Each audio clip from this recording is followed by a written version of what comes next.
fuck are you hearing in this mic? It's just showing fluctuating. Okay, I just gotta turn it down again.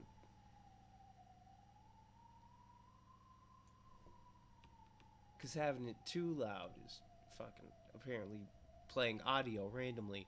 Hello, people of the YouTube Twitch intro. I'm your host, Sean Tyler, and I was trying to watch Doug finish his stupid thing, but I couldn't because for some reason, don't worry, I got.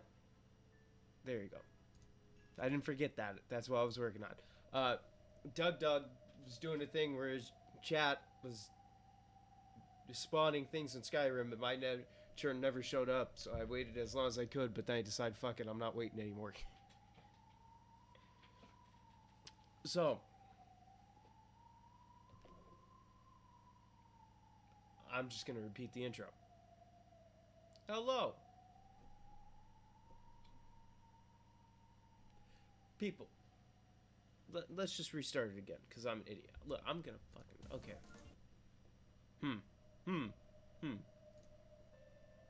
Let's just fucking load it.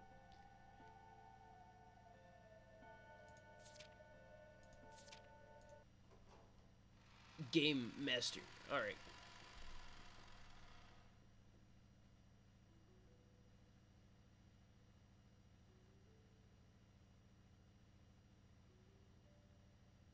Okay.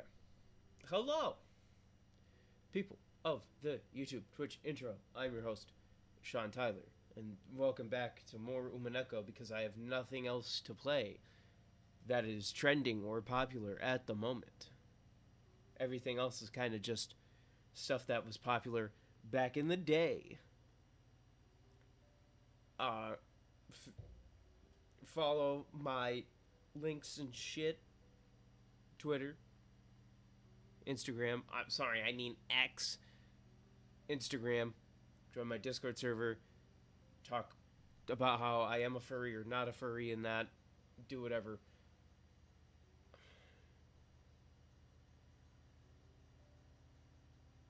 I feel like there was more. Oh, the test that I did yesterday. If you saw the test that I was doing, it worked as far as I'm concerned. The test I was doing was I set it OBS to essentially output my stream into 720 by 920, you know, the 720 1280 type deal, or whatever it is, this whatever 720 thing is, by whatever, have it output like that, so have it like essentially get shrunk down because mine is still 1920 by 1080. So it essentially just changes it to me or whatever. I don't know what the fuck it is. It's just something. Either way. That's what I tested. I turned on My Friendly Neighborhood, put the webcam on, left the settings the same, checked them, made sure they were the same. Yep, I was flying around in free cam mode, making all kinds of fast movements. Perfectly worked. Did not see encoding overloaded at all. So maybe webcam will make an appearance in other games other than Umineko, because Umineko to me is not webcam game. I know audio is recording. I see it on. Just to make myself... In fact, let me make sure. It seems to be, so don't fucking troll me this time. The My Friendly Neighborhood video is getting released eventually. I'm working on that. There's also another test I did, and apparently the Skyrim mod pack that I have actually runs pretty well with me streaming. So that was the other test, and with webcam. So, if you want to see me play through modded Skyrim, you know where to go, you know what to do, you know how to comment, you know how to do everything. Everything's all there. YouTube description, Twitch description, literally, you can do shit. You can contact me. And speaking of that Doug stream, I do have a deck of cards with me because I was going to do a little game with them. But again, don't matter at this point. I need to do mine and not do his.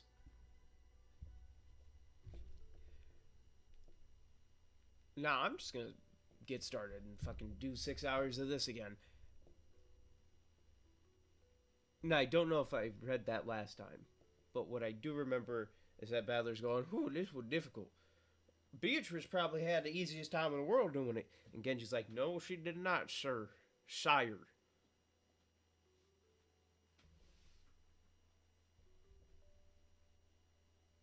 I have nothing more to say. Understanding that will probably give me a massive clue towards finding the truth of this world. I'm glad that didn't just stop the fucking stream because I hit space and it just did settings, so I gotta click on the actual thing first. I know, big surprise. After all, because he remembered that, he was able to reach the truth.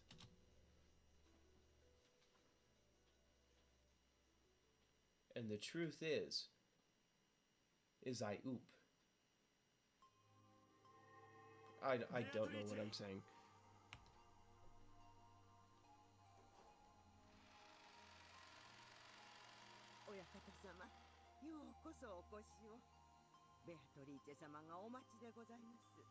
So it's Badler Kinzo in this scenario. This place was a villa set aside for Beatrice's use. It was a sacred site for her only, built so that she could spend her days without being affected by the outside world. My heart began to race.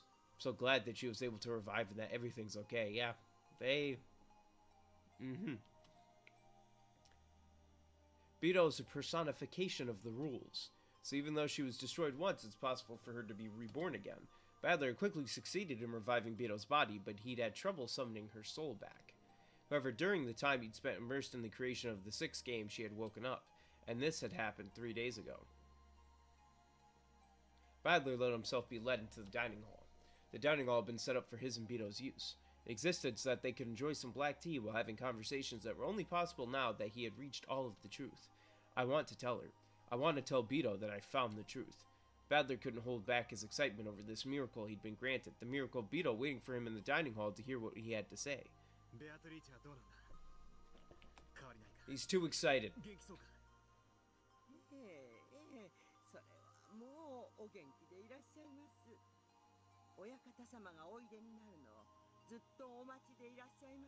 You get out of that room, he's gonna be hit with daddy.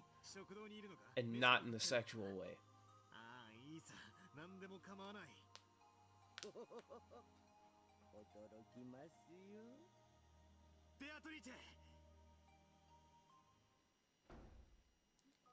Father. When he swung open the doors to the dining hall, Badler was greeted by a wonderful sight. Though the food laid out on the table wasn't particularly sensational, it was arranged beautifully and a champagne bottle stood there waiting. The servants know. The servants just know. This game is going to end with them making babies. Let's just put it that way. Then, the person clad in that familiar dress with the beautiful golden hair bowed deeply in greeting.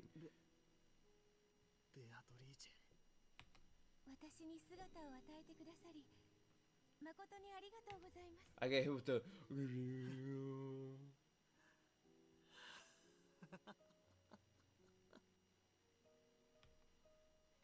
That usually means...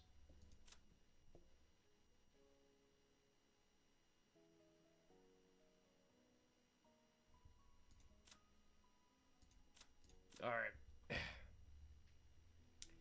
A new witch, reborn from the rules. She has not lived 1,000 years, and her behavior is vastly different from how it once was. She is a witch who does not even know how to use magic. However, she has no fear of magic circles or spiderwebs. It is almost as though she is just a human. She adores Badler and considers it her purpose to devote herself to him. Well, we all know the lines. Check the characters, check the tips, and then you check the Grimmy brother. I didn't feel like doing a Hogan impression this time.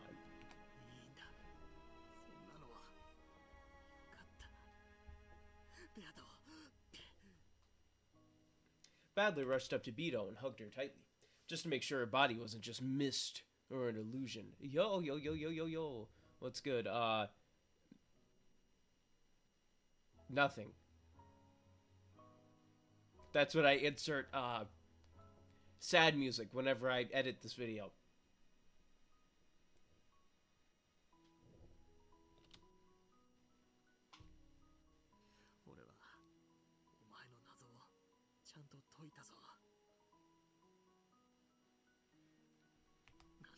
The way that's written makes it seem like she didn't solve it she didn't make it in the first place.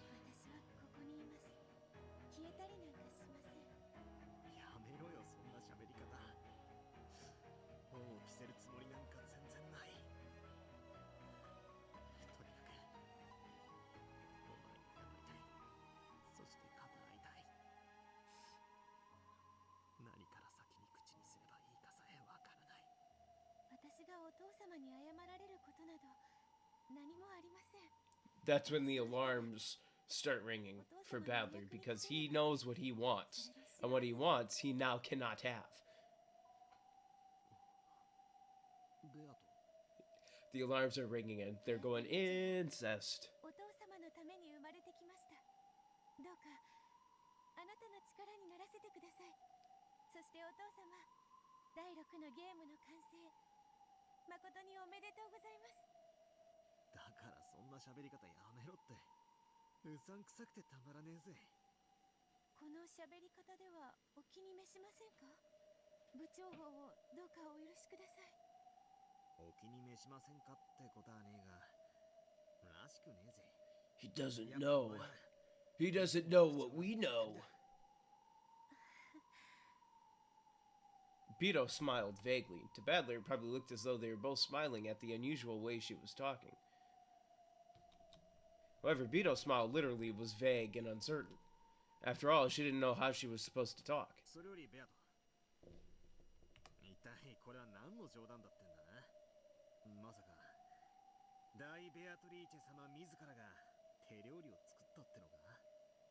第6のゲームが完成されましたと聞き、ささやかですが、ねぎらいの席が設けられないかと思いまして。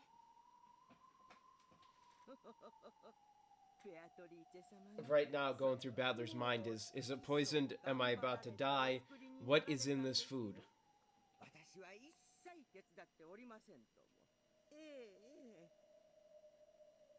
The food set on the table really was modest and inexpertly made. You could tell by looking at it that Beto, who wasn't particularly skilled with cooking, had given it her all. Yeah, however, signs of discomfort and irritation were beginning to appear on Badler's face.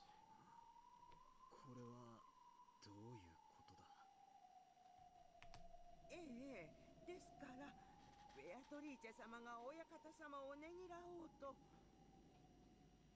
Sweat was starting to show up on Kumasawa's forehead. She was also feeling uneasy, probably because she ate some of the food. When he noticed, Badler realized that wasn't just his imagination. Beto turned her back to Badler and stuck a corkscrew into the champagne bottle. Then she showed it to Badler.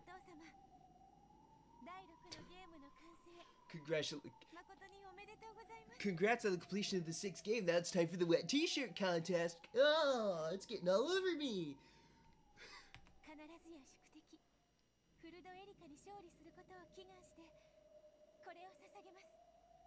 So he fucking smacks the champagne bottle out of the hand, fucking throws it. Pop, when presented with the champagne bottle, a sound like that, anyone would think that the cork had been pulled out. Oh no, he shot her. He went. However, it wasn't the cork. It was the bottom of the bottle. The high-quality champagne that Beto had poured splashed out all over the floor and her dress.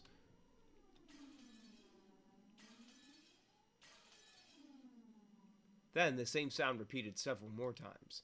Each time, one of the plates of food on the table was knocked into the air. お父様、お気に召しませんでしたか？お前は誰だ？私はベアトリーチェでございます。お父様のために生まれてまいりました。違う。こいつは誰だ？ベアトじゃない。そして俺をお父様なんて呼ぶな。これはどういうことだ？何なんだこれは？ベアトを蘇らせたんじゃなかったのか？ Well, her body. これはどういうこと？ Not her mind. 紛れもなくそのお方はベアトリーチェ様でございます。そんなはずあるか？これのどこがベアトなんだ？全然違う。偽物だ。いいえ、ベアアトリーチェ様で This is Beatrice back when she wasn't 1,000 years old. 生み出された紛れもなくベアトリーチェ様ご自身でございます。いや、 Okay, Kappa face. ベアトってのはもっとおかしな喋り方を I して think that's what that thing is called. I don't know, no J&Z knowledge, even though I'm J&Z. 間違いなくベアトリーチェ様ご自身でございます。じゃあどうしてこんな Did 喋 she り方を just する？ smack Genji out of the way? どう Just して go. 俺をお父様なんて呼ぶんだ？ベアトリーチェ様はお生まれになったばかりでございます。かつてのような振る舞いをいきなり期待されるのはあまりに酷というものでございます。まだ記憶が戻らないということなのか？親方様、確かにこの方はベアトリーチェ様ご自身です。しかし親方様がよくご存知のベアトリーチェ様ではありません。どういう意味だ？俺はゲームマスターなんだろう？どうしてベアトを蘇らせられないんだ？ええ、確かに蘇りましたとも。しかしかつてのベアトリーチェ様は1000年を経られたベアトリーチェ様。一方こちらのベアトリーチェ様はご本人なれど生まれたばかり。違う人間のように見えるのは致し方ないことでございます。じゃあどうやったらあのベアトは蘇るんだ？体はある、ここに。魂はどうやれば蘇る？ Not at your skill level. You can't. かつてと同じベアトリーチェ様にもなるでしょう。1000年を待てと。人の性格は生まれながらだけのものではありません。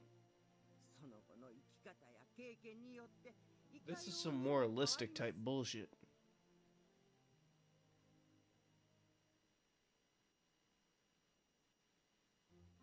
意味がわかりますか？ No. 同じベアトであっても同じでないということがわかるわ。同じ人間が2人いたとしても生い立ちで人はいくらでも変わる。本来は同じ人間であるにもかかわらず、その生い立ちによって別人と言ってもいいほどに変わり。 I'll say this now. It's gonna be pretty fucking stupid if the sin of him 人格そのものを is. 指して You know, I'm not even gonna bring that up しかし because I'm probably 人格 wrong. を人だと認める人間たちにとってそれはさながら I know I 他 am, 人 so のようなものでしょう。 because it involves Beatrice, and that has been strictly something that doesn't happen. 12年前の気の毒な一件がなけりゃ今頃は笑顔が似合うキュートな女の子だったかもしれない。失礼ね。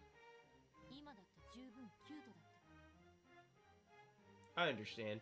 If a personality is what makes a person in our eyes, you could probably say that a second personality represents a different person entirely, even if it inhabits the same flesh body. Where are they at that there's 5 clocks in the 6 clocks in the same place? At the very least, I'm a completely different person than I used to be 12 years ago. And if my family had come home 12 years ago, then the Ange that resulted would surely be a completely different person from me. Even a single human can become a different person. In fact, depending on their upbringing and endless possibilities, they can become an endless number of different people. So, just because this is Beto, that's no guarantee that she'll become the Beto that Oni-chan knows so well. Ah, the next witch. Endless person. ましてや、ベアトリーチェは1000年を経た魔女。人は3日あれば死ぬことだって生まれ変わることだってできる。それが1000年じゃどうにもならないわね。あなたはなかなかできる読者のようですね。波の読者相手だったら同一の人間であってもその生い立ちと時間によって別人になりうることを説明するために数百ページを割かねばならぬというのに Sounds like your books are あ too まり long. 読者をなめないで。私たちはただ読んでるだけじゃない。読んで考えてるの。100人に読ませれば90人くらいは読める。しかし意味がわかるのは50人。そしてそこからさらに考えられるのは I'm in the 90. よく噛んで of that one. I'm not even in the 50. ただそれだけの話なのに。しかしあなたはどうやらその貴重な20人の中の一人らしい。だからここへ招いたのです。人の子に。It was seriously hard to like this Haji Totoya by whatever the fuck. However, though this forgery she had written was still in its first stages, it definitely felt as though it contained something very similar to the tales in those message bottles. Speaking metaphorically, one might call it a scent. An indescribably unique and stern atmosphere, like a stuffy library, or the musk from a fursuit. Because I always gotta bring up a furry thing now, because apparently I'm a furry, not a furry, I don't know. I'm surprised that one guy isn't in here putting push the furry agenda, like the last 2 streams that I did. The Beatrice who wrote the message bottles and Haji Chotoya are different people. And yet this has the same scent as the tale. I see. This is why some of those curious witch hunters are so intensely devoted to her. Their keen sense of smell was able to sniff out that familiar scent. さあ、どうぞ続きを読んで文字を追うあなたの顔を見るのが何よりも楽しいの。そして言葉を交わし合うことも。物書きは感想に飢えてるってのは本当ね。でも申し訳ないけど。I mean, the best way to get your book edited is just peer review it through somebody who you're not friends with. Or you don't know completely. Both the second hand and the pendulum on the ornate clock behind Hajicho had been moving the whole time. However, absolutely no time had passed for a while now. Only about 3 minutes had gone by since the time she had entered the room. You see, I stopped all of space and time. 時間など気にすることもないでしょ。あなたが読み終わるまで、すべての時間はあなたを追い立てない。ああ、じゃあ次のページ次のページ。Amaxa's into it. Maxa badgered me to turn the page, so I returned to the world of the... Why does her tale have the same scent as Beatrice's, I wonder? Maybe because Beatrice is in it. Is it because she actually has reached the truth as she claims? Does this mean that anyone who knows the truth could create an endless number of message bottles? Is that how the cat box world works? Not the fucking cat box. I see. I guess she might also be an endless witch. In fact, maybe anyone who knows the truth can become an endless witch. An endless tale created by the endless witches. The 2 days starting on October 4th, 1986, where my family is being toyed with endlessly. I have to end it. I have to find a hint of the truth from when this story ends this endless tale.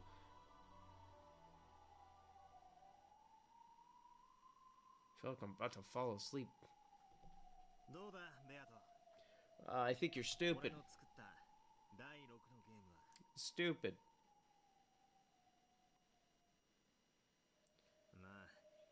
素直に褒めるやつじゃないもんな。せいぜい無能なりにそこそこ頑張ったではないかってとこだろうぜ。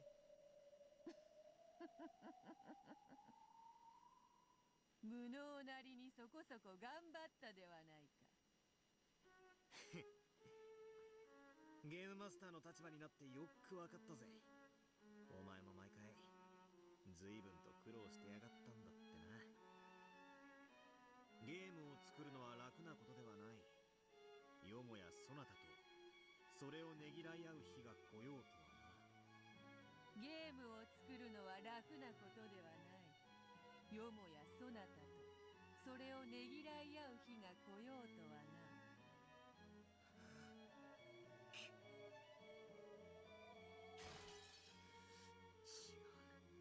こんなのはベアトじゃない。Badler slammed hard on the desk, but the piece Beto showed no reaction. After all, Badler hadn't ordered her to react. Did he hit his desk as hard as I hit mine? It would be easier to revive that Beto as a piece. However, it would only move according to Badler's wishes. Having a conversation with it was no different from talking to himself. The Game Master could summon any kind of piece. He could move these pieces in any way he wanted, reigning as an absolute god. However, for that very reason, they were just pieces. That made it unbelievably lonely and sad. お前はたくさんの形いろいろな物語を紡ぎ出してきた。俺はそれを見て、お前はきっとさぞや楽しいだろうなと思っていた。だが違う。お前は信じられないくらいに孤独だったんだ。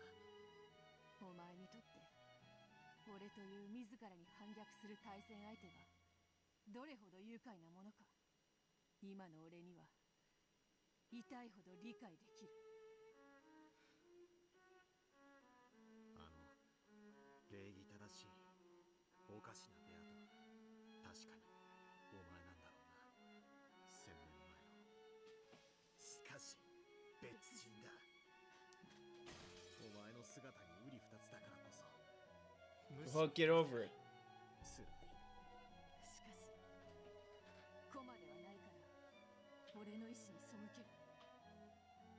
コマのお前なんかよりあのベアトの方がはるかに血は通ってるだろうぜ。それは認める。だが違うんだ。あれはお前じゃない。お前の生き別れの妹か何かで全くの別人なんだ。だからむしろどうしても受け入れられない。 As much as he hated the peace version of Beto, Battler felt an even stronger dislike for the chick Beto. Okay, don't know how describing Beto as chick Beto is how you would describe that. I would say more polite. I don't know. Even after a whole 1,000 years, she still wouldn't become the original Beto. Even if she were ordered to act like the original Beto, it would just be an imitation. This was a very similar but separate person, definitely not Beto herself. No shit, she would be an imitation. So in the previous game, Beto really did disappear for all eternity. Even after becoming the Game Master, there's no way to revive her. 笑えよ。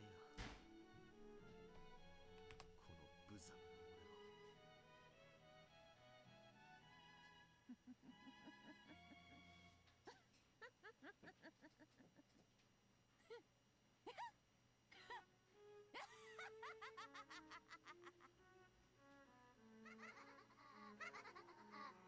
Just give it a rest already. It's just an illusion who won't laugh unless I order it, and who can't even continue to laugh unless I keep on ordering it. Just disappear. Alright, hold on. I gotta prepare.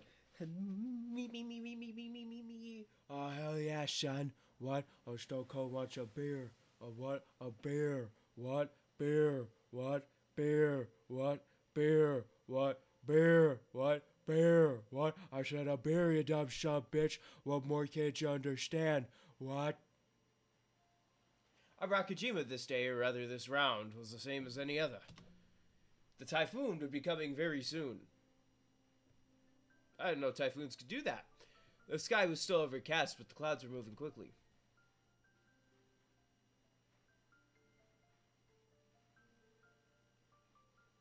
How are you, Miss Murderer?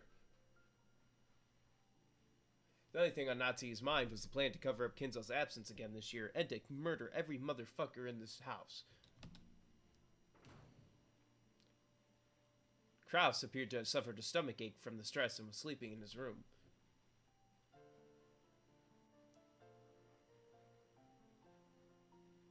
Jessica and Kumasawa had left in a boat to go shopping and greet the incoming relatives on Iijima.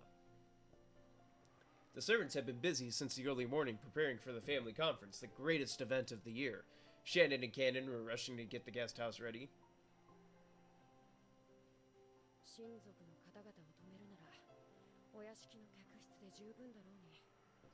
No.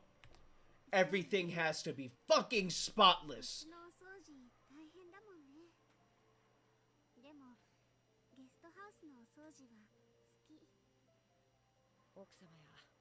他のムカつく使用人もいないから静かでいいもんね。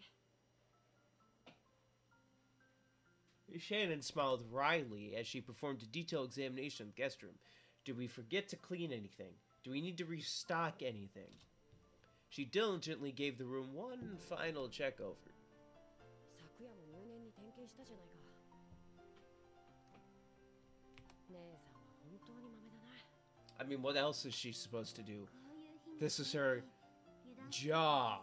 れるのいざって時大切なものが見つからなかったり閉めておいたはずのものが開いてたり姉さんはそそっかしいからね。よく確認しながら仕事をしないからだよ。だから私と一緒に点検してくれてるんだよね。ありがとう。別に感謝されることじゃないよ。姉さんがしっかりしてくれれば僕まで付き合わなくて済む。本当は私と一緒にいたいんだよね。甘えん坊さんなんだから。そんなんじゃないってば。The fuck was that? A seagull back there? ジョージ様のことで浮かれてるみたいだからね。ミスが多そうで見てられないだけだよ。So wait, is this game over? Because the seagulls are crying right now. ちょっとおしゃべりし But the main question is, why are they crying? Did anybody ask the seagulls how they are? Or are we just letting them be? ジョージ様のことばかり茶化して。カノン君とジェシカ様はどうなの？別に何もないよ。そんなことよりちゃんと仕事は。Cannon had very obviously been trying to change the subject. Shannon had then snuck up behind him and pushed him down onto the bed. Okay. We're getting somewhere. We're getting somewhere. We need to veer back onto the right path. We're in a different timeline.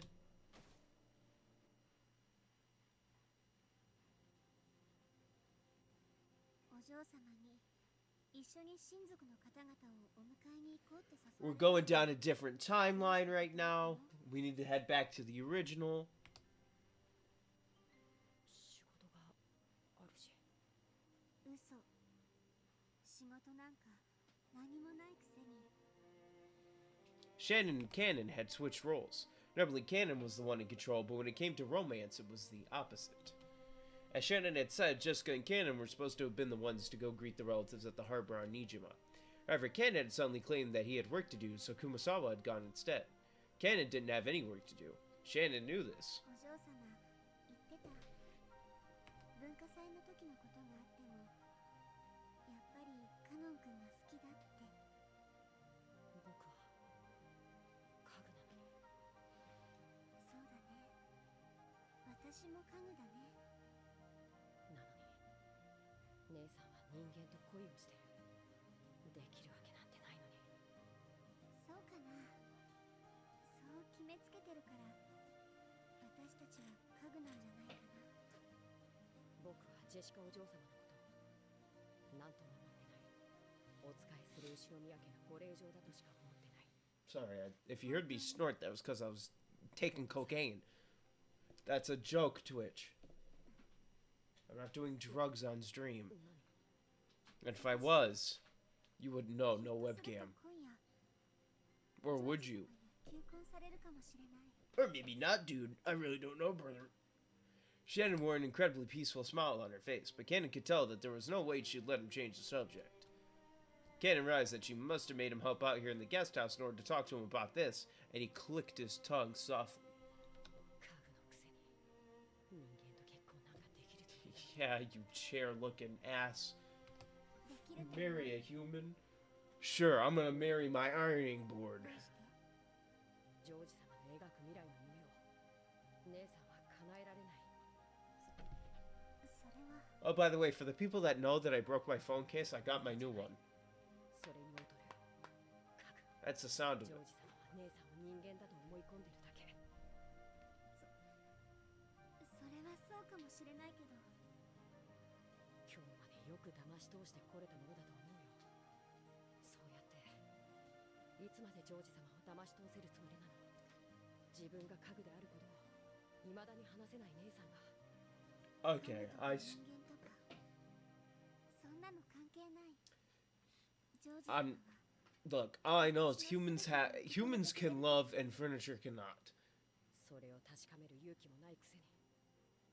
That's what I've established from reading this about furniture. 求婚受けてみようと思うの。 As Shannon looked up at the ceiling, I double tapped this A button like 20 times. As Shannon looked up at the ceiling, she spoke of the magic future that she and George would create. Though some anxiety over the future appeared on her face, so did the joy of knowing that what it was like to live with love. As Cannon watched this vivid dream he was being shown, he knew that none of his words would reach Shannon anymore. Huh. Hip hip hip hip hip hip. 好きにしたらいいよ。姉さんは一度言い出したらどこまでも頑固だから。私の生きたいように生きてみたい。もう家具だからとか人間だからとかそういうのに怯えるのはやめようと思うの。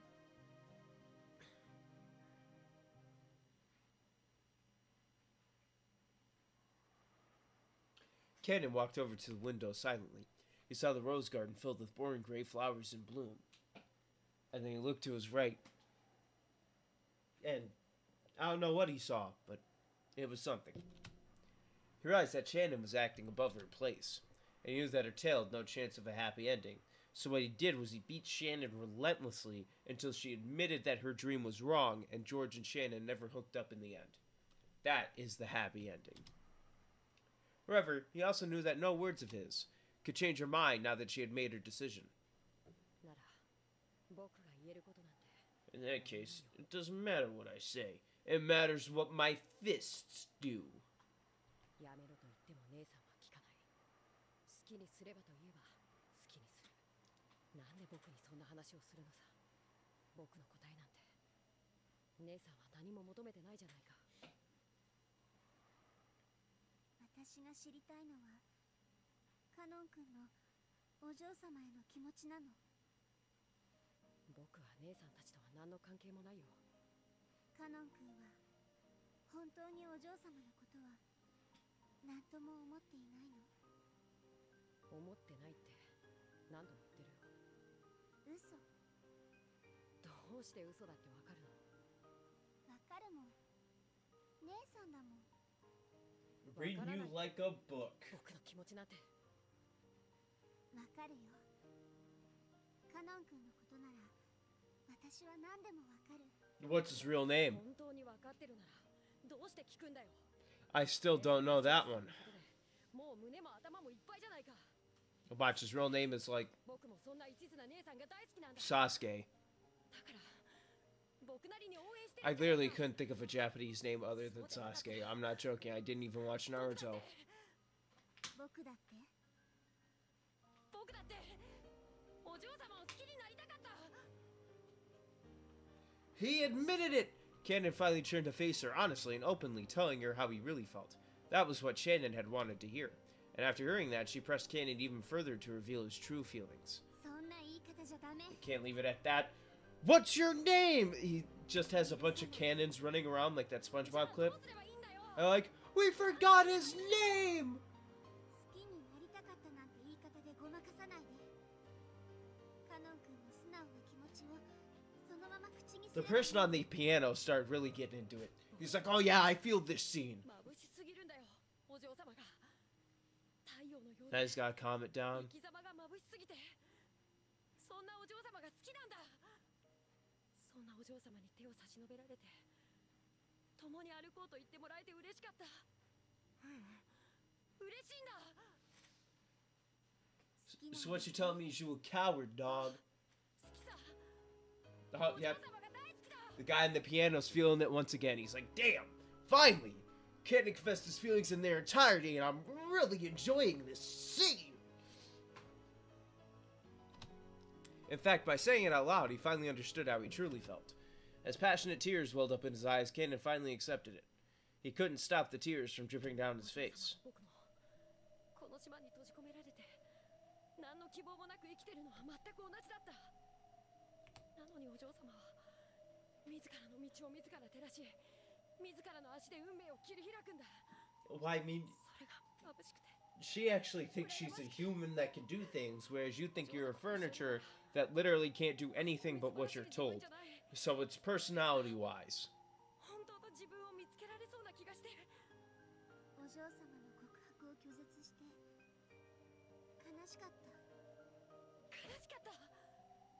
自分につく嘘がこんなにも辛くて悔しくて悲しいなんて知らなかった。そして僕のそんな嘘がお嬢様を傷つけたのがたまらなく許せなかった。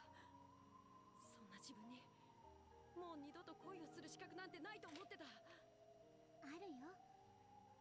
恋の資格はね、自分だけが与えられるの。家具だからダメとかそんなの関係ない。ダメだって自分で決めたらもうダメなの。決めつけちゃダメ。だから私は与えたよ、この身の程知らずな家具の身に恋の資格を。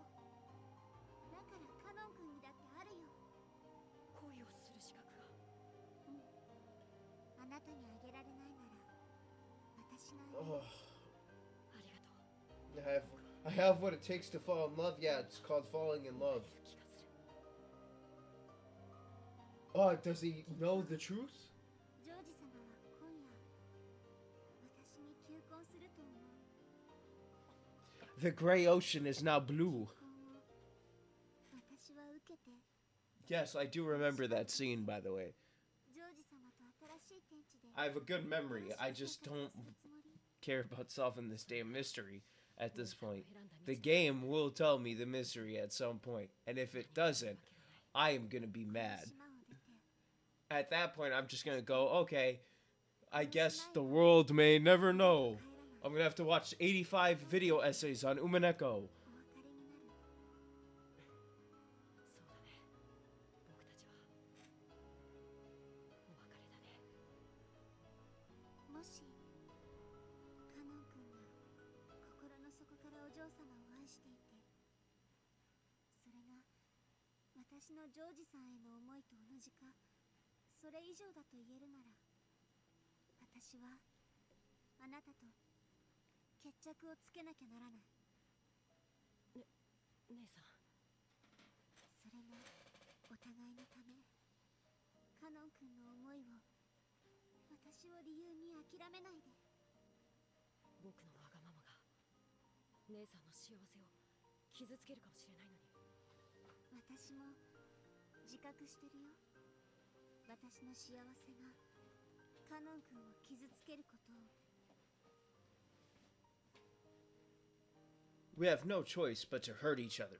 As she said this, Shannon turned her back to Cannon. As Cannon watched Shannon from behind, my man. Why did that one break me? He was struck by her strength and the love she still felt for him despite everything. 姉さん、僕は。 Okay, I'm sure that they aren't related because they're just from the same orphanage and that's why they call each other brother and sister. I'm confident on that one. It's just been a while. It's been 2 streams and my brain is not in Umineko mode. Or my brain is always in Umineko mode. That's why I focus on stuff so much. In other games, I'm too focused on the gameplay. I need to be more like belligerent and not paying attention, more out of my mind. I'm literally on my knees because I'm falling asleep in that chair. And I'm not gonna talk about the damn half-glass attack again. God, my knee. 約束する。そして僕が勝ったらお嬢様を愛し姉さんも大切にする。ありがとう。でも I'm gonna be honest, if you win and you don't love Jessica at that point, ここを永遠に出て damn. Shannon went, if I win, 自分の恋に bye bitch. たとえそれが報われない恋だと知っていても。私たちはだってもう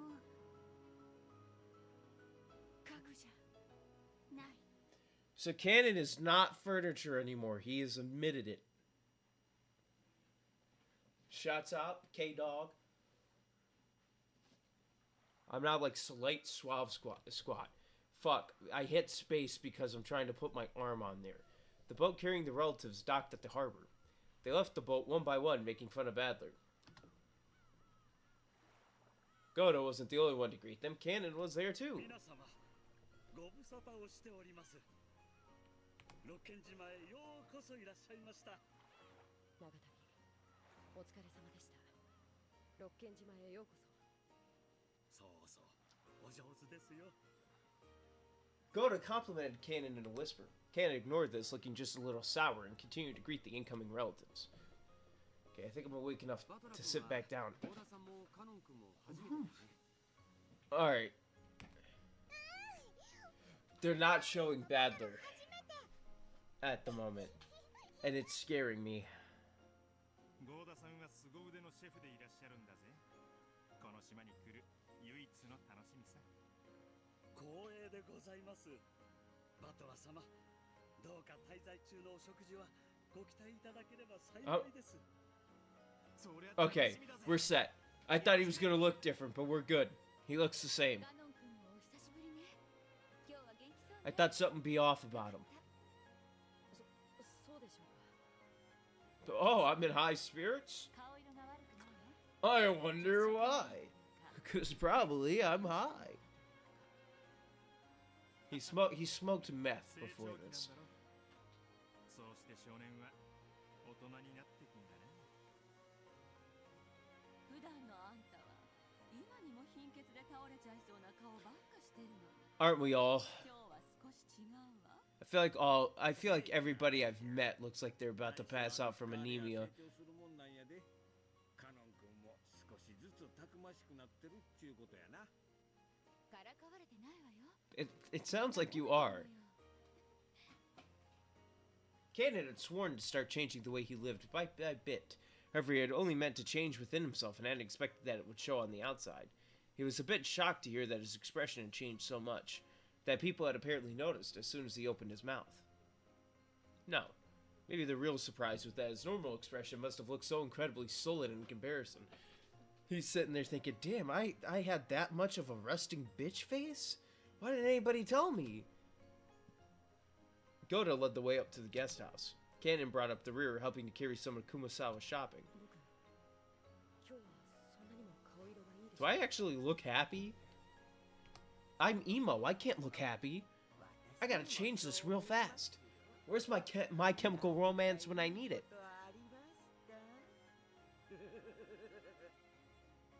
Even Kumasawa was saying it. Cannon, unable to see what his own face looked like, hung his head in embarrassment.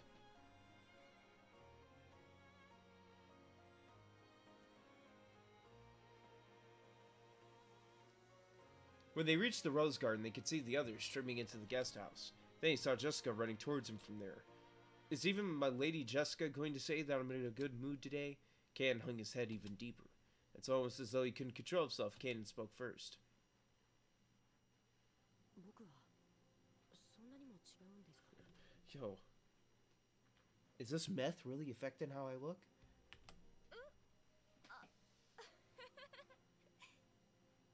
ほら、カノン君ってさ、積極的に挨拶とかする性分じゃないでしょ。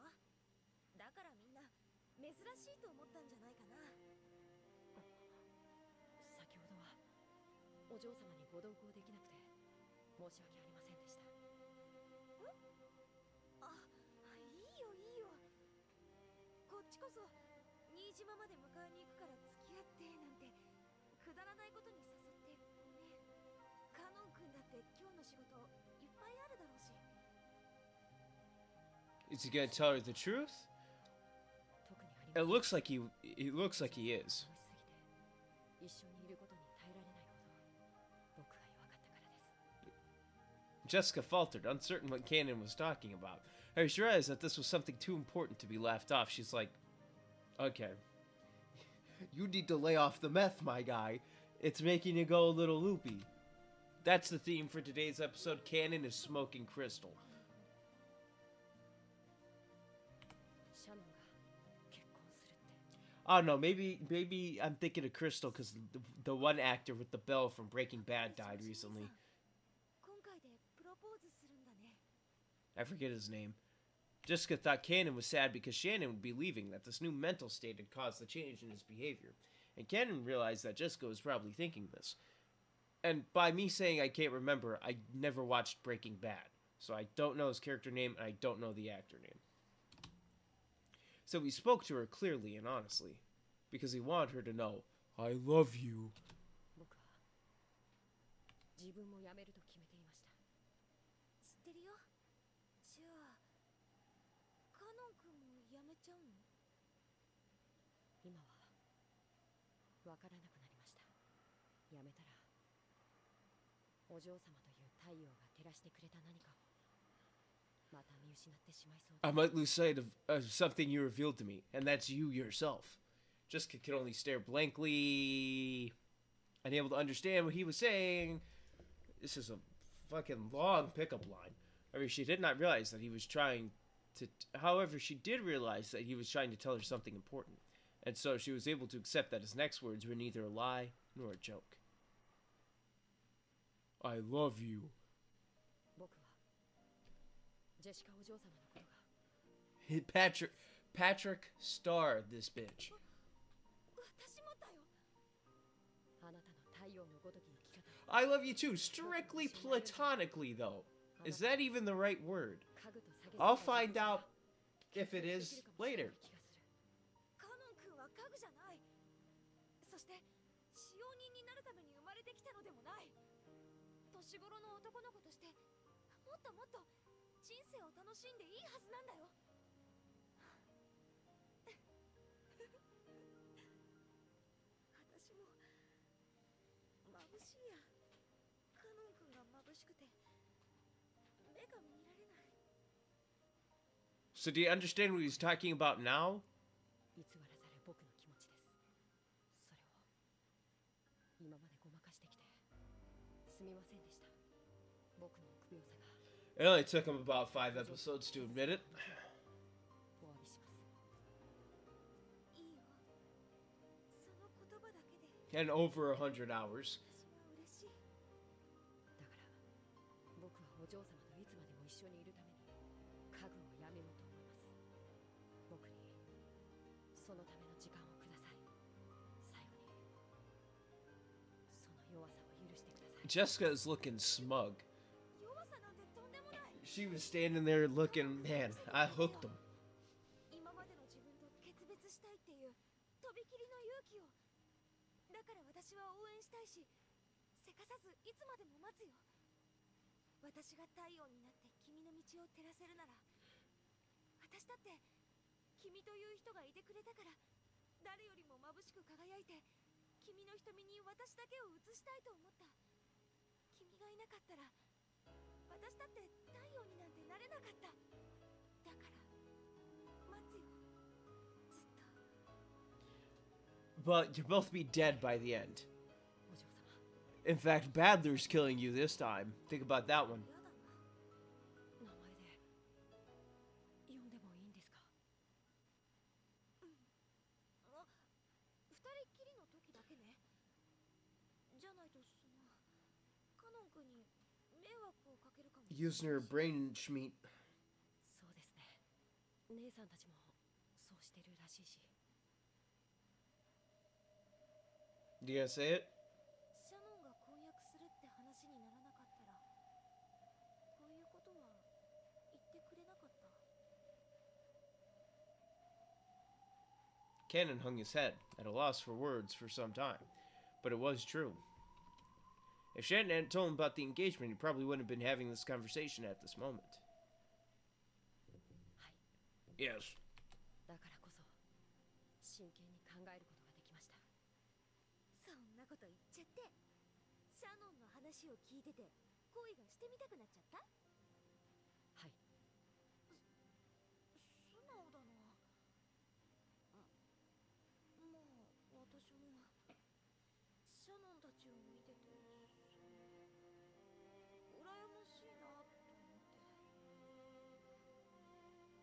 In truth, it wasn't quite like that for either of them. They'd been shown the courage needed to speak up and tell the one you love how you feel. That's what pushed both Kanon and Jessica forward. 僕は何とお呼びすれば。 What should you call her? Motherfucker, call her by her first name. ジェシカがいいな。呼びつけは照れます。じゃさん付けでもいいから最初は言ってみて。ほらほら。 She's yearning it like it's actual drug. ジェシカさん。今はそれでいい。だから私もカノン君のことを名前で呼びたい。 Yeah, so what's your real name? じゃなくて本当の名前があるんでしょ。きっとカノンの「カ」が含まれた名前だと思うな。なんだろう。 I don't know what character that is, but... ヨシアと。 Oh, we finally found it. どういう字？ Jessica tried tasting out various characters on the palm of her hand. Then Kanon used his own finger to write out his name on her hand. これでヨシアと呼びます。ヨシア君か。いい名前だね。私の変な名前と違って素敵だと思うよ。そんなことありません。お嬢様のジェシカって名前だって。あ、それもう一回言って。お嬢様のジェシカって。もう一回。お嬢様のジェシカって名前だって。 No, you're saying it without the son, so she's trying to get it all right now. She's trying to get all her fixing in now, before she starts having withdrawal symptoms later. ありがとう。ヨシア。 The red flowers of the rose garden seemed to celebrate the two lovers whose feelings had finally connected. The scene was watched by not one human, by one not human. Okay. Whatever that says, who gazed out quietly from beneath the rose garden arbor.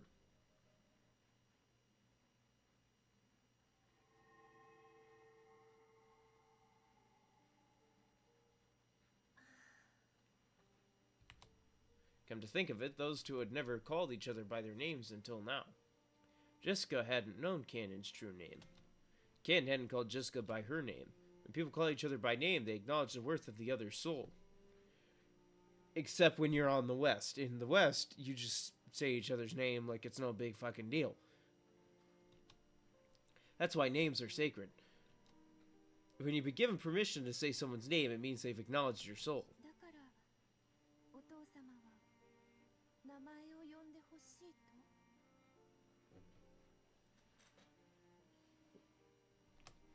No, that's probably wrong. When Father sees me, it reminds him of that other me, the past me, and I'm sure that me called Father by name. However, that probably doesn't mean Father would be happy to hear me call him by his name. After all, I am me, and not the Beatrice Father knows well. What can I do to help Father? How can I be useful to Father?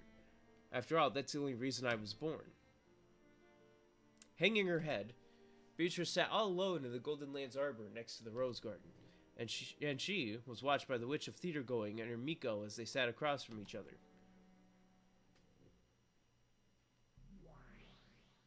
かわいそうな子ね。 Fucking pop up now. そなたがベアトに同情するとは思わなかった。このベアトをかつてのベアトと同一人物と呼ぶのは酷な話だわ。これは全くの別人じゃない。 It may be that, by the rules, this Beto is the Beto. I was saying that would be horribly unfair to her. かつての皇帝騎士を蘇らせてこれではバトラも気がめいろうというもの。お兄ちゃんの絶望も少しはわかる。でもこの子の気持ちもわかるの。人は決して誰かの身代わりにはなれない。それがたとえかつての自分であってもね。 Compared to the young boy and girl who had found new versions of themselves by calling each other by their true names, this witch looked very feeble. The witch knew that she was an illusion created in the image of the person she once was, and she also knew that it would only hurt badly if she were to try and pretend to be that person. それ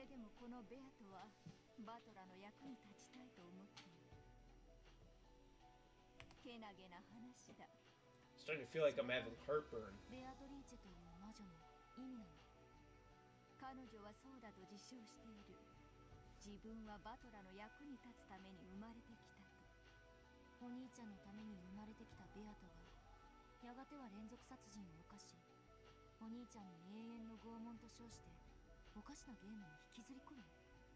意味わかんないわ。1000年を経れば人は別人にもなり得るとそなたも理解しているはず。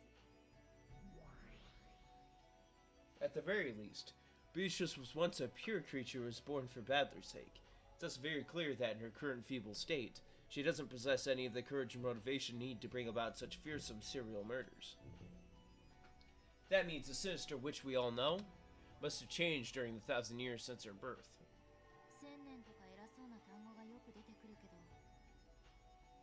魔女の世界ではどうも長い月日を示す別称として使われてる気がするわ。神の世界に近づけば近づくほどに時間の概念は曖昧になる。6年も1000年となるし、1000年がほんの一眠りにもなる。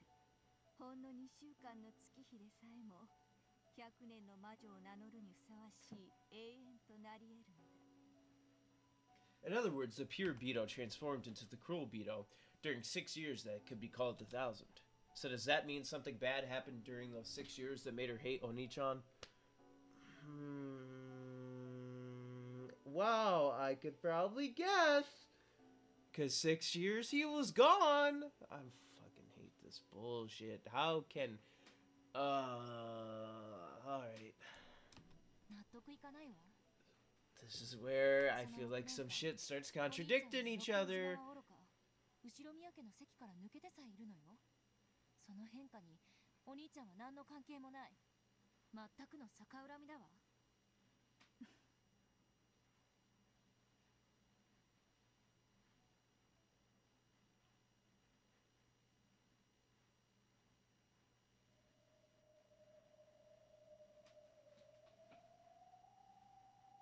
おや、こちらにおいででしたか。お紅茶でもお入れしましょうか。熊沢さん、知りたいことがあります。はいはい、何でしょうか。私はベアトリーチェという名前なんですよね。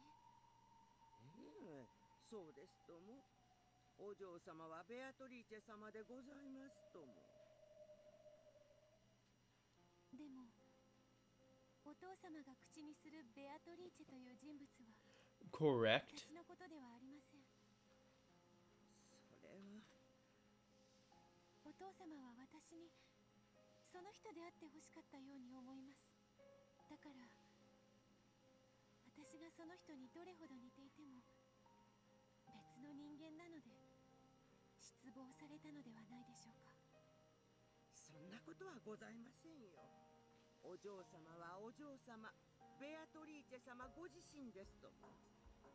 新しくお生まれ変わりになり、 I'm falling asleep in this fucking 以前 chair. の記憶を失ってしまっただけでございますよ。たとえ記憶をなくされようとも、お嬢様はベアトリーチェ様、親方様の愛されるお方と同一人物でございますとも。その記憶というのはどうやれば取り戻すことができますか。それは。 Beto looked at Kumasawa with hopeful eyes, as though praying that she would tell her the way. Kumasawa averted her gaze unhopefully, as though trying to say that she'd like to, if only such a way existed. 取り戻すことができないなら Well, I mean, I don't know a way to regain memories, but you can see shit through, like, mushrooms, so... お父様の愛したベア There's a website I went to. どのような人物だったかを教えてください。 Well, I'm gonna let it not play, but there's a website I went to, like, learn something about something. And apparently the something I was learning about was, like, a DMT hallucination. So I clicked on this website, and two things popped up.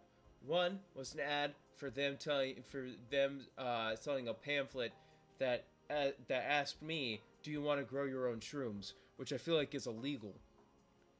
The other thing was $25 for a ticket for a shroom No, it was psychedelics. What was it? Oh, now I gotta remember this. It was weird. It was wild. Let's see. The pamphlet involving the want to grow your own shrooms, which is just fantastic of an ad to get thrown at you on a website. And then the other thing was an ad at the top. They had like a little banner that said save like $25, get tickets.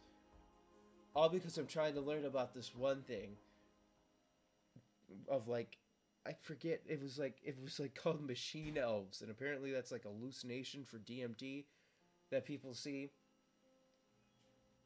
So it was like, the thing was tickets for psychedelics, intimacy, and sex seminar 2.0. I think that's what it was. And like, where did they like come up with people who want to go to that? Who willingly buys tickets for that? それならお話はできますけれど。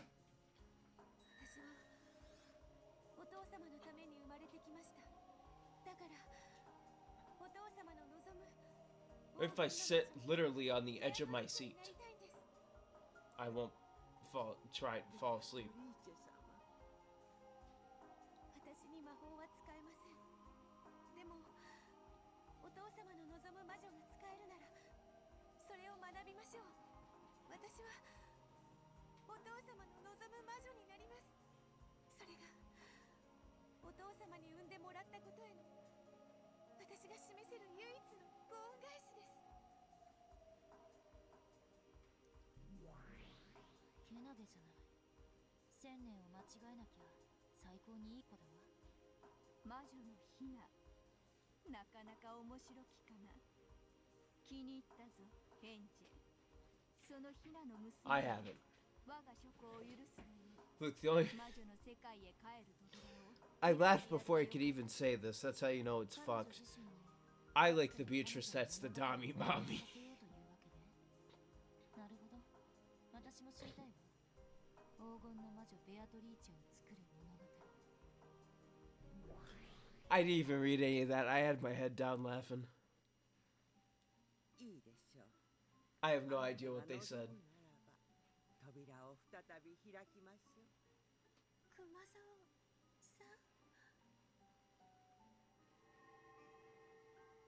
A golden splash welled up around them. It was a cloud of gold butterflies.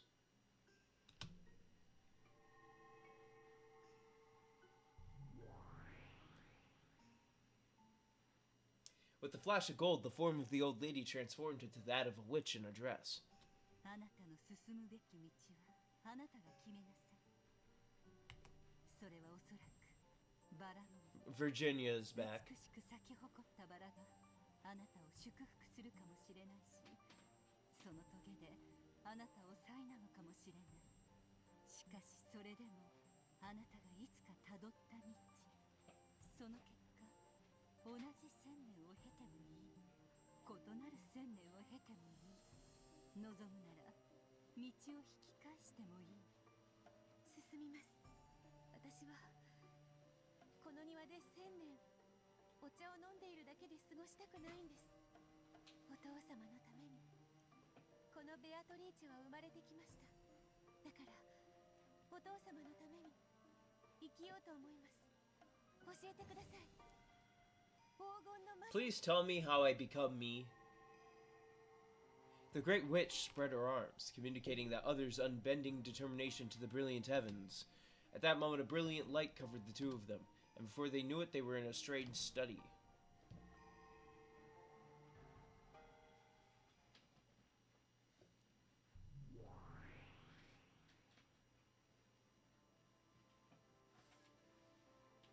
There sat the master of this library, the great old witch and her Miko. Virginia gave a deep and elegant bow. This is what it's like when worlds collide. This is what it's like when worlds collide. That's what I'm feeling right now. 尊厳なる感激と戯曲と傍観の魔女、フェザリーヌ・アウグストゥス・アウローラ卿。表を上げよ、人の子よ。その娘にしばしの間我が諸子を自由に閲覧する資格を与えようぞ。我が巫女エンジェ、その方に世話を命ず。はいはい、お任せを。我が主。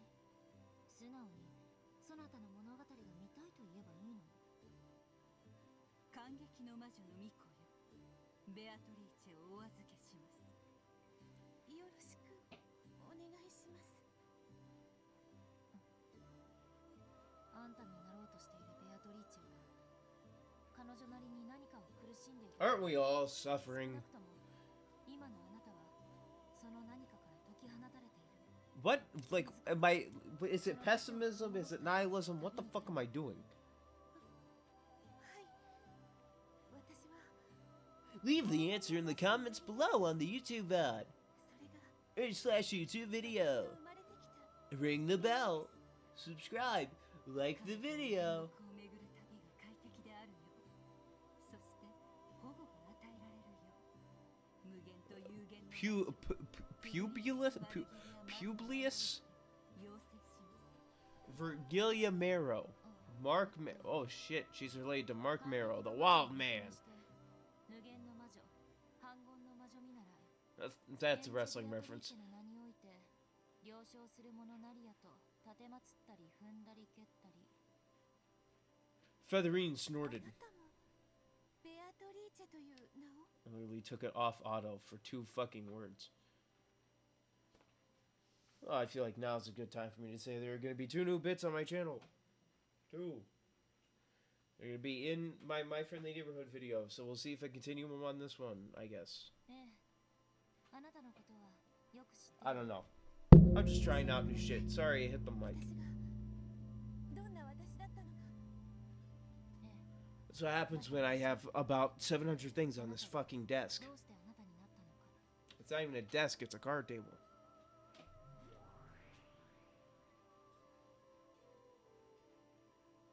この書庫にはこれまでのそなたのゲームの物語のかけらがすべて書物として収められている。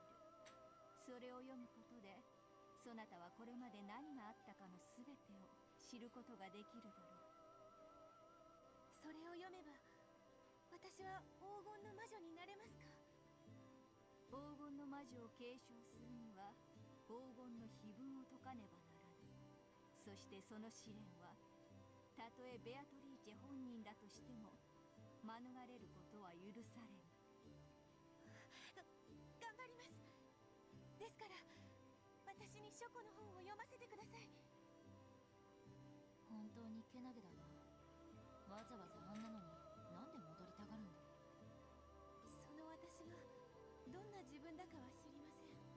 でもその自分がお父様のお役に立てるなら私はそれになりたいです。 And sighed resignedly. No words could stop the girl's feeling of respect.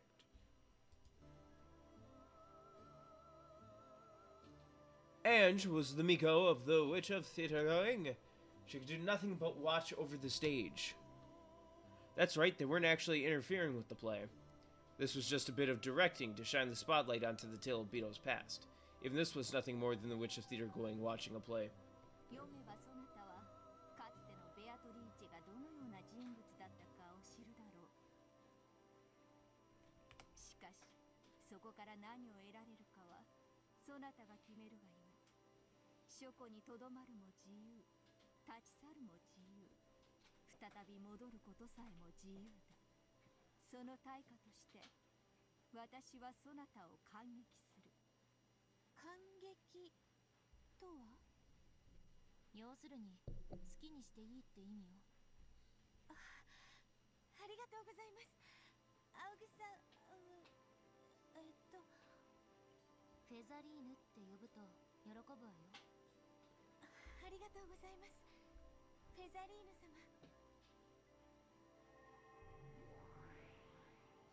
After being welcomed in by Featherine, Beetle left on a journey to discover herself. I think I could put meth in a YouTube thumbnail. That tale connected the old tale with the new one. It wove them together. This is what it like when world collide. The 1,000-year-old tale about a return to its starting point, becoming a snake eating its own tail. The ring of that snake began slowly, bit by bit, to turn to the shape of a small island floating on the sea. And that was Rakunjima. The 1,000 years of the witch born on this island were tied to the island. Was it 1,000 years or just 6? Or did this tale start even further back into the past? Beatrice went on a journey to find herself.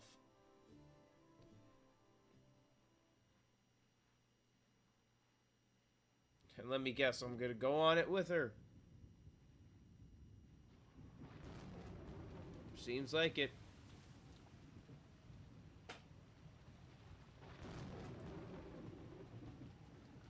The wind had been striking since a while back.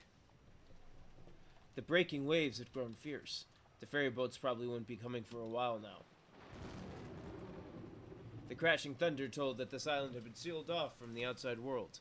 A thick rain poured down, mocking the fools outdoors who had to rush pathetically to find shelter. No longer would anyone be able to leave this island, and no longer would anyone be able to reach this island. No one unless blessed with a miracle. There was another flash of lightning. The retinas of all who saw it were filled with white. And then, kersplush. As that white faded away, an eerie shadow pulled itself up amidst the raging waters of the beach. As though suddenly remembering to do so, it coughed violently several times, filthily spitting out the seawater that had filled its stomach. That's when Erika rises up and goes, "I'm back for blood." Ah! And then fucking title screen, eerie music. She then tore apart the touch fastener of her life jacket and threw down the reason she had been able to float here without so much as a thank you.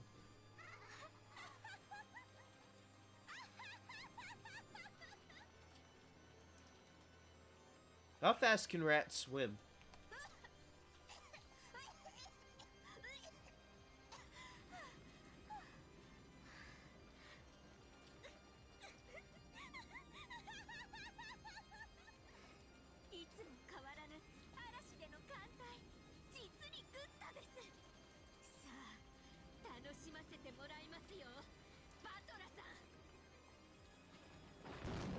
Ah, hell, here we go again.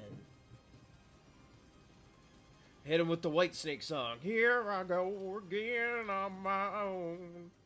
Down the only road I've ever known. Like a drifter, I'm all alone. I don't know the rest. I only know those three lyrics. News of the drifter fruit of Erika quickly spread across Rakunjima. Eric had been welcomed in politely, and it was decided that she would be treated as a guest until the typhoon passed. In the dining hall, Goda's wonderful dinner had ended, and everyone was relaxing, enjoying some after-dinner coffee and cheese. Apparently, Badler was a bit relieved that Erika had come and turned into a good scapegoat. It drove away some of the attention getting piled on him for finally coming back after 6 years. And she's just sitting in the chair, rocking back and forth, staring at Badler, mumbling to herself. Just a little bit of...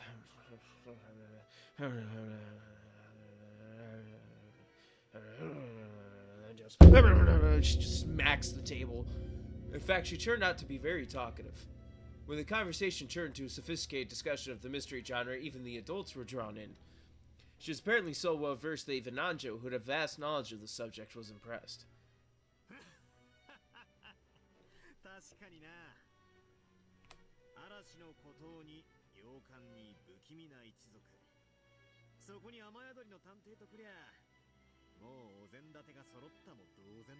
All we need is for the lights to go out and a dead body to appear. Click. Well, the lights went out. Click. And now there's a dead body in the middle of the table. How reassuring.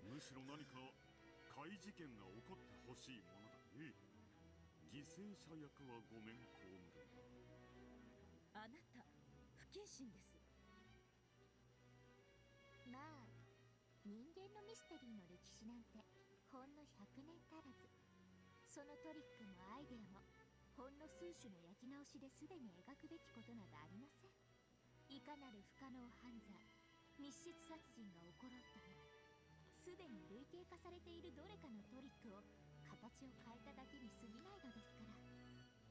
まあそれでもミステリーが読み物として現代でも通用するのは、古典もろくすっぽ読まない付け焼き場の自称マニアが自分の不勉強ゆえに知らない古典トリックをさも新鮮であるかのように勘違いして大騒ぎしてるだけなんですが。 Everyone couldn't help but gape at this imposing claim. If an age critic had said it, that would have been one thing. But to think that a young person like this could say it so boldly, if I was in this room with this kid, I would have just left. I would have been like, you know what? I'm just gonna go do something else other than sit here and listen about the mystery genre from a fucking like 9-year-old. I'm good.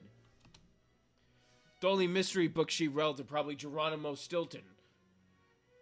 もう半世紀も前に終わったジャンルなんです。私に言わせればですが。でも不勉強なバカばっかりのおかげで私は探偵面ができるというわけです。それを言ったら恋愛なんてシェイクスピアの時代に完成されてて、以後は読む価値もないってことになるぜ。そうですね。じゃあロミオとジュリエットさえ読んどけば恋愛なんてもう理解できたも同然ってことじゃないんですか？そんなわけねえさ。本は読んだ数を競うものでもねえが、さりとてこれで十分だと威張るもんでもねえ。過去の古典の話ばかりで新書を読まねえのは、いわゆる悪しき。 And if there's one thing I know, excessive nostalgia is bad. 読書をサボる年寄りどもの言い訳だと。 And that's from watching other things, not from reading old books. I'll be honest, Dracula as an old Dracula, sure it can be a classic, but it's not that good. 本なんか読まねえし。 Badler chuckled, but Erica knew from their previous game that Badler was actually quite an avid reader, so his words felt like more of a challenge. Hey, just because you're the detective doesn't mean that you're allowed to like know everything about everything before the game because you were in one earlier. So why don't we take that brain, lobotomize you a little bit, and then we'll be set. Yeah, let's give her a kid's quiz book when clearly she's talking about mystery genres from like 1775. But I think that Erica's statement made the atmosphere a little more tense. George smoothly changed the subject. I feel like I'm about to fall whenever I move in this chair right now. By now, it was more than clear that she wasn't the cute guest she had appeared to be. Maria pulled a book out of her bag that had quizzes and puzzles written on it and started reading them to everyone. It looked like it might turn into a peaceful quiz party, but of course, that isn't what happened. As a credit to all her big talk, Erica managed an impressive ratio of correct and immediate answers. She took complete control, and her bragging began to escalate more and more. George silently regretted the choice he made when changing the subject.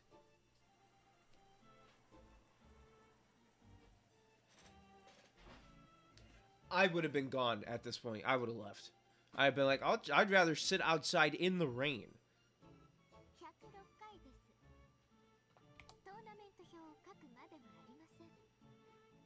The question, how many matches would you need for a tournament with 117s, were answered instantly by Erica.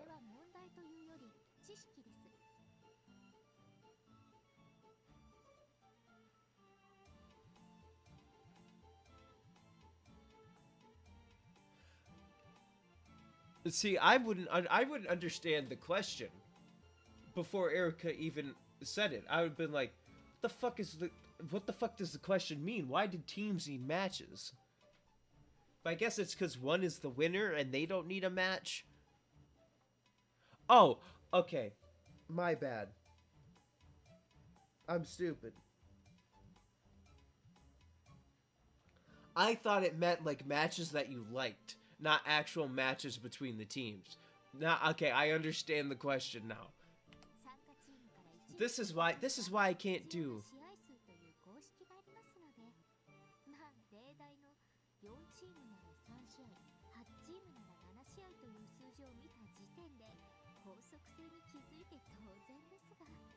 I can't do these games. I can't do... This is why I can't solve this mystery. I couldn't understand a simple question like that. 言ってごらん。おお、エリカお姉ちゃんすごい。大したもんだな。なるほど。自称探偵は伊達じゃねえってわけだ。まあ探偵を気取るつもりならこの程度は。すごいね。きっと将来は本物の探偵になれると思うよ。もうそのつもりですが。 You aren't. Is being a detective your job? The cousins all thought about the answers to the questions, but Erica always answered first. Rosa thought it was a bit rude for Erica to say the answers out loud while people were still thinking instead of keeping them to herself. But since Erica was a guest, she decided against mentioning it. I would have said it immediately. I would have looked at Erica and said, okay, we get it, you're smart. Can you let us figure it out first? Like, write it down or something. I would look at her and tell her, shut the fuck up for 5 seconds. Again, I would have already been outside of this room before they even got to this point. I would have left. I would have been like, you know what? Y'all handle y'all. I'm out. I'm gonna go, like, see if TV's working in this fucking storm. It's probably not, but shit, there's books somewhere I can read and get my mind off of you. And then that's when... And then I would look at her and say, and they're not mystery genre, because apparently they're all shit now, and then leave. In truth, Erica was perfectly aware of this when she answered the questions instantly. Each time she would grin broadly, as though saying, you all still haven't solved such an easy problem. I fucking hate Erica.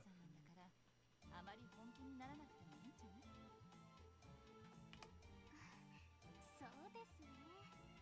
子供向けの問題なのにムキになってしまいました。気をつけますので次の問題をお願いします。よーし、今度は負けねえぞ。マリア、次の問題を頼む。Yeah, what is the next question? 大きなチーズが。 Alright, one large piece of cheese. A single slice with a knife can split it into 2 parts. では、8個に切り分けるには最低何回切ればいいでしょう。 As well as the lowest...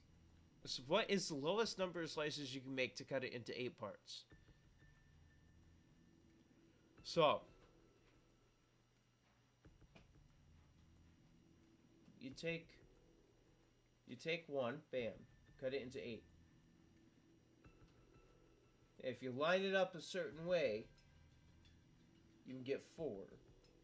But let's see. So so obviously 1 large wheel of cheese, and you have 1 knife with 1 slice.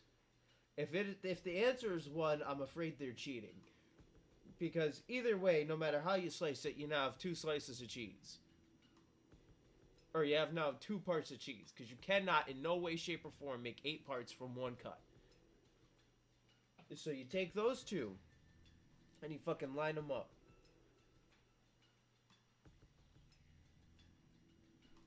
And then you cut again. Because it has to be more than 1. You cut again. And you're thinking 4. But there could be some way to organize the cheese where the way you cut it cuts the other cuts a little bit more on both. So then, I say at least 2, at most 4. But let's see how I would organize this cheese. I'm forming the picture in my brain. So obviously we have two parts.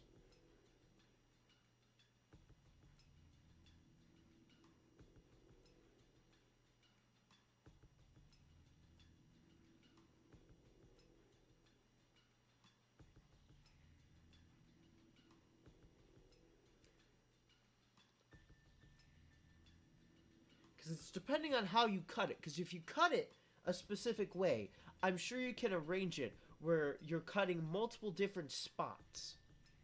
But I don't know how. Because it depends if I'm using what knife I'm using as well. Because if the knife has a curved edge, I could curve it, so then take a piece, slide it there, so if I cut it again, I'm really cutting it like 3 times. So it's becoming 1, 2, 3, 4, 5. Yeah, 1, 2, 3, 4, 5. It depends. It depends. If we're thinking normal knife, max I'm seeing is 4. But there could be a way to do it with one more slice. But I don't know how. So my guess, I'm just going to meet in the middle and say 3. And if I'm wrong, I'm fucking wrong. Because, I mean, the easiest answer is 4. So I just don't want to say 4, because then if it's wrong and it's 3, I'm right. But if I'm wrong and it's 4, at least I'm acknowledging right now that the simple answer is 4. And so if that's the answer, Occam's razor type shit.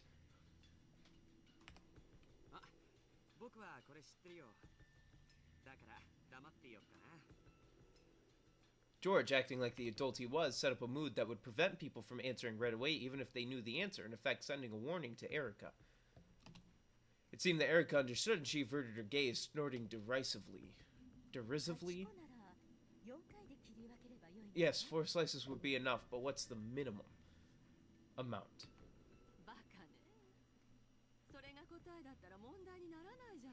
But what if that's the trick?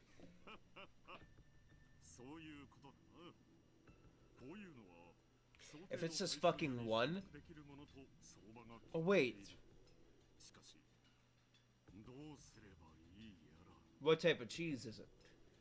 Hold on. Nah.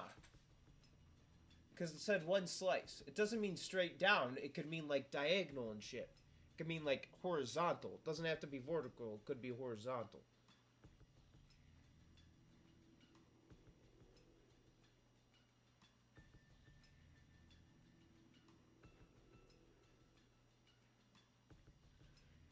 Fuck if I know. I'm still just gonna go with 3. Because, fuck it, it's in the middle. If it is 1, that's dumb. It's fucking dumb. Because I can't see any way for 1 slice to make 8 parts. Unless parts isn't defined by just the cheese.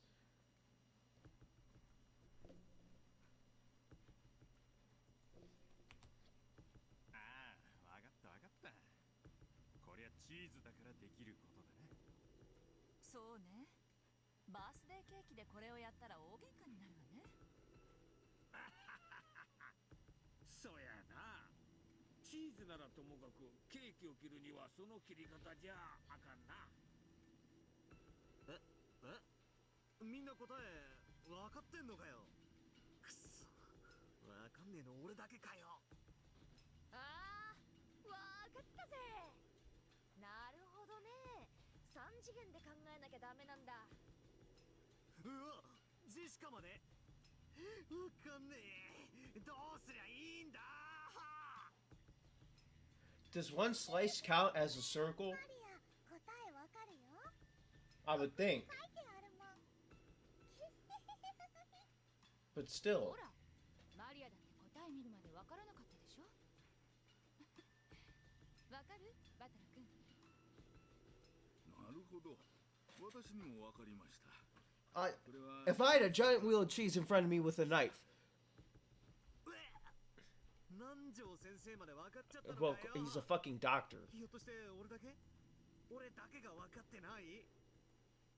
バトラさんの頭も少し火を通せばチーズみたいに柔らかになりそうですね。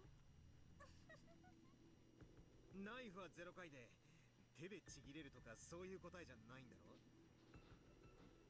なわけねえぜ。 That'd be fucking stupid. ナイフ以外では切れないチーズってことで。チーズを立体的に想像するんだよ。難しいなら紙ナプキンの裏に絵を描いてみるのもいいかもね。大きなチーズが1個あるんだろう。それをナイフで包む。ナイフは直線じゃなきゃ切っちゃダメ。そうよ。ナイフは直線に。So you can't fucking go. でもヒントね。切り方は直線にじゃなきゃどこを切るかは Yeah, but how? There's no feasible way I can see cutting it and getting 8 parts by cutting it anywhere. You have a large piece of cheese. How many times must you cut it with a knife to make 8 pieces? Well, clearly it's not fucking 3. You could obviously do it in 4 cuts, yes. Could it be done in even fewer cuts than that? If it's 1, I'm going to have to, like... Our hints so far point it to being possible specifically because it's cheese.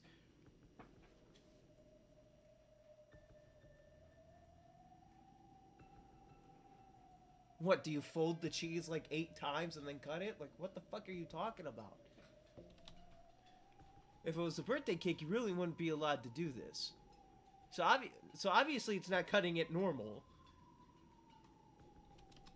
It's fucking cutting it weird.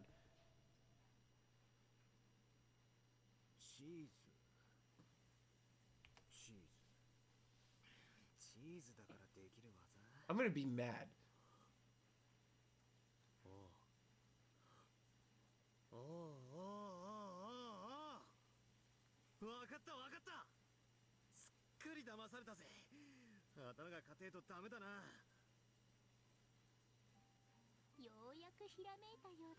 Just tell me the fucking answer. チーズはナイフ以外では切れないんだよな。ナイフは直線だけで切るんだよな。それ以外に何も条件はないよな。なあ。うん。特にない。よっしゃ、間違いない。かー、ひでえ問題だぜ。これはまるで謎だ。上から切るばかりがノーじゃないってことだぜ。上から2回切って4分割。その状態で側面から切れば上段と下段に So I was right, 3! が倍の8分割。立体で考えないと出せない答えだね。つまり I thought it was gonna be some stupid shit. 3回さ。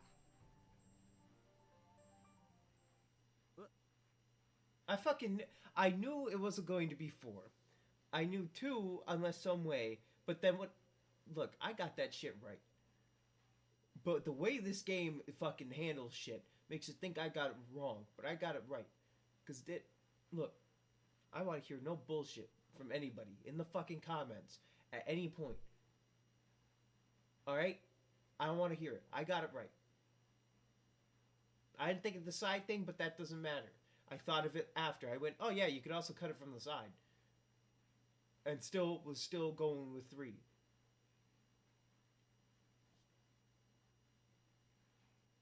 そうなのか？俺1回だと思ってたけど。そらどんな魔法や。いくらなんでも1回は無理や。これは謎々じゃなくて普通に算数的な問題よ。Explain how you did with 1. そうなのか。3回ってのはすぐに思いついたけどな。それじゃ簡単すぎて問題にならないと思ってひねりすぎたか。バトラの答えの方が5分の答えより少ない。バトラが正解？ This, I'd badly get this one. ええ、そうです。バトラさんが正解です。正解は I don't care. I don't care about your correct answer. Badler was happy that someone had confirmed his answer. However, at some point, Erica's face had lost cheeriness. All I know is that I got the right answer that's in the book. And the book is the thing that's officially published and is an official puzzle. I got it right. 私以外に1回と答えられる人間がいて、それ But how would it be 1? あなたとは。エリカも答えは1回なのかよ。It's gonna be some... It's gonna be dumb. 1個のチーズと聞いて、その形状を決めつけるのは実に愚かしいことですので。できるわけないの？お兄ちゃんの勘違いでしょ。3回未満でどうやって8等分するのよ。愚かしや人の子よ。If it's a slice of Swiss cheese. とは言っているが、等分にしろとは問うていない。それにしたって不可能でしょ。ナイフ以外の方法で切るの？ナイフ以外では切れない。ナイフは直線に切らねばならないと条件がある。しかし逆に言えばそれ以外に条件はない。いや、そもそもチーズの形さえも示されてはいない。そうか。みんなは大きなチーズが1個って聞いてカマンベールみたいな平べったい円筒状のものを想像してたのか。俺は朝食のトーストの上に乗せるスライスチーズを想像していたぜ。ナイフで切り分けるような立派なチーズとは普段縁がねえからよ。 And チーズの形状の条件は示されてい okay, I don't care. 出題者のミスです。おそらくマリアさんのその本にはいわゆる平べったい円筒状チーズの図面があるはずです。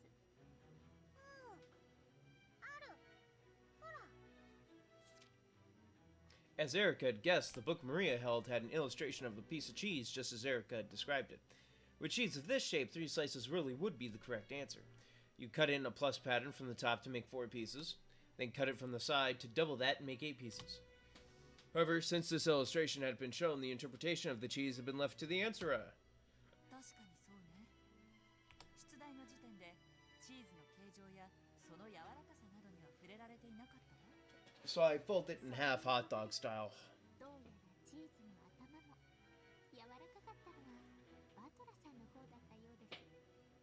わけわかんねえぜ。スライスチーズだったらどうしてナイフ1回で8個に分けられるんだよ。お手元のペーパーナプキンで試してみたらどう Because でし you ょう。 fold it up so fucking これを much. スライスチーズだと思って。つまりよ、こうしてさ、蛇腹を折 Yeah. るわけさ。何回折れば8個になるかな。6回です。 To fold it accordion style, you'll alternate between upward and downward folds. Once you've done this 6 times, it looks like the side of an accordion. 普通のチーズならこんなに折ったらそこでちぎれちまうところだが、ナイフ以外じゃちぎれないことになってんだろ。ええ、問題ありません。ナイフ以外では決して切れぬ魔法のチーズですから。その畳んだのも真上からバサッと一刀両断にすりゃ。確かに8分割だ。ちょっと待てよ。これじゃ当分にはなってないぜ。出題者は8つに切り分けろとしか言ってません。当分は条件に含まれませんでした。まあ折り方を工夫すれば当分も可能ですが、お頭の固い皆さんには説明が混乱するので省きます。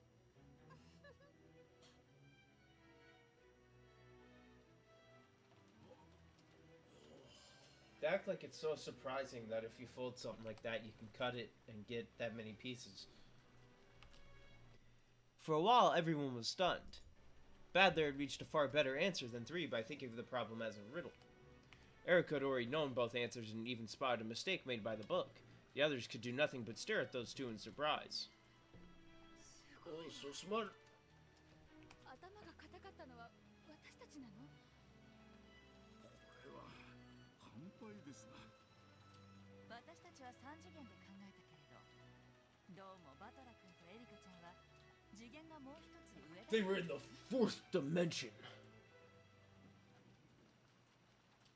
だいぶ魔女とのゲームで鍛えられたようじゃないですか。条件なき問題、すなわち赤き真実の外 Huh? What are you saying, little girl? What witch? What the fuck are you talking about? 魔女の密室の感激を縫う基本中の基本。 Huh? 何の話だ？小説か何かの引用か？まあそういうことにしておきます。それにしてもどなたの脳みそもカチンコチンの石ころチーズってわけですね。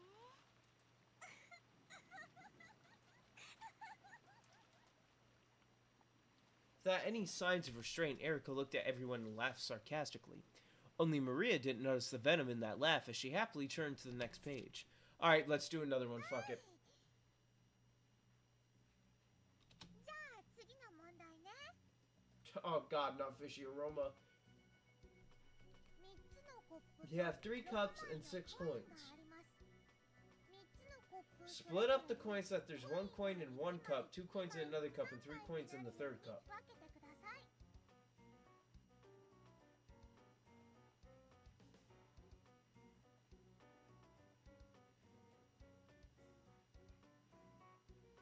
Okay.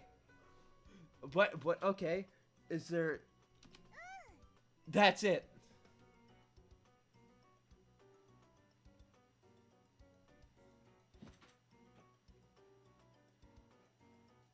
Going off of what she just explained, without any other explanation, the easiest way to do this is take 1 coin, you put it in 1 cup.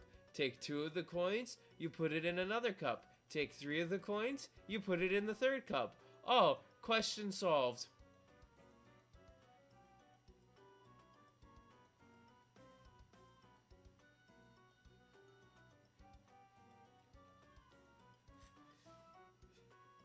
There better be an explanation to this. Or like like rules that they state. Because the easiest, obvious answer is just, you just do it. おいおい、そんなの簡単じゃねえかよ。最初のコップにコインを1枚、次のコップに2枚。 See, Jessica is on the wavelength of me, but she might not have finished the rules yet. ではそれを5枚のコインでもできるでしょうか。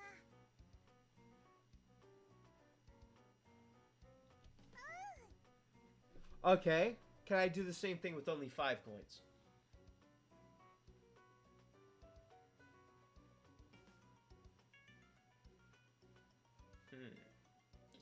One and 1, 2 and 2, another 1, 3 and another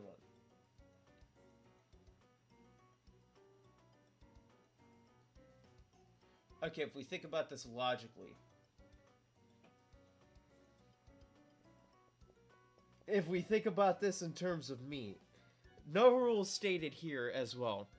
If I put, so I'm going to put 1 coin in the first cup. I'm going to put 1 coin in that first cup. Now I'm going to take that cup. No, here's how we're going to start it. Here's how we're going to start it. Okay? 1 needs to be in 1, 2 needs to be in another, and 3 needs to be in 1 total. Correct? And there's 5. Fuck. If there was 3, it'd be over. I would have had it. If it was only 3 coins, I would have had it. 1 and 1, 2 and 2. 1 and 1, 2 and 1, 3 and 1. I would have had it if it was 3 coins.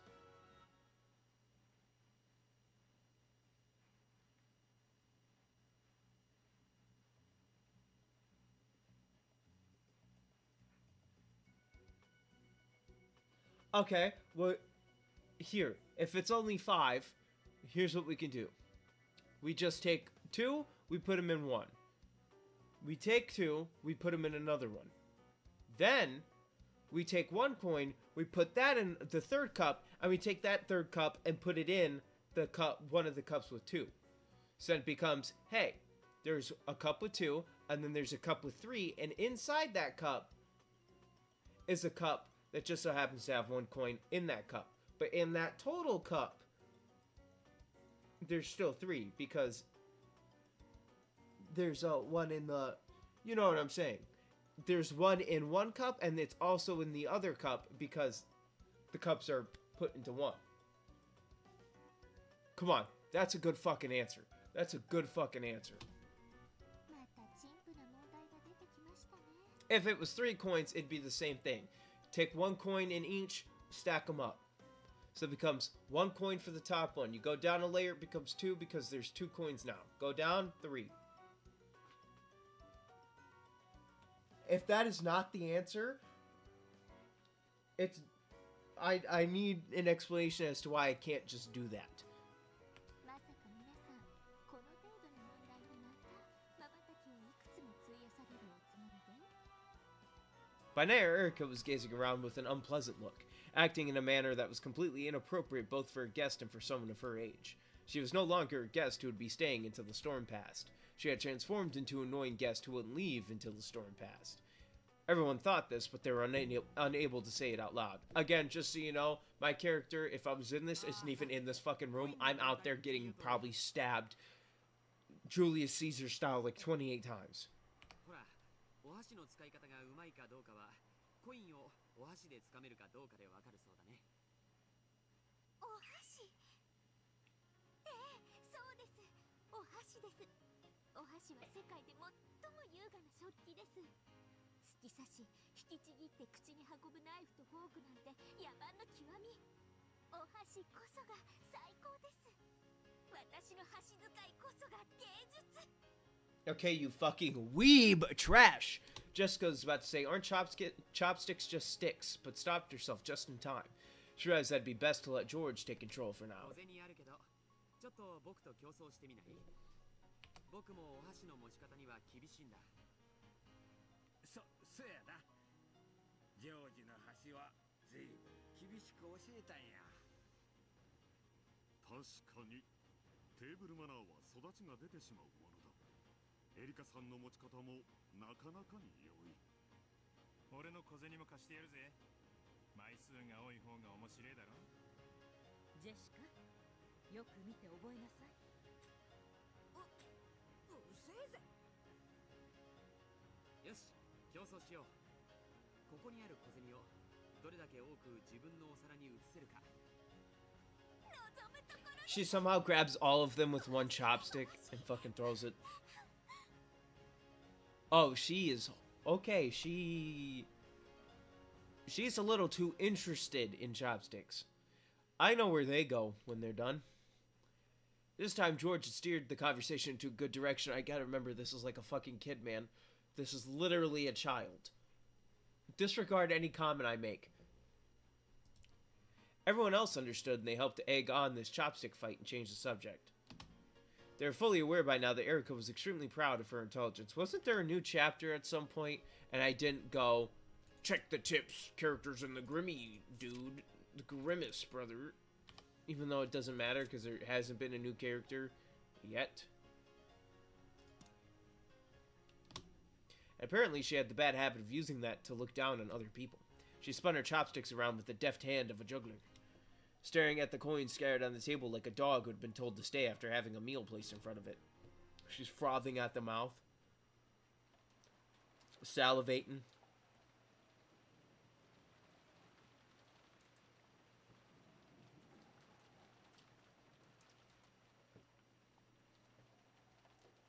The unsettling sound of the wind had now blended in with the sound of rain, mimicking the howl of some monstrous beast. Just when it seemed to be crying out sadly, it would suddenly turn into a roar and rattle the windows, striking up even more fear and unease within me. Light from the hallway poured in through the thin crack of the slightly open door, and it seemed to carry with it laughter that was warm and happy, but very distant. I'm sure everyone's in the dining hall or somewhere having a good time. I want to go there as soon as I can. I'm sure my family will be there. I hate being all alone in a place like this. Dad. Mom. I stubbornly tried again and again to get that door open, but the merciless chain just wouldn't let it open any further than that crack. On the contrary, feeling this close to a way out just made me more impatient. Gulping and trying to ignore the fear lurking behind me, I quietly closed the door. That light coming out of the crack is just a trap. An iron shackle making it look like I'm an inch away from freedom, though that door will never actually open. A shackle trapping me in here for all eternity. I need to get out of this creepy room as soon as possible. When I closed the door, all that filled the room were the eerie sounds of wind and rain. The way the wind picked up every now and then and shook the window frame felt like a monster in a cage shaking the bars. I was scared of that monster. Couldn't help but avert my gaze from the window. Gotta search. If I can't get out the door, I need to find another way out. Just to the side of the door was a closet. There was only enough space inside to hang overcoats. Of course, it didn't connect to anywhere outside the room. If this were hide and seek, it'd probably be fun to hide in there. However, inside this creepy room, it'd be no better than stepping into my own coffin. If I go in there, maybe I'll find myself trapped in the closet next. This fear I didn't understand sent a massive shiver up my spine, and I closed the closet door in a hurry. There was one door left. When I opened it, there was the bath and toilet. Of course, there was no exit. There weren't even any windows. If I turned the faucet, water would probably come out, then disappear down the drain and flow outside. But I couldn't get out that way. Unless I became a contortionist right here and now. Alright, now I'm in a weird cylindrical shape I can slide out the drain. Unless I went into the bathtub with the stopper pulled out of the drain and smashed my flesh and bones to bits. I had the feeling that this was the only way out, so the black stopper in the bathtub drain looked extremely terrifying. I tried a lot of things, both mentally and physically, but there really was no chance of me getting out through the bathroom. Next is the window. Beyond the window is a pitch black darkness. The fierce winds and rain are slamming against the glass. The darkness on the other side of the window may have been unsettling, but I didn't really care where I went as long as it got me out of this room. However, the window was clamped shut. Right down the middle of the window, which was made to swing open like a set of double doors, was several ugly metal clamps. It was even more unnerving than the chain on the door, like a rough operation scar on some bizarre monster. The wind and rain slammed against the window frame, shaking it and making it creak loudly. However, unlike the door, this wouldn't open even a crack. I've had enough. Give it a rest already. What the hell's going on with this room? I've had enough of this creepy room. Enough! Enough! Enough!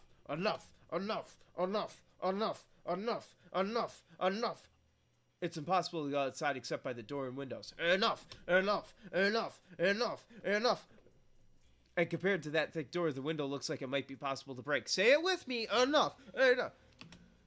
I'll smash it. The like button? The follow button? If I swing a chair at it, the glass will probably break. I might even be able to smash the wooden grid that runs through these latticed windows. All I need to do is make a gap large enough to slip out of. I grabbed a fancy-looking antique chair and headed back to the window. Yeah! Smash it! Smash it! Over and over. The chairs... Oh, you broke it? The glass smashed with a violent sound and the frame groaned and creaked. I thought the chair would break into like splinters. Smash it. Smash it. Over and over. If I can just break through the wooden grid. Damn it. What the hell? Even though the glass had been smashed apart, even though the cold rain that blew and tormented me, I just couldn't get that grid to break. They weren't iron bars. It was just a slender wooden mesh. Even though it's fragile enough to make that creaking sound, why doesn't it break? No, wait, maybe it's almost broken. What if I tracking it from a different angle instead of just smashing it head on? I stuck my left hand outside through the hole in the broken latticed window, grabbed the frame from the front with my right hand, and tried to break it by shaking it around from both sides. My left hand started to grow ice cold from the frigid winds and rain. When I shook it, fragments of glass sticking out from the broken frame poked into me, and my wrist was soon stained with blood. But if I can just get out of here, this much pain is no big deal. But I can't get out. I'm stuck. It won't open. I can't break it. The more violently I shook the frame, the more the glass fragments tore into my left wrist, causing me intense pain. Wait, what's... Huh? Ow, ow, ow, ow, ow, ow, ow, ow. For I realized that the glass fragments on the frame had extended outwards. It was as though an ugly beast was trying to chew my hand off with glass teeth. It didn't just feel as though they were growing outwards. They actually were getting longer before my very eyes. And they're chewing my hands to bits! I tried desperately to pull my hand out, but it already dug deep into my wrist and I couldn't move it. I put all my strength into it, but it just hurt more and more and the glass didn't even budge. What the hell? Damn it, let go! Let go! Let go. Free your mind. I hit the glass with my right fist over and over, but that just hurt my right fist and did nothing to release my other hand. So imagine, you have glass that's growing into your wrist, and you're going, let me punch the glass that is jammed into my wrist, so then when I break the glass, it's still stuck in my wrist. Just then, my left hand, which was still exposed to the rain outside, brushed against something slimy. What? It couldn't have been a leaf blown about by the winds or anything like that. I mean, it felt just like the touch of someone's rain-soaked hand. Then, it closed tightly around my left hand. When I felt the 5 fingers, I knew that some person out out in the darkness was touching my left hand and was about to hit me with their death punch. Fucking music reference, brother! And, yes, I know who it is. It's the witch. The terrifying witch who rules over Rakenjima's night. The two hands soaked in the freezing rain gently caressed my left hand. However, though I could tell what was happening by touch, I couldn't see anything out there in the darkness. Then, I felt about my fingers and twisted my ring finger upwards. Oh, ow, ow, ow, ow, it's gonna break, yeah.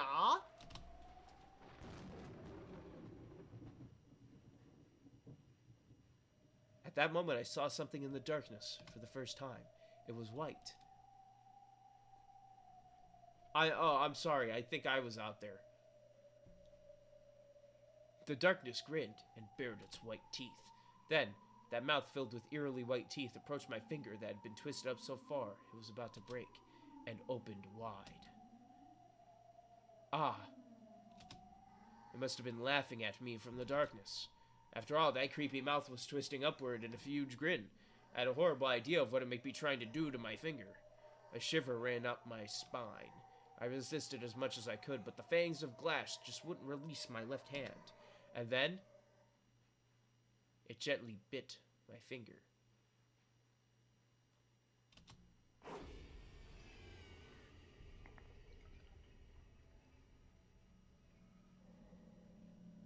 Flesh and bone were crushed and torn apart in an instant. If it was gentle... You know what? Let's try it. Oh, my finger's gone! Crunch, rip, tear, squelch. Splat.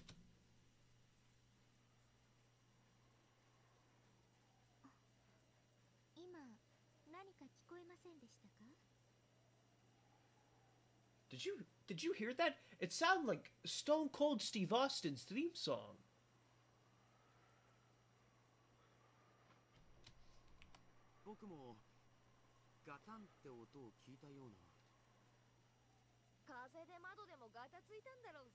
Again, I'm somewhere else.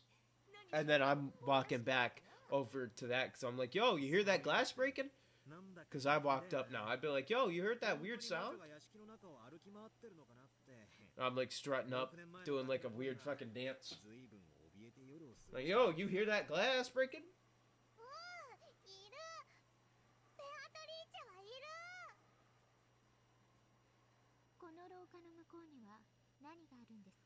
A room. Erica would hate me. I'm telling you right now. I like to be Captain Obvious, so she would ask, what's at the end of the hall? And I would go, a room. She would look at me and just be like, I'm going to fucking kill you.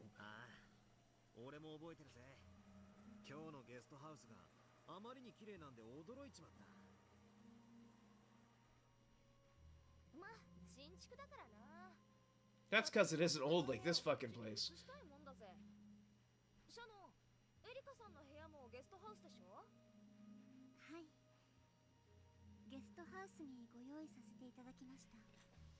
There's bound to be one room in this place nobody's entered for at least like 10 years.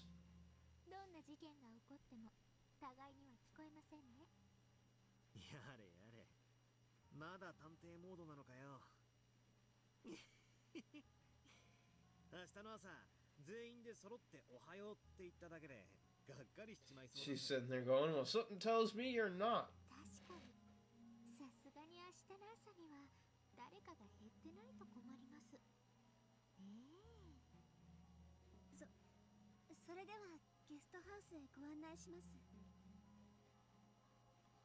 I'm surprised Erica didn't go, hold on, let me check out that room.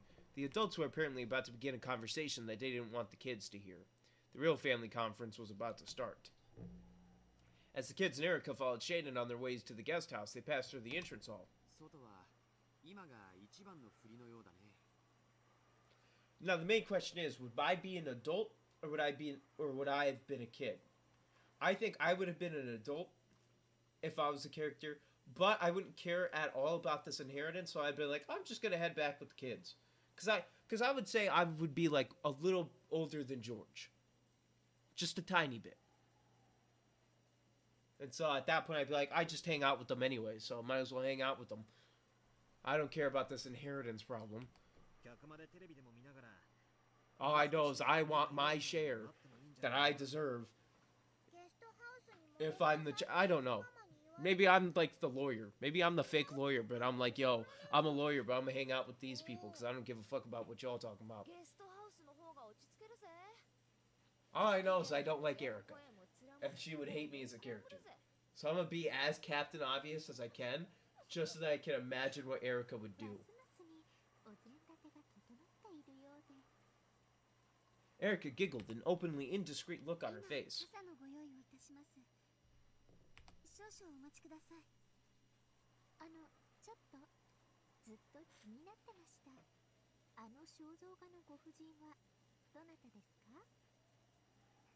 まあぶっちゃけベアトの肖像画であることは知ってるわけですが、前回のゲームでは通り過ぎてしまっただけで面白くなかったので。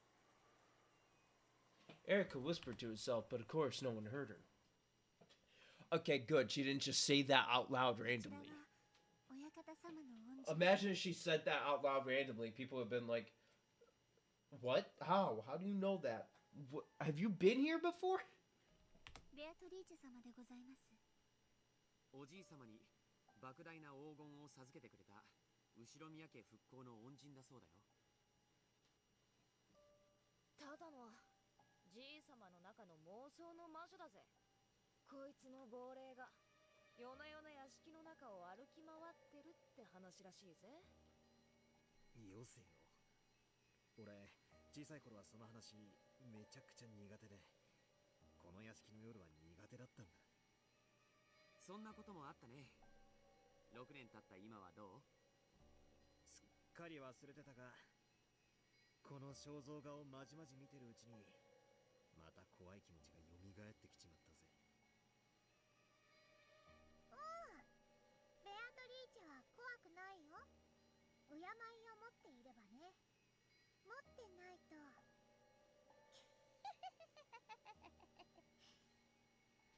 シャノン。はい。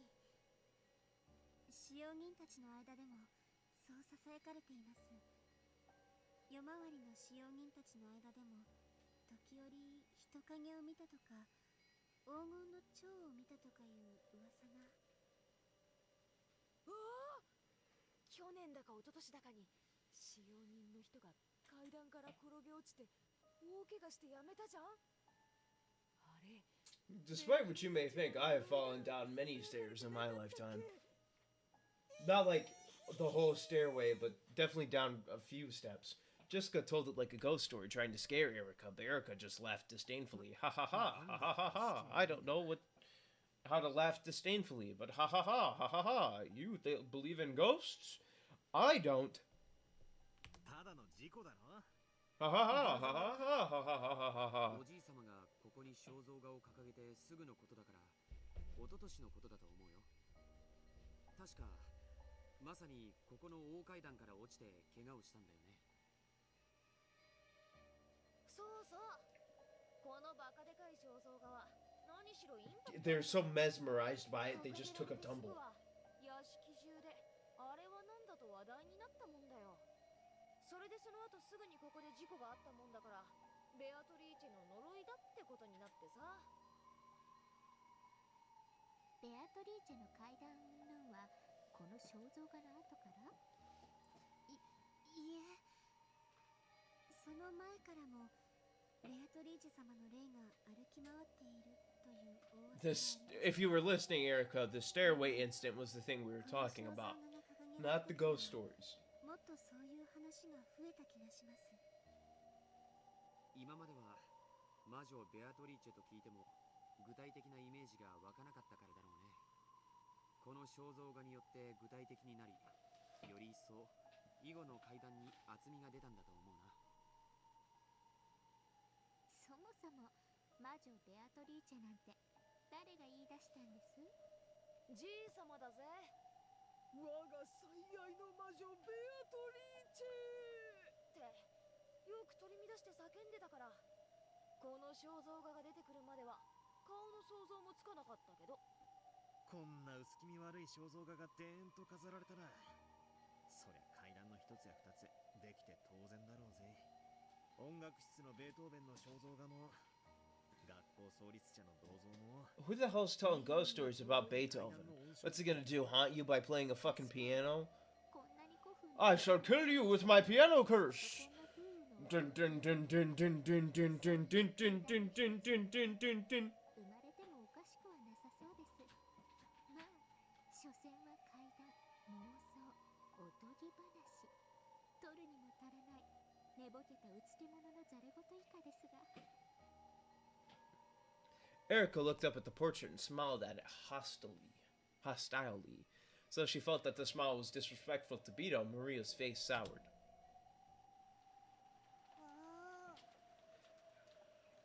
ベアトリーチェはいる。そんなこと言ってると、きっとエリカに魔女の呪いがあるよ。おや、怖い怖い。魔女の呪い、大いに望むところですよ、ベアトリーチェ。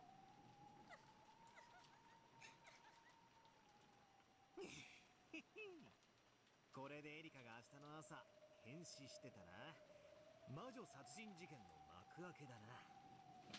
won't be me that's dead. 探偵なんだろ。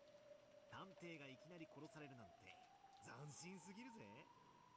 おや、それは困りますね。現場検証に差し支えます。なるほど、ノックスにも探偵を殺してはならないとは書いてありませんし。Then who becomes the detective at that point? ベアトリーチェの呪いを防げるお守り。お守り？そんなのあるのか。 After fishing around in her bag, Maria pulled out a string of beads attached to a medal that had a scorpion drawn on it. It looked like a cheap prize from an arcade or something. なんです？これ。魔除けのお守りなの。効果は弱いけれど、これをつけてれば今夜一晩はきっとベアトリーチェの呪いを避けられるよ。他にもクモの巣が魔除けに効くとも聞きました。I still don't understand the spiderwebs thing. ベアとはきっと蝶の化身だから。Oh, okay, now I get it. Thank you, Maria, for explaining it immediately. That actually makes sense. And it makes sense with another thing that happened in this story involving Ava, child Ava, Beatrice, Ava, whatever the fuck you want to call her, and Rosa.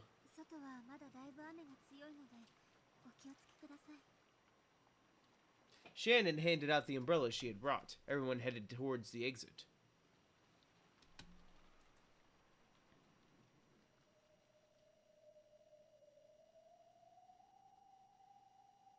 And then, when there was none left standing in front of the portrait, a gold butterfly appeared. It expanded out into a golden splash, becoming a human form. In the hall, empty now that the children had left, Beto stood alone and silent, looking up at her own portrait.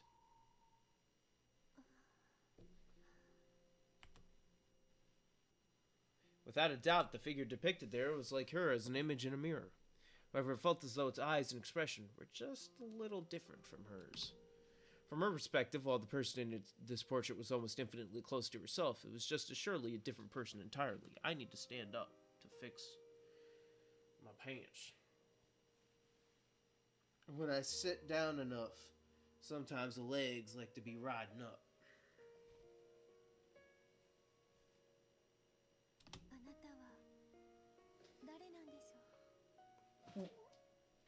Let's continue.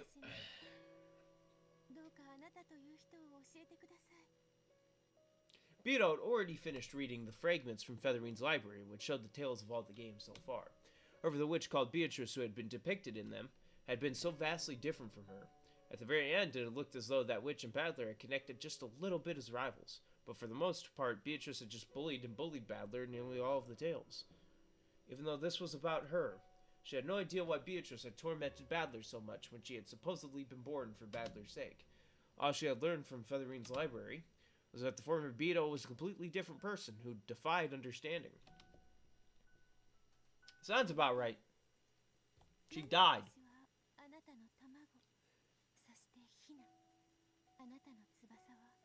Oh, now I get why they're calling her a chick. Okay, because it's like, okay, it's a chicken thing. Alright, I thought they were just calling her a chick because she's female. She had listened to the conversation badly and the others had just been having. Beatrice can't handle scorpion charms. Beatrice can't deal with spider webs. So she wouldn't have wanted to touch either of those by choice, but it wasn't as though anything terrible would happen if she did. Was being perfectly fine when around those proof that she wasn't Beatrice? Even though this involves her own self, she didn't understand at all. So she quietly gazed into her own eyes on the portrait. It felt as though the truth hid behind those eyes. Beto slowly approached the portrait, and then she lightly touched it. It's like the Skyrim Dragon Soul absorption, just. Ah, I feel the power. Ah. When she did, it felt as though the portrait rippled slightly. Yes. This is a doorway. A doorway to the long path that will lead her to the Golden Witch Beatrice. Beto felt a bit dizzy. Did the head just move? She lost her balance, feeling as though the world was twisting around her. Then, when she couldn't tell which way was up or down, she was swallowed downwards. Plunk. With a soft, watery sound, Beto was sucked into the portrait. Super Mario 64, let's go. The world inside the portrait was pitch black. However, there was nothing unsettling about it. It was a comfortable darkness, like when you put your head under the covers in bed at night. Beto realized this was a world inside herself. So, despite the darkness, she felt a warm embrace. As long as she asked for nothing, this world would ask nothing of her. But she couldn't remain like this. She didn't want to spend eternity inside the darkness of this world.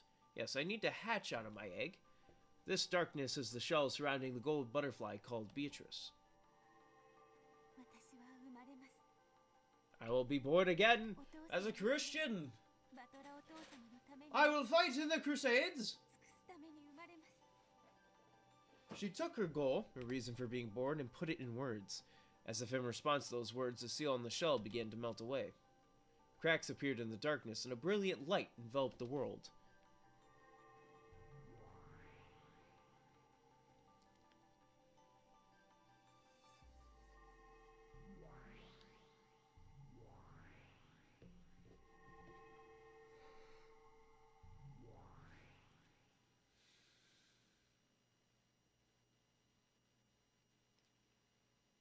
And so, Beatrice was born.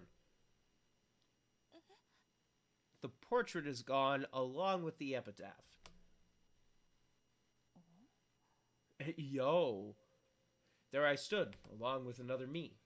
For a second, I thought that the me in front of me was the real Beatrice, the one I wanted to be more like. However, she was looking back at me with the same bewildered eyes, so I realized that wasn't quite it. That's right. I wasn't the only one born from that egg. She was also born. Is she my twin? No, it feels a bit different. How can I put it? Both of us are lacking something and immature. Yes, both of us are chicks, but we're also fragments of the true Beatrice. Felt as though we could become the real Beatrice together. No one explained this to us. However, we naturally understood. I decided to talk to this other me. Unless I get to know her and become one with her, I won't be able to become the Beatrice Father desires. In other words, the thing that Father wants from me and was so heartbroken to find missing must be something that she has.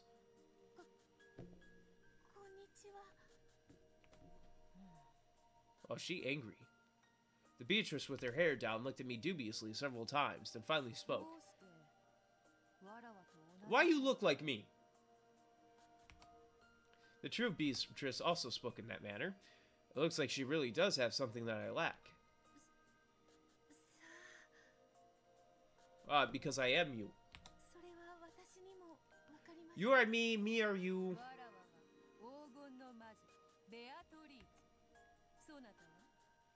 Now, if I heard right, I heard a you. Oh god, there's two of them now. Help me, please. Why are there two? Alright. Beatrice the Elder. A mysterious witch who existed even before the rules. She has the same name as Beto, but she was not given the purpose of devoting herself to Badler. A mere shadow of a witch sealed away by Kinzo, she spends her days pulling small pranks and clearing away the anti-magic toxin for the sake of her resurrection. Has many things in common with the evil spirits of Akujikijima, such as a fear of spiderwebs. She was the one who gave Shannon the golden butterfly brooch. Okay. Ah, okay. Because Shannon talked to the one of the portrait, and she must be the one in the portrait. 私もベアトリーチェです。後ろ宮バトラに仕えるために生まれてきました。わらわは黄金の魔女にして六軒島の夜の支配者。後ろ宮バトラは知っているが、あのような小僧になぜに仕えねばならぬのか理解に苦しむ。I realized that the thought I'd had a second ago must have been true. Together, we really can become the true Beatrice. Though the person in front of me does have the part that makes her a witch, which I lack. She does not possess the mission to live for Ushiro-miya Badler's sake. She has what I do not, and I'm sure I have something she does not. We must fuse Dragon Ball Z style. Quick, do the dance. 双子みたいなものだと思います。いいや違う。そなたはわらわの妹だ。わらわはそなたが生まれるよりずっと前からここにいる。え？そうだったんですか。I was born later. So does that mean the mission to live for Ushiro-miya Badler's sake was born later on? However, I don't think my whole existence is something quite as vain as intangible as a mansion. I have enough of a personality to think and act as I am doing now, so the witch Beto and I are separate people, with most of us possessing something the other lacks. In that sense, maybe it's fitting for us to call ourselves sisters, as she says. 私はあなたのことが知りたいんです。わらわも知りたい。そなたもまたわらわであることは理解している。そしてなぜにそのような言葉遣いでありバトラに仕えねばならぬのか。そしてどうやらそれを理解せぬ限りわらわたちは互いに未熟らしい。私は完全なベアトリーチェになりたいんです。わらわはそなたが生まれるまでこれで完全な存在だった。しかしこうしてそなたが現れた今、そなたを受け入れるのがわらわの定めであるように思う。わらわもまたそなたのことを知りたい。 The witch Beto's tone was very slightly arrogant, which fitted her self-proclaimed status as the older sister. Ever since we both realized that we were the same person, there was no need for her to be a bully. She probably realized that after meeting me, her current form was no longer her real self. どこですか？お屋敷のホール？あ。Beto gasped. Her portrait wasn't there. That mean that this was at least 2 years in the past? そうとも。後ろ宮の屋敷のホールである。夜はわらわの時間。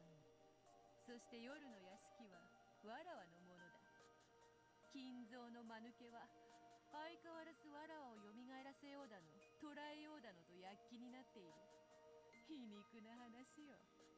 そのわらわはこうして堂々と毎晩屋敷を支配しているというのに。あなたは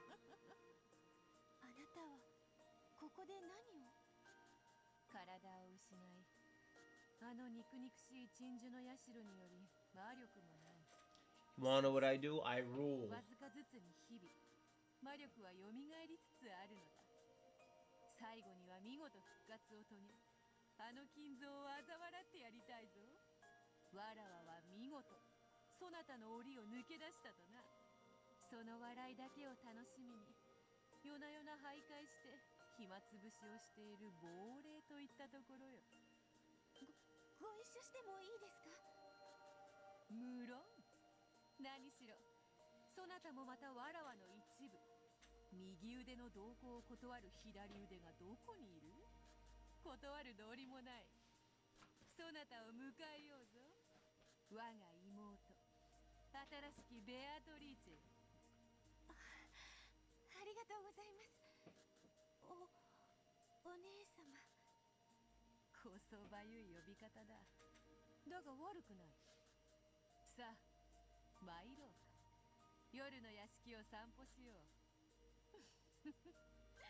わらわの退屈な日常を紹介しようぞ。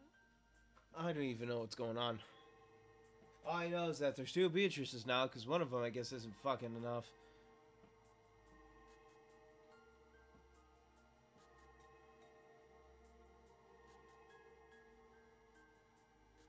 The two Beatrices changed their forms into two gold butterflies, floating silently into the depths of the shadowy mansion.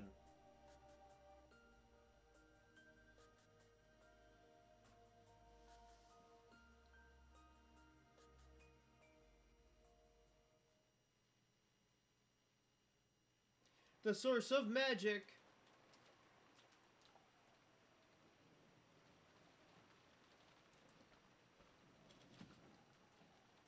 You know what time it is.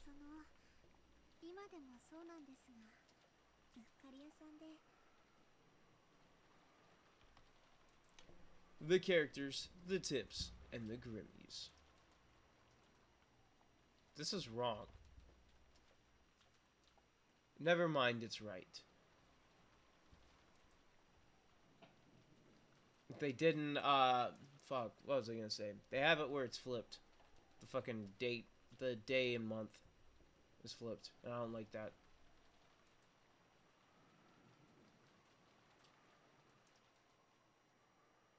The fuck was I doing? Oh yeah, characters, even though I already looked at them technically, we're gonna... Hot. Hot. Hot. Hot. Alright, now we check the tips. And the Grimmy. Ah, here we go. Wa is the pronoun that Beatrice used throughout episode 1 through 4 to refer to herself.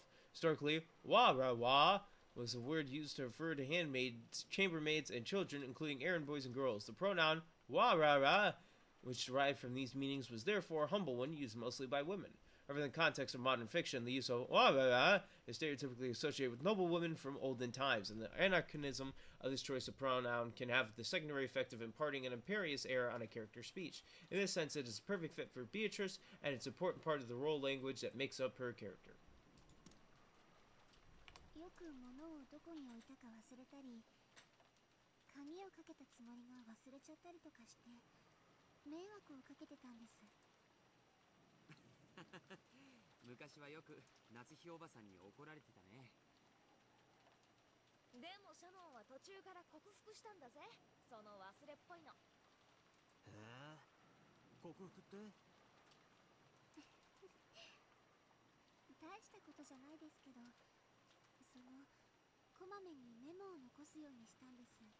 Hey, writing things down is always good. Write down if you got plans. Bam, you remember what the plans are. 日々繰り返すことはメモにチェックリストを Checklist, great too. ちゃんと点検して。 I should know about the plans thing because my sister does it. Because she'll be like, she had to write down something and goes, well, even if we don't go, I have to write it down because I'm going to plan something else for this day if I don't have something written down for it. So it's like, yo, you got plans? Write them down. You got something to do? Write it down. You got this? Write it down. Writing down something helps you remember it. She was talking about a certain summer night. That is a true fact for Trucity. She had been doing the nightly rounds. From her perspective, it was a ghost story. From the witch's perspective, it was the story of a little summer's night prank.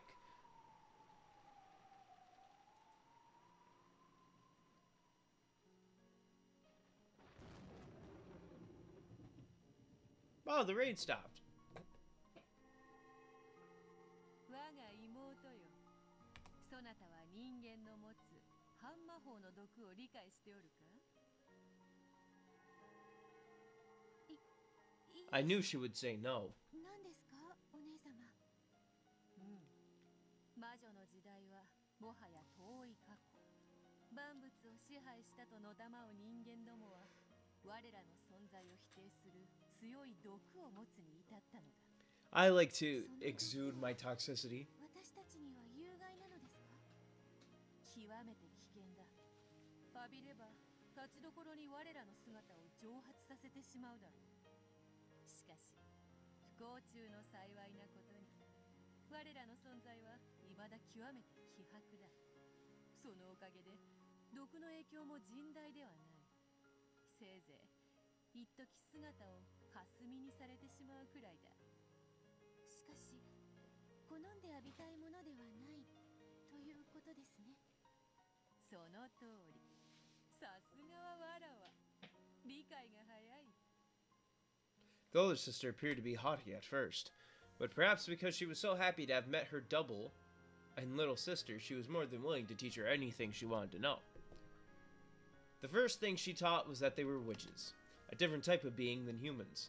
Beato had thought her inability to use magic meant she wasn't a witch, but apparently she was still a witch nonetheless.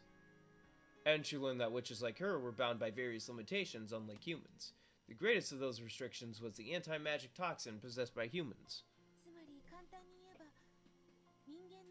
I thought it was you can't just be around humans. So if I was a witch, I could just dance around a human and go, ha, I'm still around. I'm still around. You're a fucking idiot because you ain't looking around.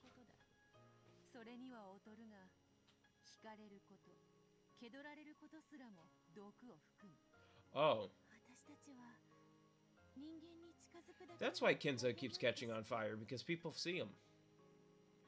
Wasn't Father a human? Why am I not burnt by Father's toxin?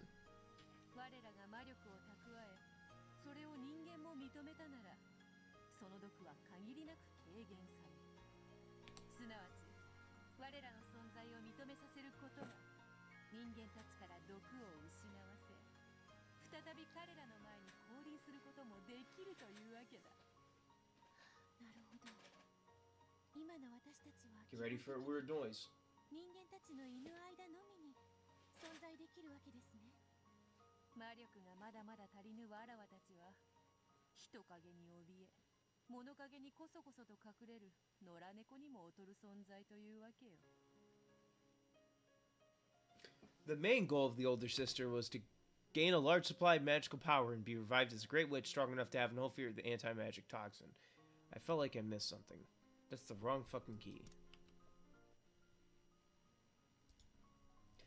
For that purpose, she had wandered around the mansion night after night, striving to regain her magical power and reduce the anti-magic power of the humans. The powerful previous Beatrice, whom she had read about in Featherin's library, had appeared openly in front of humans and even toyed with them at will. According to her big sister, such a level of power was most impressive. 人前に堂々と姿を現し、魔法を自由自在とな。わらわとて想像もつかぬ大魔女の境地は、それがわらわたちの未来の姿だというのか。はい。お屋敷の人間たちの前に堂々と姿を現し、魔法や眷属を次々に召喚できる。まるで絵本の中の魔女のようですらありました。夢のある話だ。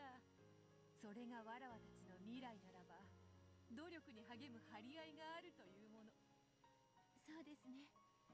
それでお姉様、そのための努力とこうして窓の鍵を開けて回ることにどんな関係が？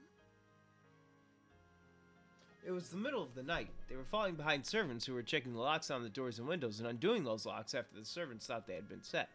Felt more like a child's prank than the work of a witch. I'm gonna check something just 'cause I can for 5 fucking seconds. Okay, yeah, Doug is not streaming anymore, so he probably completed his goal of beating shit. Let's just continue. I just wanted to see if he was, after like fucking 3 hours of him streaming. Even, what? No, what, huh? 時にあまりにみすぼらしくも見えよう。しかし、これは偉大なる一歩なのだ。With pride, as though making the first step for mankind on the surface of the moon, the elder sister undid the lock on a window with a click.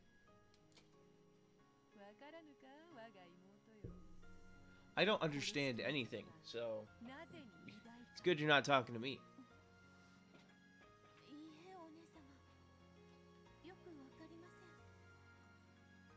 The older sister closed her eyes lightly, smiled, and opened the unlocked window a crack. Cool outside air flowed in, making the curtains flutter.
Yeah, definitely can't say that one.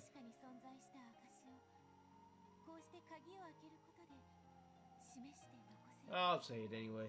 Nah, you know what? See, that's the problem. I censor myself. And me censoring myself, of course, isn't just small pranks like opening a window. Me censoring myself makes it harder for me to actually do the bits that I want to do. Because then by the time I actually want to say it, the bit's already dead. She could also smash windows and vases or leave behind strange fires and mysterious scribbles. In fact, one time she actually did play a large-scale prank in the kitchen, piling up kitchenware in an eerie manner and leaving behind a bizarre scribble which scared the servants considerably. She passed out and died. It was a complete success. She'd really managed to scare the servants and had succeeded in making them acknowledge the existence of magic, weakening the anti-magic toxin. However, she usually chose to make her presence known by unlocking windows. The act of unlocking symbolized her release from the limitations imposed by the human's toxin. One day, I will be free from this prison.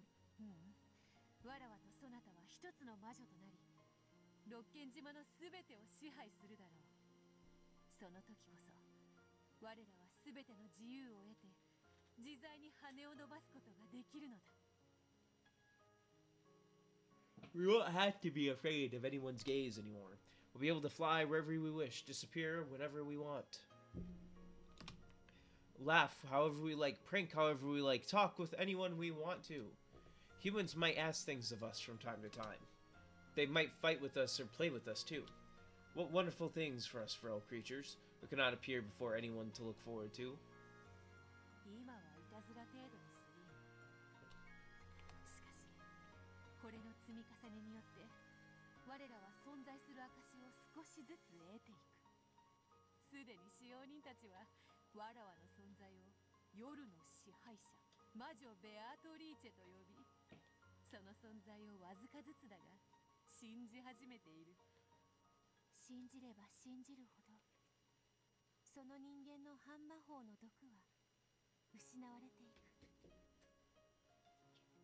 I see. So this means that Father is no anti-magic toxin. That's because he truly believes in the existence of the witch I am, without any doubts.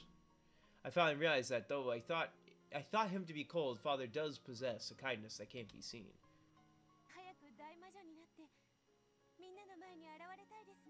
Well, you won't be able to appear in front of everyone, I would think.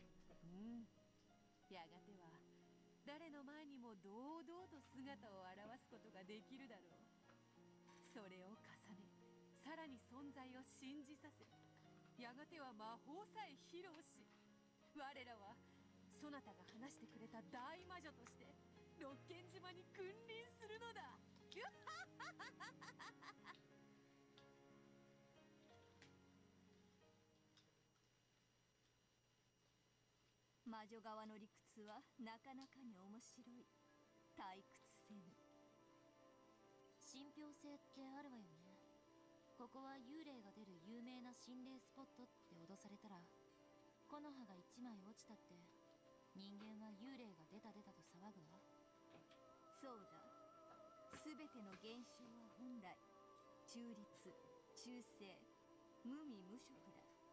それを望む受け取り方をさせるにはその環境づくりが必要となる。カリスマのある人物がたとえ何かを失敗しても好意的に Yes, people got that riz. なるほど。その意味においてはベアトたちのささやかな努力は間違ったことではないわね。屋敷の鍵が開いていただけなら戸締まりを忘れたか、はたまた誰かのいたずらかで済む問題。それが夜な夜な屋敷を魔女が徘徊しているという噂が魔女の存在を少しずつ形作っている。 So it's more like right place, right time. 夜の屋敷でおかしなことが起こればそれは全て魔女の仕業とみなされる環境の成立。なるほど。そういう論法がまかり通るまでに至ったならそれはもはや夜の屋敷には魔女がいるのと同然を意味するわ。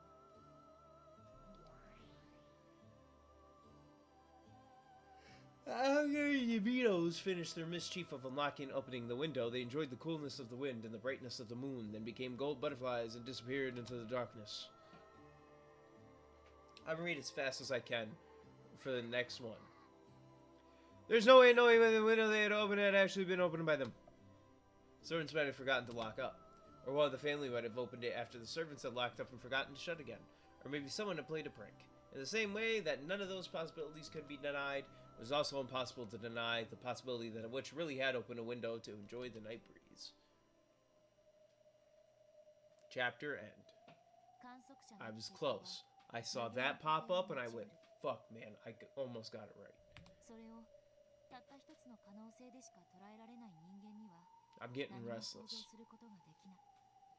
しかし because I'm 魔女 sitting の可 down. 能性を信じられる者には So 魔女のいたずらを想像 let す me る hurt ことが my できる。 knees again.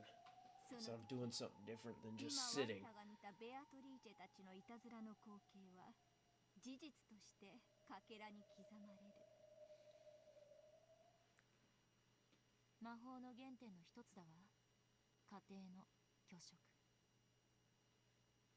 With just a little magic, even a mass-produced stuffed animal can be reborn as a wonderful, unique stuffed animal filled with a mother's love. If you doubt it, it'll be burnt by the anti-magic toxin. If you believe it, that magic will become the truth. 魔法のすべて Sakutaro is getting mentioned a fuck ton. マリアお姉ちゃんの言う通 That's り twice now. いい魔法だってある。邪悪なる魔法を退ける力も人の子には必要だろう。しかし愛ある魔法を焼いて汚さぬこともまた人の世の愛なのだ。ま、許せるのはいい魔法だけよ。それ以外は全て否定して焼き尽くすに限るわ。人の子らしい答えだ。話を戻すわ。ここまででわかることはやはり六軒島の夜の支配者と呼ばれた亡霊ベアトリーチェは存在しないということだわ。夜の屋敷で起こる不可解な現象の総称に過ぎない。すなわちベアトリーチェとは人物名ではなく現象名に過ぎないのよ。 If anything bizarre happens, it all becomes the work of the Golden Witch. That environment in which a witch could exist is what Beatrice それ is. が累積して1986年に至る。これこそが真犯人がかぶっているベールなのよ。そしてそれをかぶっているのは紛れもなく人間の誰からも。この魔女たちの過去物語の時点ではそうも断言できよう。 Okay, I still want to know who the hell that one guy in the new opening is. 1986年も戦い抜 Because I haven't encountered him yet. And he seems cool.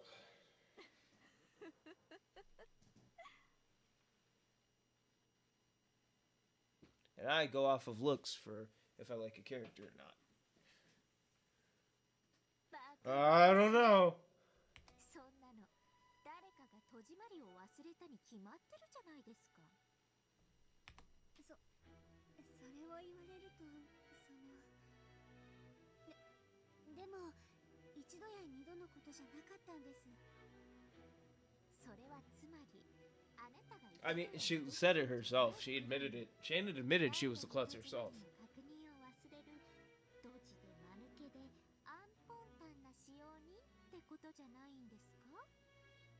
シャノンだけじゃないよ。他の使用人の時にもいつも同じ窓が開いていたんだよ。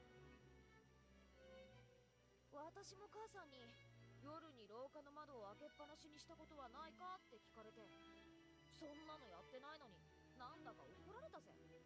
チュッ。ベアトリーチェもきっとお月見がしたかったんだね。Erica ain't believing a lick of it. 何度も同じ窓でそういうことがあると薄気味悪いよね。それに厨房の料理道具が積み上がってて不気味な魔法陣だかの落書きがあったってのはもっとやばいだろ。血みたいなもので I've done this same thing like twice tonight.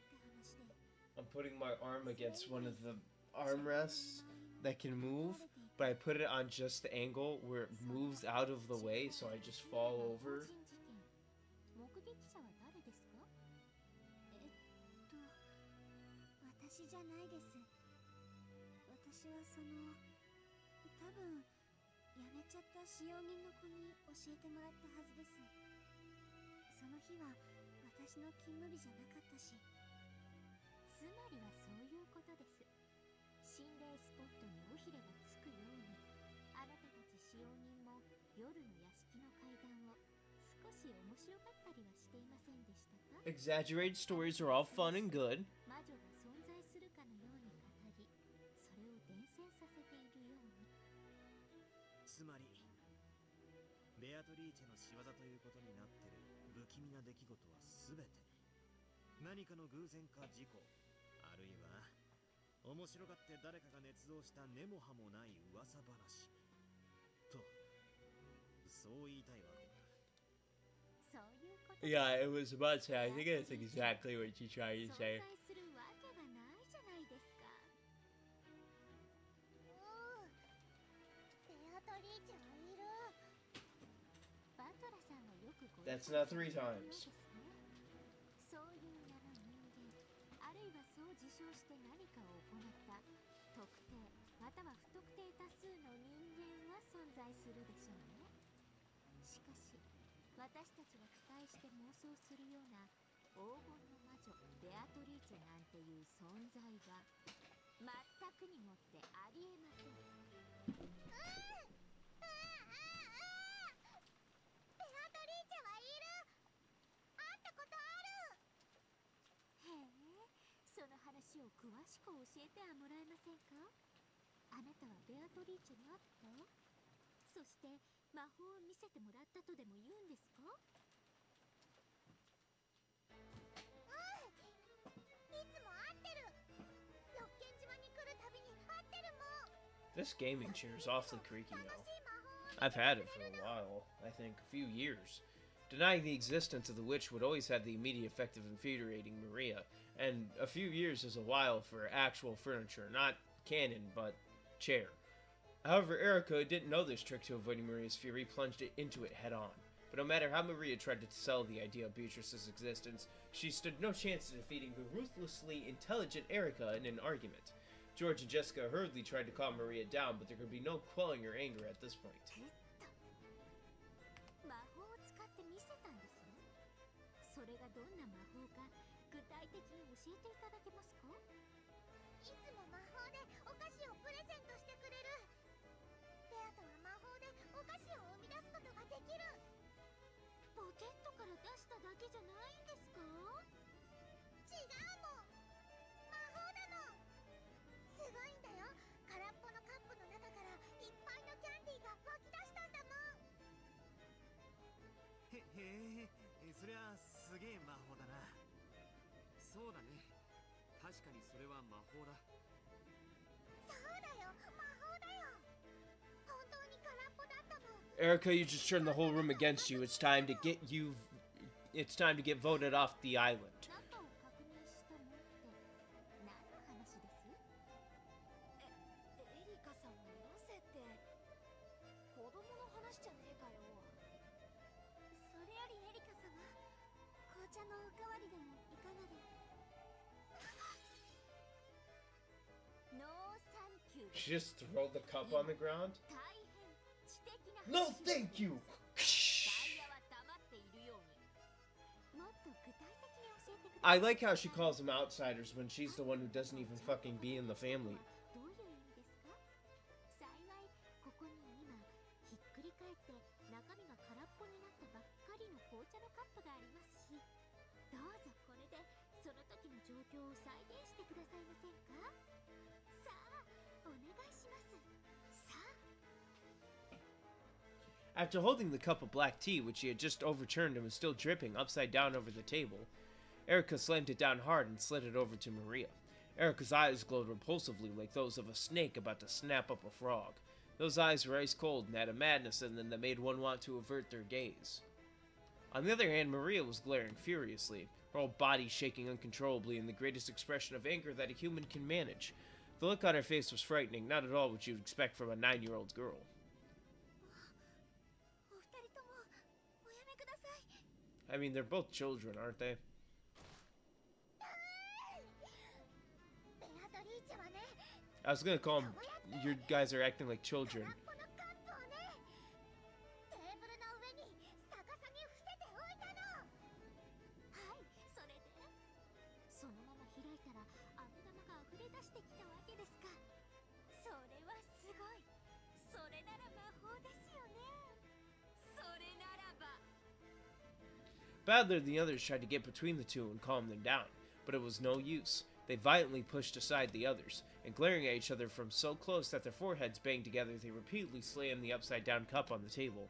The sound of their foreheads banging together and the cup being slapped down shattered the barrier between reality and illusion.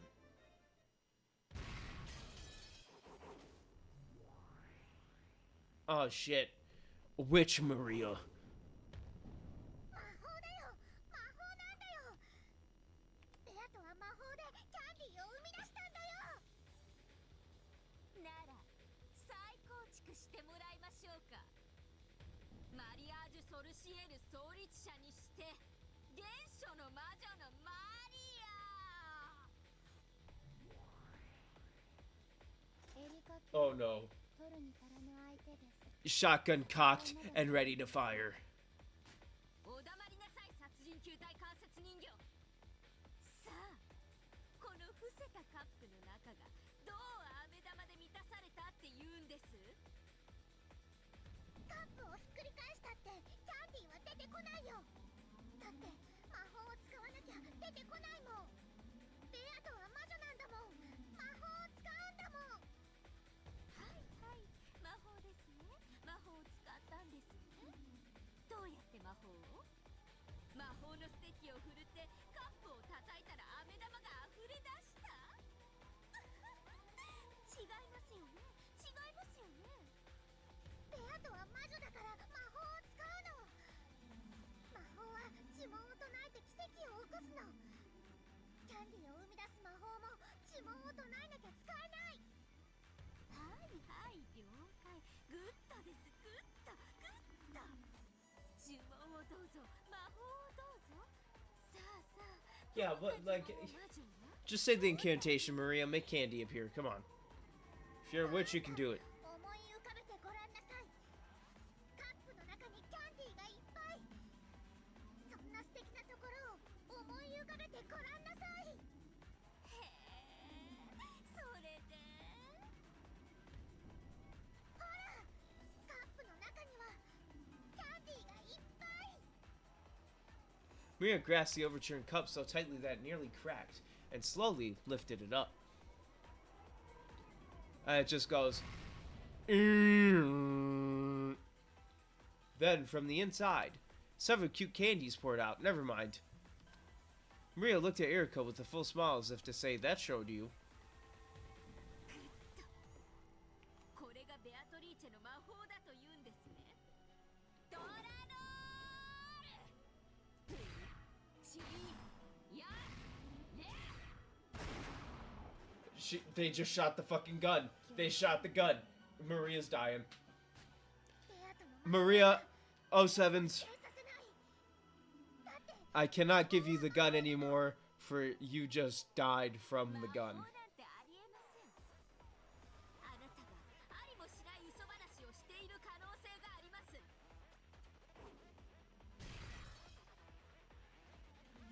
復唱を要求です。これれに応じぬ場合、ノックス第7条の違反です。応じるよ。これは真実だよ。これは本当の話。テーブルやカップに細工があって実は手品だったなんて、そんなオチはありませんものね。それは違反ですもんね。秘密の仕掛けと細工はノックス第3条の違反です。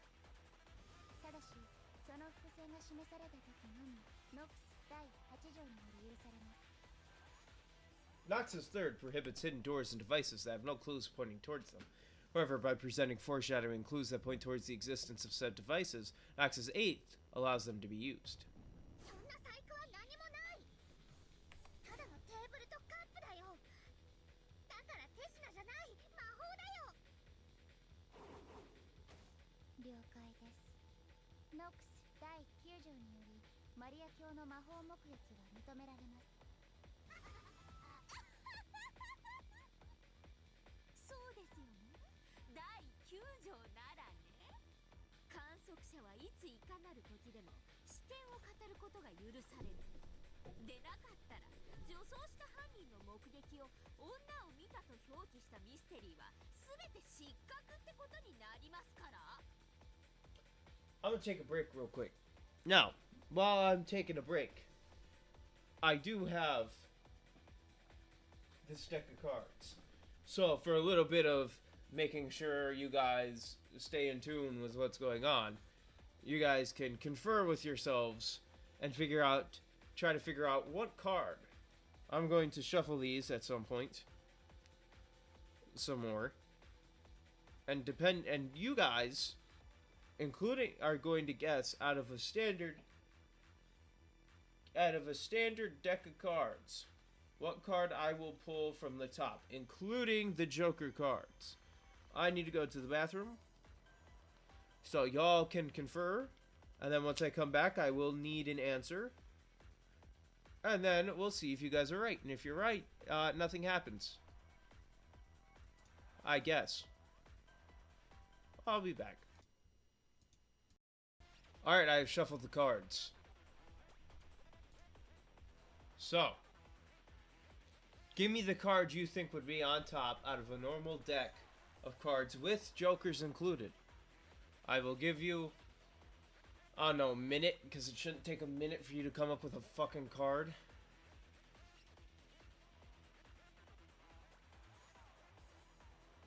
And if not, I'll just say, your answer was a Joker.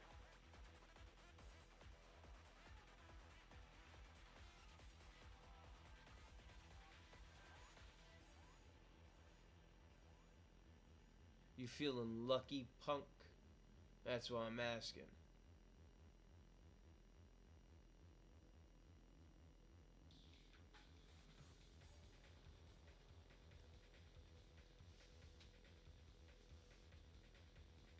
Now, I'm not even going to give you a minute. Time's almost up.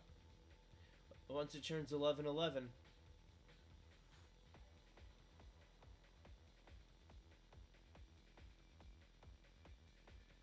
We're not there yet.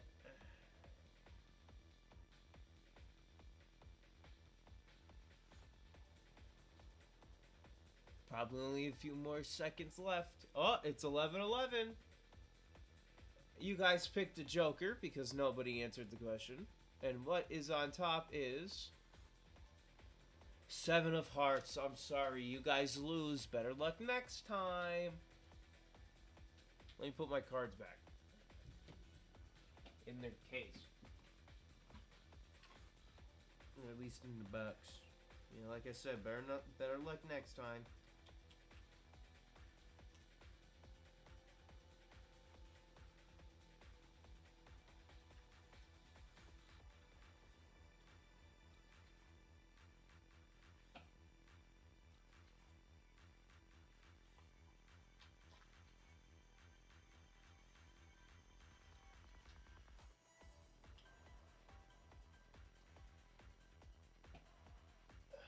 Alright.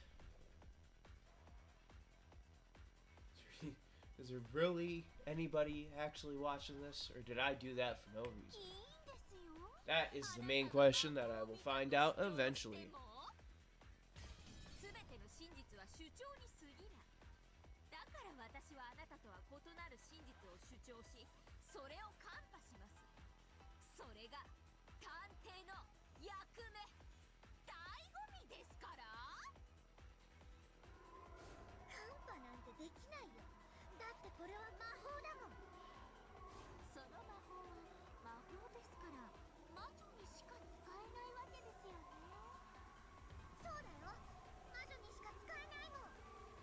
では、人間の私にも使えてしまったら、魔法ではないということになりますね。Erica about to fucking destroy Maria's world. There really is no motivation for me to finish this fucking series on stream when I can just record it.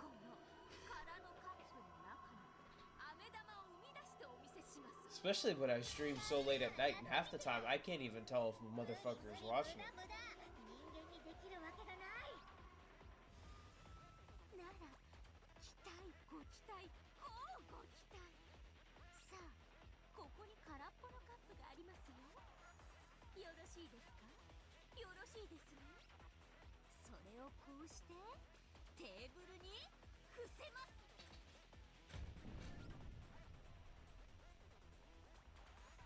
Cock the shotgun or no cock? 無用の戦いと思われる。I didn't say that. 生み出す呪文を唱えますよ。なんなら一緒に唱えますか？さあさあ、思い浮かべてごらんなさい。カップの中にキャンディーがいっぱい。そんな素敵なところを思い浮かべてごらんなさい。マリアさん、どうしてあなたは呪文を唱えるときに目を閉じるのですか？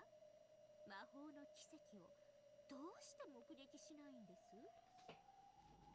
人間は半魔法の毒まみれだからだよ。卑しい人間が見てたら魔法の奇跡がかき消されちゃう。だから卑しい人間が魔法を使うときには目を閉じなきゃいけない決まりなの。なるほどなるほど。人間の魔法に対するお作法。Maria, no. You just proved her right. あなたは魔法の瞬間を目撃したことは一度たりともない。そういうことですね。さあ、出来上がりです。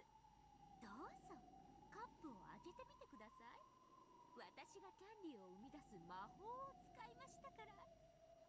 魔女をバカにするお前なんかにキャンディーの魔法が使えるわけない。では、もしもうまくいってましたら、お慰め。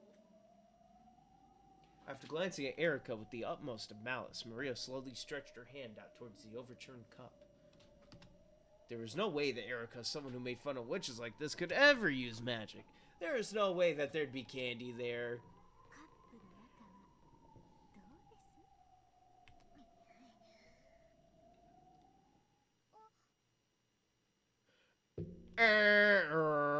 ？And there lay a single candy wrapped. See?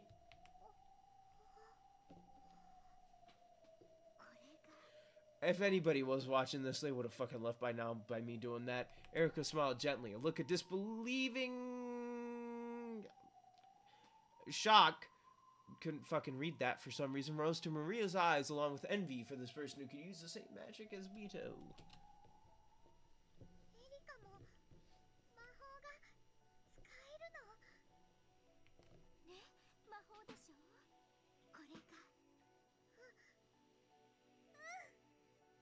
ことはつまり Erica smiled pleasantly.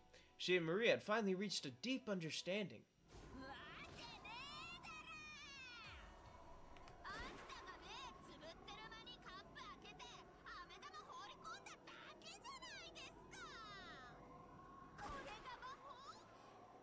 You don't. Okay, stop. She's already dead.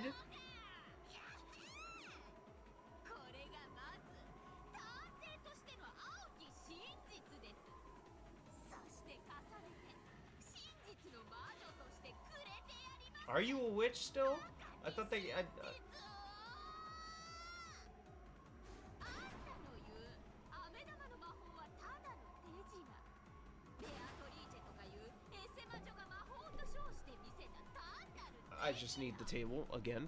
つうかあんた Hey, that's what I said with the one candy that Maria had that she gave to Beatrice in the second episode. I think it was. Hey, that was just sleight of hand. So. あんたが魔法だと思い込んでるものは全てあなたが種に気づかないだけの手品に過ぎません。魔法なんてある There's a lot of things I was right about.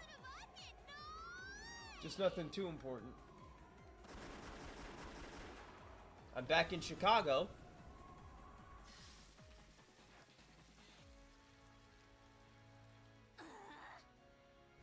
Nani? このカップにキャンディーを入れたのはエリカの手品かもしれない。 Sakutaro, get the fuck out of here. ベアトの魔法も手品だったことの証明にはならないよ。 Sakutaro, she's going to smoke you like you are actual fucking meat. She's going to smoke you like lion meat.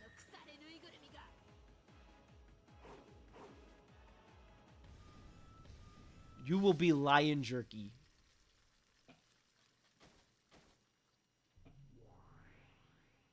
金家謹んで申し上げ立てまつる。無用の勝負、これまでと知りたまえ。この紙切れどもがいいところで邪魔を。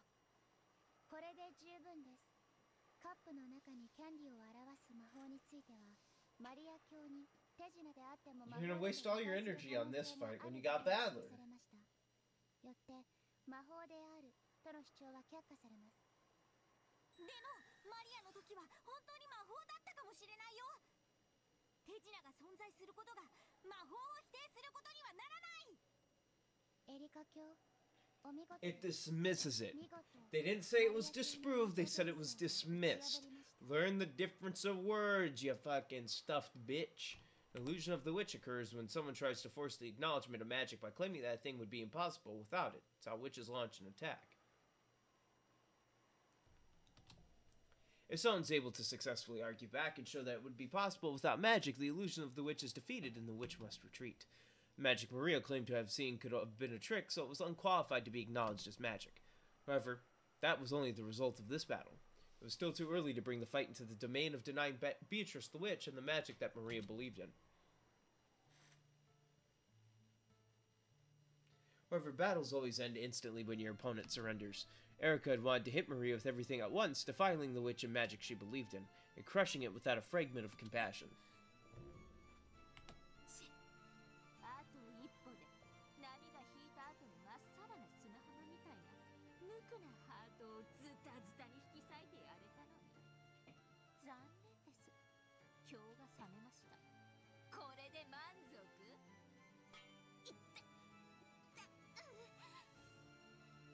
Erica grumpily punched Eleanor's arm that had been restraining her. However, that cold, hard, marble-like arm just made Erica's hand hurt.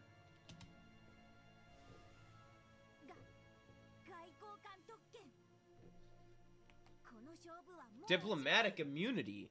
金家外交官特権了承するものなり。意図大人げない戦いと知りたまうものなり。何か言いました？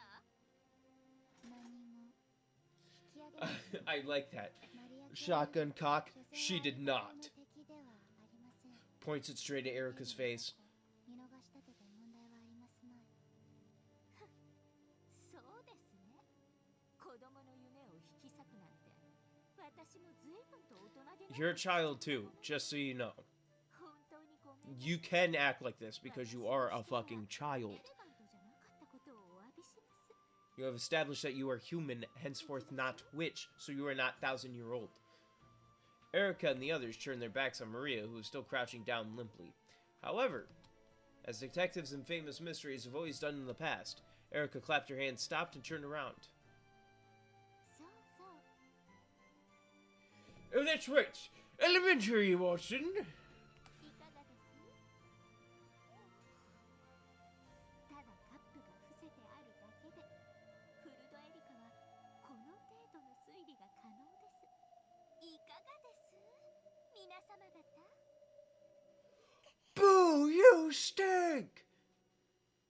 Erica's merciless words gouge themselves into Maria's heart once more.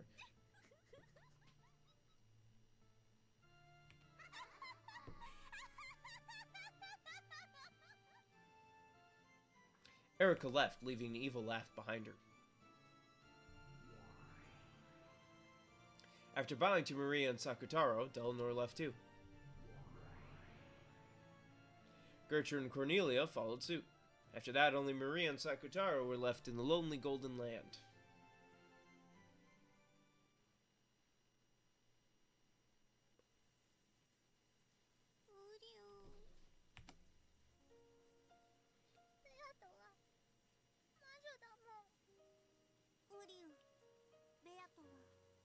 Who are you? Who are you? That's what it sounds like. Sounds like I'm like a guy from Europe going, who are you? Like, who are you? Who are you?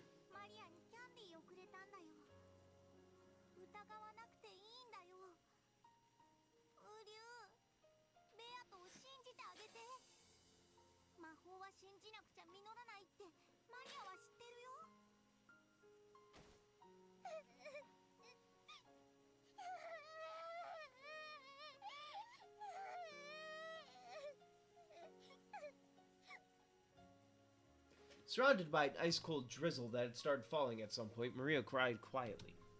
Trying to at least protect her from the rain, Sakutaro used his large sleeves to cover Maria's head. Yeah, with your clothes that don't still fucking fit you after, what, 3 episodes? And stayed there by her side.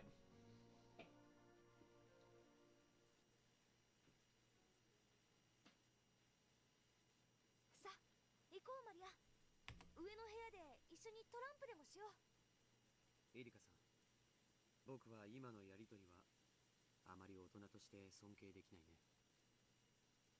どうもすみません。私もまだ子供なもので。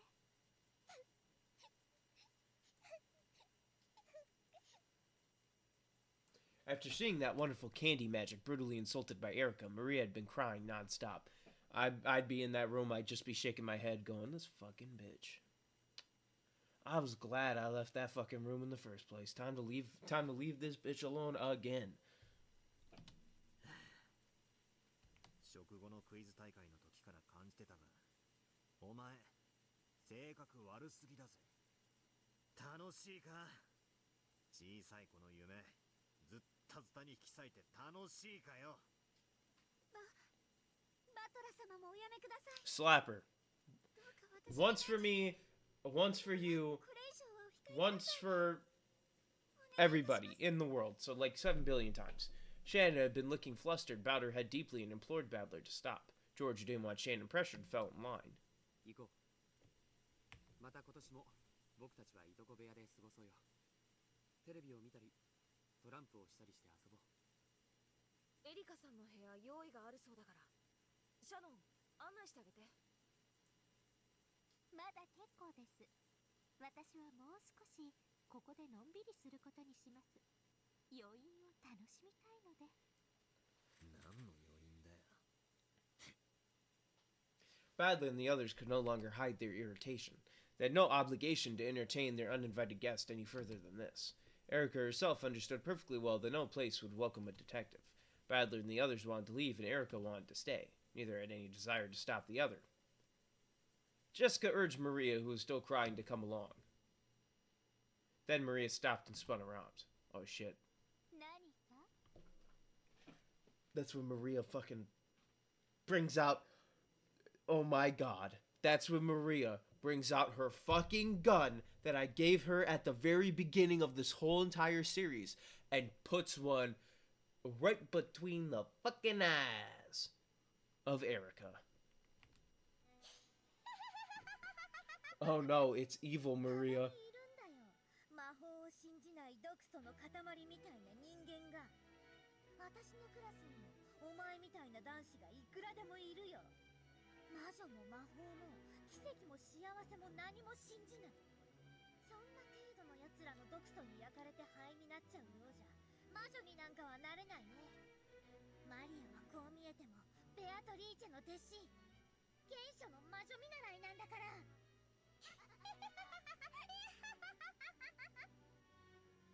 Maria had been quietly a second ago, seemed to have been transformed into an entirely different person. She laughed, no, cackled, eerily. Badler's group stiffened up at this sudden change, but Erika was watching calmly. Then she smiled and gave a small nod in response.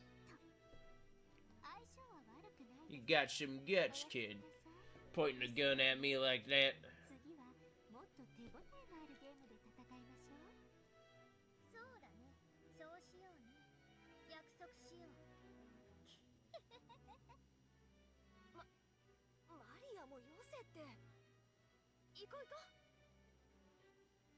シャノンちゃんもどう？よかったら一緒にトランプ。ほんの一戦でもいいから付き合ってくれよ。厄払いになるぜ。え？ああ。じゃあちょっとだけ。 Shannon couldn't remain in this suffocating lounge any longer either. In part apologetic and in part trying to escape, she followed after Badler's group. After that, Erika was the only one left in the lounge. Still wearing a thin smile, she tapped a glass with her finger. There was a light chink, and a surprisingly boring sound. Even so, Erika wore a thin smile as though pleased. There was a light chink, and a piece of candy fell out. お待たせしました。お風呂に入っておりまして。おや、皆様方は？入れ替わりですね。ついさっき2階へ上がりました。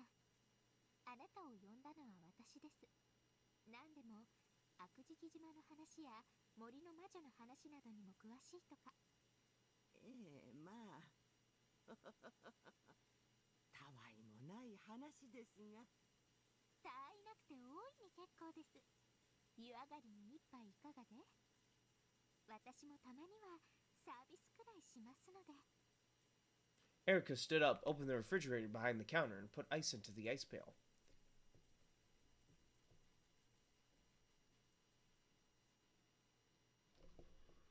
Mysterious ice pails. Oh, we get to see the clock again. The lovers.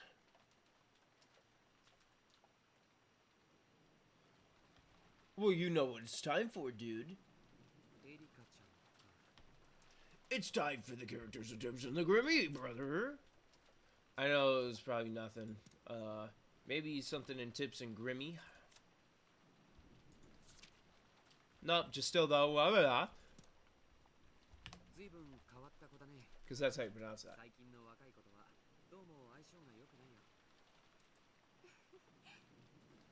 ジョージさんだってお若いですよ。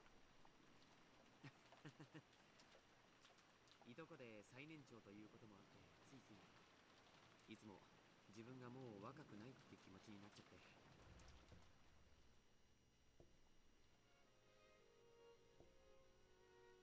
George and Shannon could be seen standing in the rainy rose garden. Though the rain was still pouring down, there was hardly any wind at all. The scant protection provided by the arbor was more than enough to house this secret meeting between lovers. Following that fight with Erika, they had decided to play some cards for a change of pace. When that was over, Shannon had returned to the servant room, and shortly after that, George had left his room to meet with Shannon at the time they had arranged. エリカさんくらいのお年の方が一番自分自身との付き合い方が難しいと思います。そうだね。 They're gonna get engaged. あたり構わずくちばしを打ちつけるお年頃だね。それを打ち破れてようやく大きく羽ばたくことができる。僕もそうだったよ。かつてまだ殻の中にいた時の自分は情けなくひ弱な、まるで尊敬できない男だった。そんなことはありません。いや、いいんだ。自分でも分かってる。かつての僕はいとこの中で最年長ではあってもいつもぼんやりしているうだつの上がらない男だったよ。それは何もいとこの中だけの話じゃない。家でも学校でも全てでそうだったさ。 I hated being like that. Wanted to break that shell and become a splendid adult like mother and father. So there were only two fucking sentences. この数年のジョージ様は毎年出会うたびに見違えるようでした。ありがとう。何かきっかけがあったんですか？殻を破る？はい。あれほどの、まるでさなぎを経て蝶になるかのように目まぐるしく成長されたジョージ様が、ただ漫然と日々を過ごしていてそれを迎えられたとは思いません。それだけの大きな決意をされる何かきっかけがあったに違いないと思いまして。君に惚れて愛の力で成長したと僕は今まで言ってきたんだけど本当はもっとネガティブな感情からだったんだ。そんな、いつも明るく朗らかでおられるジョージさんにネガティブな感情なんてちょっと信じられないです。僕はね、両親に女性は大切にしろと教えられてきたんだ。そしてそれを実践してきたつもりだったよ。I'm grabbing some water. I'm not gonna put it and be right back because it's literally like, I don't know, a few steps away.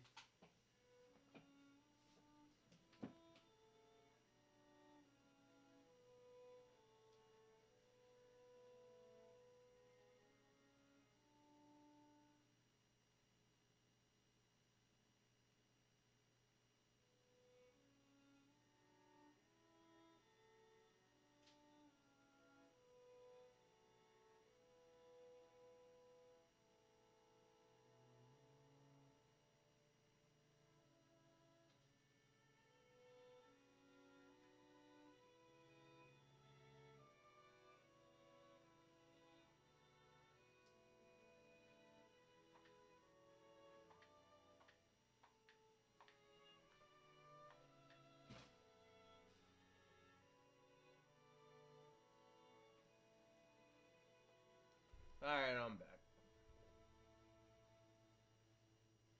はい。とても紳士的で素晴らしいと思います。本当は違う。ん？異性とどう接していけばいいかわからなくて、過度に神格化して恐れて、紳士的なレディーファーストを装いながら、僕は女の子との交流に多分恐怖さえ覚えている。I don't care about your shitty love backstory. Of course, George wanted to be around girls as much as any healthy boy might. However, he didn't know how to interact with them. He wanted to act like a gentleman to avoid being disliked by them, treating them with care. Although his feelings only the words treat women with care took precedence, blossoming into a subconscious fear of women. そんな男を紳士的な奥手な男と呼ぶんだろうね。とんでもない。Now, late bloomers for puberty. 臆病者さ。そのくせ。Coward is censored by Twitch for hateful language, which is not a joke. 一方的に思い込み、最後には世間の女性はすべて男を見る目がないなんて勝手に決めつけ、勝手に蔑み始め、これが本当の情けない男。 Oh, dude was in fucking incel. How many years ago was it when I noticed? Probably when I was in middle school. At the time, I assumed that I was obviously the most gentlemanly of the cousins, so I'd obviously be popular with women. Dude is a nice guy. However, reality was very different. At school, I was pretty much completely hopeless. Far from being a leader, I was a typical bullied kid who got pushed around by everyone. At the time, I figured I was just a capable and adaptable man who could keep in perfect time in tune with his surroundings. How stupid. Sure, I might have gained some measure of trust from girls. However, not only was there no one who would become my girlfriend, there weren't even any girls I could call friends. そりゃそうさ。レディーファーストと称していつも後ろへ下がる男だよ。そんな後ろ向きな牽引力のない男の背中についていこうなんて誰が思うものか。滑稽だね。それに気づかず自分はさぞや魅力的な男子に違いないなんて思ってる。その気持ちちょっぴりわかります。自分が異性に魅力的に見てもらいたくて努力した振る舞いが必ず思った通りの結果を導くとは限りませんから。へえ、シャノンにもそういう経験が？もちろろんです。私だって男の子の気を引きたくてできもしないお化粧をして恥をかいたり恥ずかしい失敗の思い出がたくさんあります。そんなうぬぼれた僕の目を覚ましてくれたのがシャノン。 Just make out already or do something. どんなきっかけが Stop speaking. ジョージさんに訪れたんですか？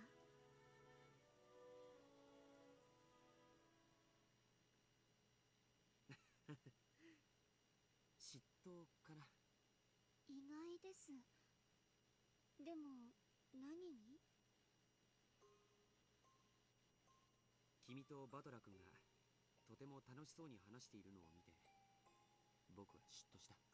Oh shit. 私が He was jealous of Badler stealing away his woman. Shannon raced through her memories trying to find a conversation that might have made George envious. 君たちにとっては他愛ない会話だったに違いないよ。でも僕はそれに嫉妬を感じてしまった。ここからの話はバトラ君には絶対に内緒にしてほしい。約束できる？もちろんです。みすぼらしい。 I wanted to kill him. でも聞いてほしい。 And I'm still gonna do it tonight. 僕の悪い部分も知ってくれた上で君に返事をもらいたいことがあるから。はい、聞かせてください。 With a small but a serious look in her eyes, Shannon nodded. Tonight. She knew what he was going to ask her tonight. George had the right to confess before asking that sacred question, and Shannon had the obligation to listen. Shannon understood this, so she listened quietly. 感激の魔女ってずいぶん趣味の悪い魔女なのね。恋を語る話は時を超え Ange, be quiet. You're ruining the fucking movie. You're ruining the play. Shut the fuck up. 私にはエンジェの乙女らしい剣王の表情の方が愉快であるが。 Featherine laughed quietly. Ange huffed and looked away, but she quickly realized that this would only entertain Featherine even more, so she tried to act unconcerned. バトラ君もジェシカちゃんも昔から快活だね。いや、そんな言い方は取り繕ってる。だからこう言うよ。 Let me be frank. George looked up at where the moon should be, high above the rain clouds, and spoke. They were honest words, spoken simply from George's heart. I thought I was going to say from God. 僕は昔からバトラ君もジェシカちゃんも礼儀に欠けた子だと思ってたよ。いや、もっと I thought of them as fucking 言 idiots. 葉遣いの下品な子たちだなとさえ思っていたよ。本当さ、軽蔑してくれていい？しません。人は That's it? My confession is that I thought they were terrible people. むしろ It's like, okay, 態度に出さなかったジョー and? ジさんは What do you mean, and? I'm a terrible human. 僕はそんな彼らを内心見下していたよ。それに比べて僕はなんと立派で紳士的魅力にあふれているかと本気でうぬぼれていたさ。 I was at that age where having a girlfriend felt like a necessary condition for becoming a real man. I truly believed that no girl could fail to admire a gentleman who treated girls as well as I did. So I really did assume that the girls I knew were attracted to me. Dude literally is a nice guy. それに比べたらいつまでもはしゃいだりふざけたり下品で低俗な言葉遣いばかりしているバトラ君やジェシカちゃんなんか絶対に彼女や彼氏ができたりするもんかと思っていたよ。それがいつまでたっても彼女ができない自分への精神安定剤だったのかもしれない。とんでもない。彼らは僕に劣ってなんかいない。むしろ異性を勝手に神格化してレディーファーストと称して恐れて避ける僕の方がよっぽど劣っていた。バトラもジェシカも昔からああいう将軍だった。 Featherine, shut up. I'm watching a play. It's like I got two people sitting next to me and they're just discussing the play. I'm just trying to listen in. I'm just like, oh my god, shut the fuck up.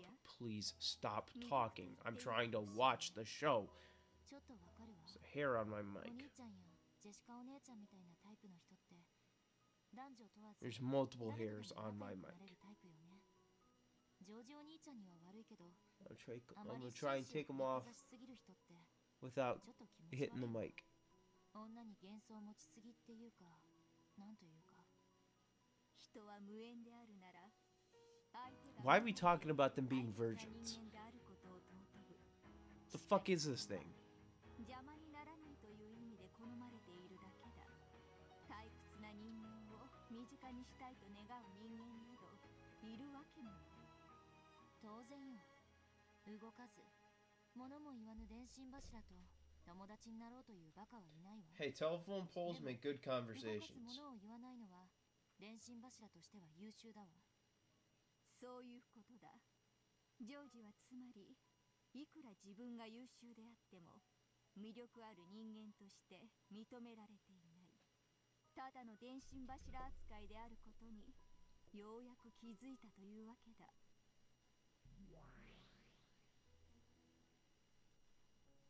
僕は当時うぬぼれの真っ盛りだった。だから親族会議でみんなで集まっている時、一番魅力的なのは僕で、それに混じって遊んでくれた使用人の女の子はみんな僕に惚れていると。 Dude literally was an arrogant piece of shit. そ Nice. れがあの日、僕はそこでようやく自分がどれほどみすぼらしかったかを思い知ったのさ。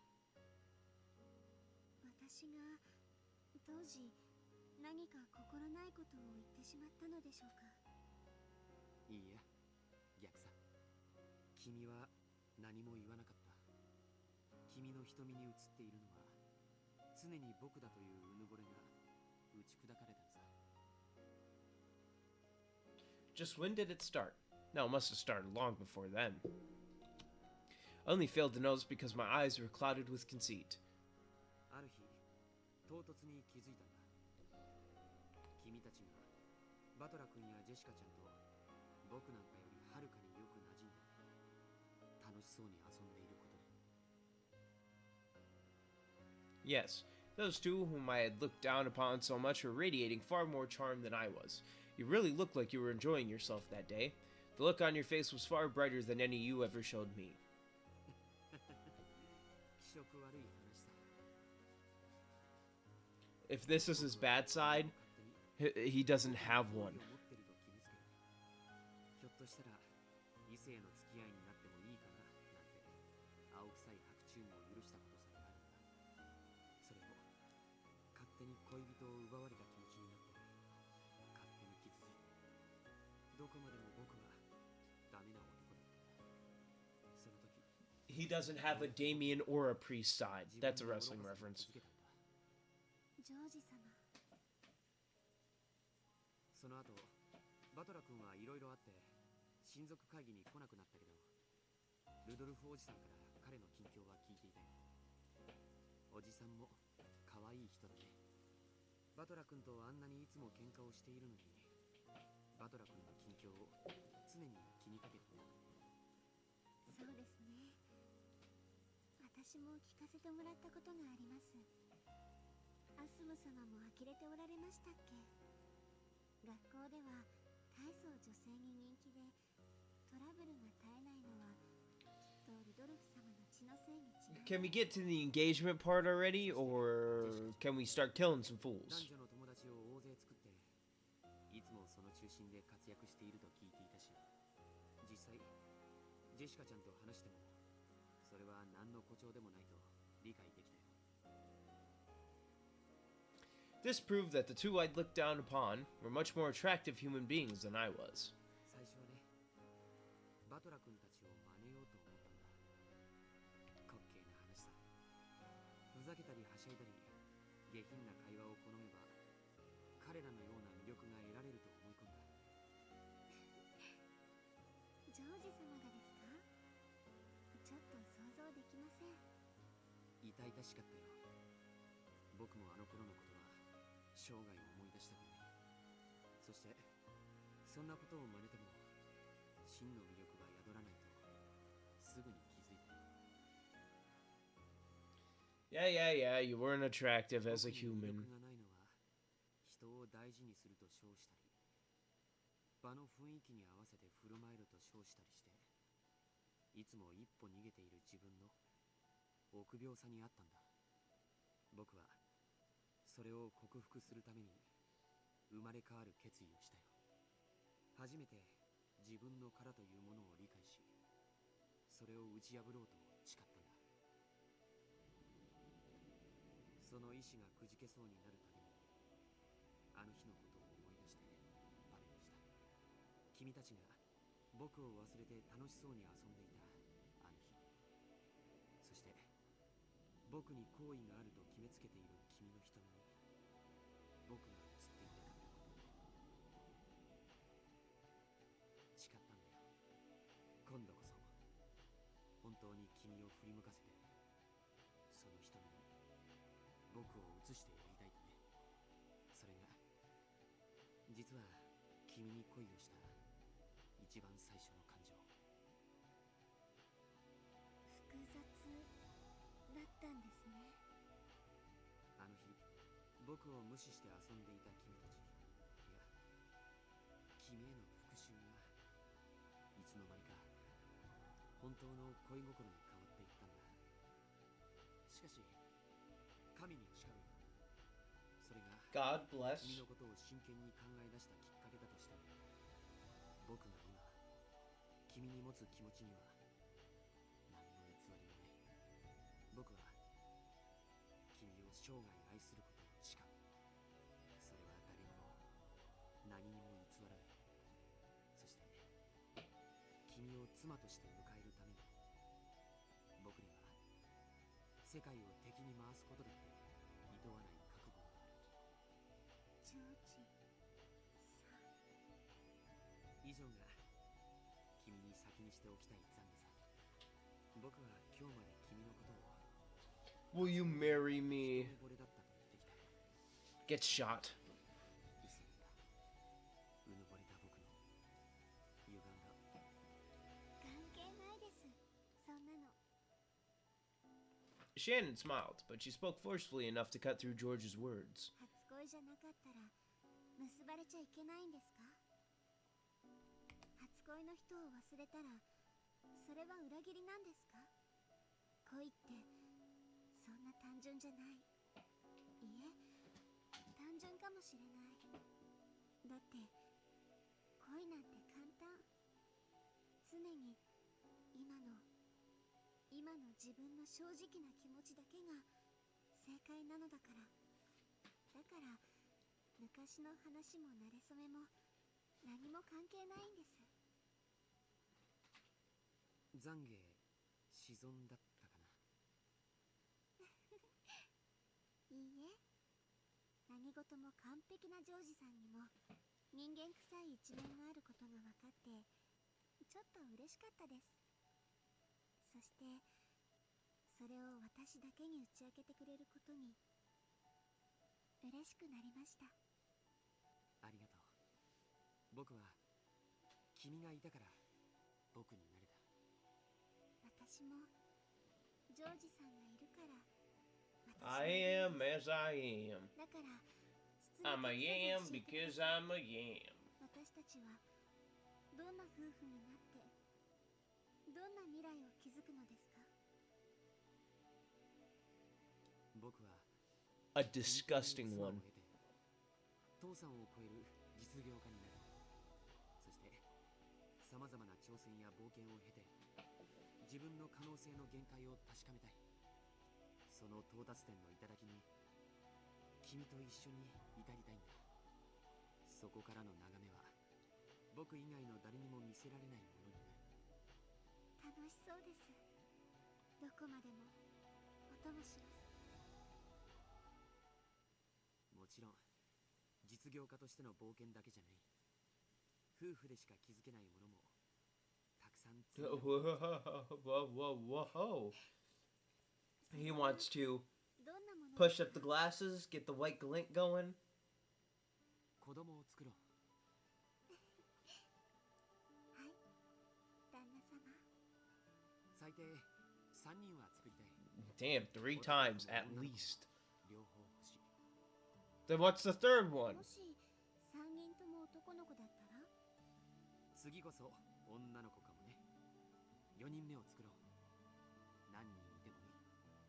子育てという冒険も It doesn't matter how many, as long as I get at least one girl and one boy. やがては巣立った子供たちが孫を連れて帰ってくる。気づけば僕たちは大勢の子供と孫に囲まれた賑やかな老後を迎えてるだろうね。楽しそうです。ジョージさん、どんなおじいちゃんになってるんでしょうね。君こそどんなおばあちゃんになってるんだろうね。でも僕は君を変わらず愛し続けるよ。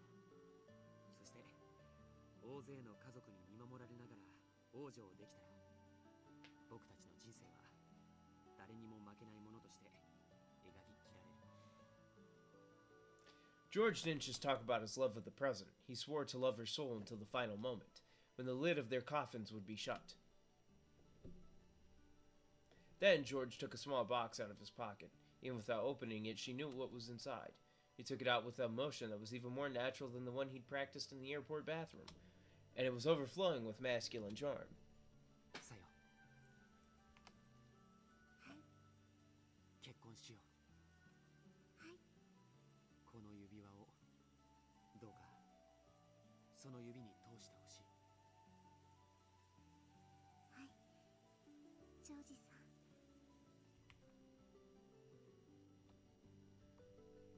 Thumbnail.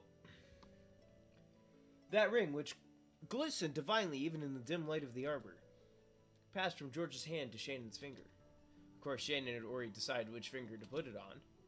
僕と君の未来を阻もうとするすべての運命に、僕は毅然と立ち向かうことを誓う。 George proclaimed that he would reveal their engagement to the entire family on the next day. 僕たちの結婚に両親はとやかく言うかもしれない。でも僕はそれを許さない。僕が親にするのは婚約の報告であって、認めてもらいたいわけじゃない。もし母さんが君との結婚を許さないと言い出すなら、僕は自ら感動を申し出て君と家を出るつもりだよ。僕にはその覚悟がとっくにあるんだ。僕たちの未来を阻むすべての運命に、僕は毅然と立ち向かうことをもう一度誓うよ。 George had said it aloud, so Shannon said the same thing. 私とジョージさんの未来を阻もうとする運命に毅然と立ち向かうことを誓います。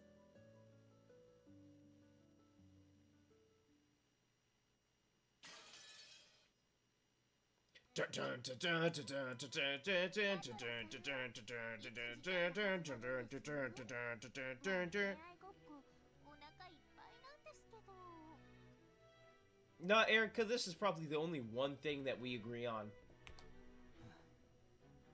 黙って見てよ。はいはい。私があくびでもした隙に何かとんでもない伏線を通過されたらたまりませんから。お前には愛はないのか。愛が証拠として受理されるミステリーってあるんですか？ありません。 Well, without love, it can't be seen. Erica laughed coldly and stared down at the two on the game board. Badler watched her quietly. Erica thought she felt a touch of pity in his gaze, and she averted her eyes uncomfortably. 一応理解はしてますとも。愛が殺人の動機程度にはなりうることくらい。一応この東屋での出来事は2人の婚約に障害が生じた場合、犯行の動機となりうる程度には解釈しとこうと思います。まあ赤くない言葉でいくら愛をささやこうとも全ては幻ですが。かわいそうにな。お前は魔女に証拠が与えられなかったら人も愛せないんだよ。くだらない恋愛トークはやめてください。私はあんたの敵であって恋の話に付き合う酔狂な友人ではありませんから。 I hate to agree with Erica, but she's right. 今のあんたがさっぱりわかりません。 I don't want this love talk. あんたは何を悟ったってんです？あんたとベアとは罵り合い殺し合う関係だったはず。そのあんたが何の真相に至ってベアとに対すする感情を変えたんですか？まさか殺し合うライバル関係から恋愛感情が芽生えたとかバカなこと言い出さないですよね。エリカ卿、ゲームの進行を Lady 続け Erica, させましょう。 they have us surrounded. 雑な恋愛シーンなどとっとと終わらせるに限ります。ほんとそうですね。口を挟んで失礼。ささ、どうぞ続きを。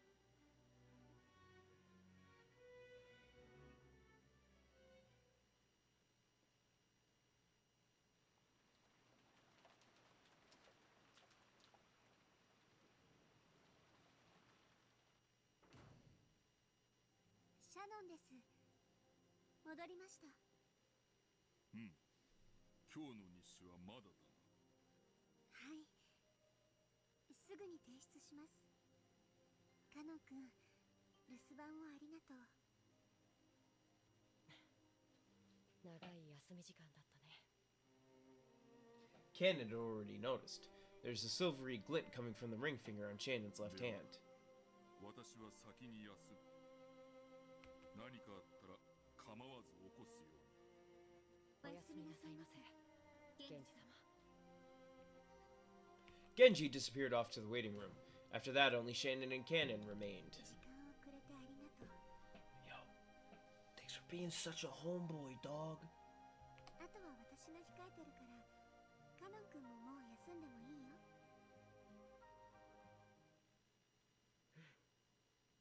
今度は僕の出番ってことだね。うん、悪いけど私たちは負けないよ。僕だって負けるものか。今日まで臆病でお嬢様にリードしてもらわなければ何もできなかった君が。姉さんが教えてくれたはずだよ。何を教えたかな。恋に昔も過去も関係ない。 Watch that Badler doesn't have anybody die. もしそれが本当なら、僕の今は姉さんの今に何も負けてるなんて思わない。 Shannon and Cannon glared at each other with serious eyes. That period of tension vanished when Shannon chuckled. それでいい。 She chuckled like this. Huh-ya, huh-ya, huh-ya, 君と huh-ya, お嬢様 huh-ya, が頑張って。もしも結ばれるなら huh-ya, huh-ya. 心の底から祝福できるくらいに。 That's how you laugh right there. You go, huh-ya, huh-ya. 姉さんにかなりのリードを許してるけどね。 I was doing like real good goofy impressions yesterday night, dude. I was going fucking crazy. I was goaded on him. Hitting him with the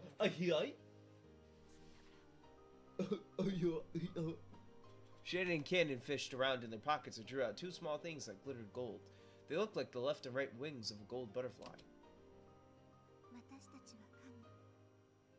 人間になって愛を育む奇跡を得るには、もう一度魔法の奇跡を頼らなくてはならない。あいつのブローチが役に立つなんて。私たちの手元にある唯一の魔法。 It was the golden butterfly brooch, which Beatrice had once given to Shannon in the hopes of creating love between her and George. Shannon then gave it to Cannon, but he let his emotions get a hold of him and crushed it into pieces. So when the two wings they held were brought together, it would regain the form of a beautiful butterfly. じゃあ行ってくる。僕もトランプに一応呼ばれてたからね。うん、頑張ってね。お嬢様、きっと喜ぶと思う。少し照れるな。楽しんで、その感情を。 Cannon left the servant room. He went to go see Jessica and tell her what he had determined to do. Shannon quietly watched him go. The fragment of the brooch and the engagement ring let off a gold and silver glint. And then the lights went out and she was stabbed and... Ah!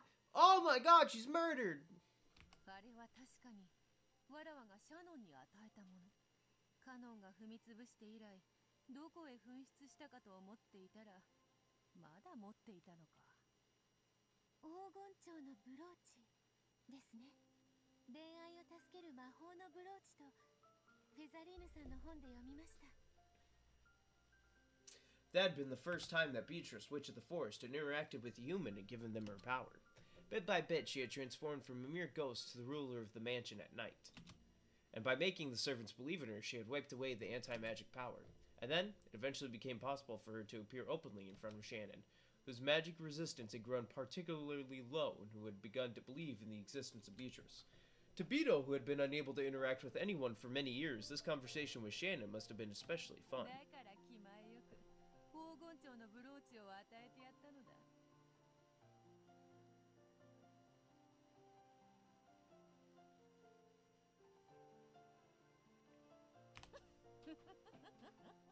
わらわは相当上機嫌であったのだな。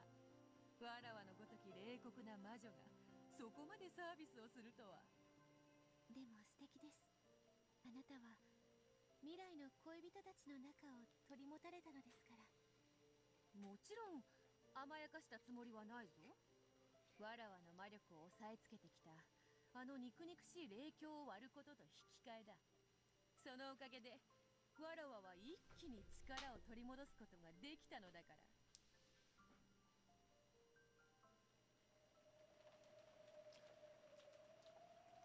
しかしある夜、紫の雷が鎮守の社を I've lost all interest at the moment. 島々の者たちは協調だとささやき合いました。おお、今思えばあれこそがベアトリーチェ様復活の印だったに。All I want is resurrection. All I need is resurrection. Kumasawa had the rest of the night off, so she had let Erika talk her into drinking a bit, and was chatting about the legend of Akujijikshikamacha and Beatrice in a happy, tipsy mood. Erika would nod from time to time, but besides that, she listened in complete silence. She wasn't actually taking notes, but she was gathering information on the whiteboard inside her head. Then she frowned as though noticing something out of place and held up her hand. ちょっとストップを。はい。その鎮守の社は悪食島の悪霊を封じるために旅の修験者が建立した。そうでしたね。ええ、そうでございます。強い神通力をお持ちだったということで、その力を鏡に込め霊境として社に奉納し悪霊を封印した。少し違和感を覚えます。悪食島の悪霊を封印する社がどうしてベアトリーチェも封印するんです？はあ、それはその霊境の神通力が。なるほど。東洋の悪霊も西洋の魔女も OK の便利な霊境だったからというわけですか。わかりました。すっきりはしませんが、そこは折れることにしましょう。しかし、どうしてベアトリーチェが雲の巣も嫌うのかわかりません。According to the legend, the evil spirits of Akujikishima despise spiderwebs, so they are apparently used as wars against evil in the surrounding islands. In fact, spiders are a useful bug. There's nothing strange about the fact that island farmers had treasured them. It's very possible that they were then tied to the story of evil spirits and became known as charms against evil, leading to a tradition of people treating this useful bug with care through their generations. And I just simply sprayed the fuck out of them with raid. そもそもベアトリーチェの魔女伝説の発祥はこの島に引っ越してきた後宮金蔵がミステリアスな黄金伝説とそれを授けた魔女という名の愛人を吹聴してから始まったものです。つまり悪食島の悪霊と黄金の魔女ベアトリーチェは本来全く異なる存在のはずなんです。なのに設定が同じになっています。さてはて。The evil spirits of Akujikishima couldn't stand spiderwebs, so neither could Beatrice. That sort of reasoning had been applied all over the place. When it was pointed out that this was strange, Kumasawa was lost for an answer. 金蔵さんの書斎のドアノブはサソリの魔法陣が描かれていて、それは西洋魔術では魔除けを意味する。だから西洋魔女のベアトリーチェはドアノブに触れられない。これは理解できるんです。でも雲の巣に限ってはベアトリーチェが嫌う理由がありません。私の知る限りでも西洋魔女の苦手なものに雲の巣があったという記憶はありません。むしろ雲は魔女の仲間や眷属では。 How would you know? You only read mystery stories. 悪事木島伝説の悪霊と魔女伝説のベアトリーチェ、この2つの異なる伝説が少し混交しているように思います。いいえ、混交どころか融合かもしれません。悪事木島伝説は六軒島周辺の暗礁を恐れた漁民たちが生み出したおとぎ話。しかし悪事木島に住まう悪霊なる者には具体的なビジュアルイメージが伴っていませんでした。人なのか怪物なのか、はたまた足のない幽霊なのか、さっぱりイメージがありません。人はビジュアルを伴わない空想を苦手とします。そこにベアトリーチェという魔女の伝説が登場した。 Okay, I see your point. 魔女の方が想像しやすい存在です。しかもその上、金蔵さんはベアトリーチェの肖像画を描かせ提示しました。つまり悪事木島伝説の一番の弱点、たたる悪霊のビジュアルイメージが初めて保管されたわけです。そこからいつの間にか2つの伝説が混じり合っていってしまったのではないでしょうか。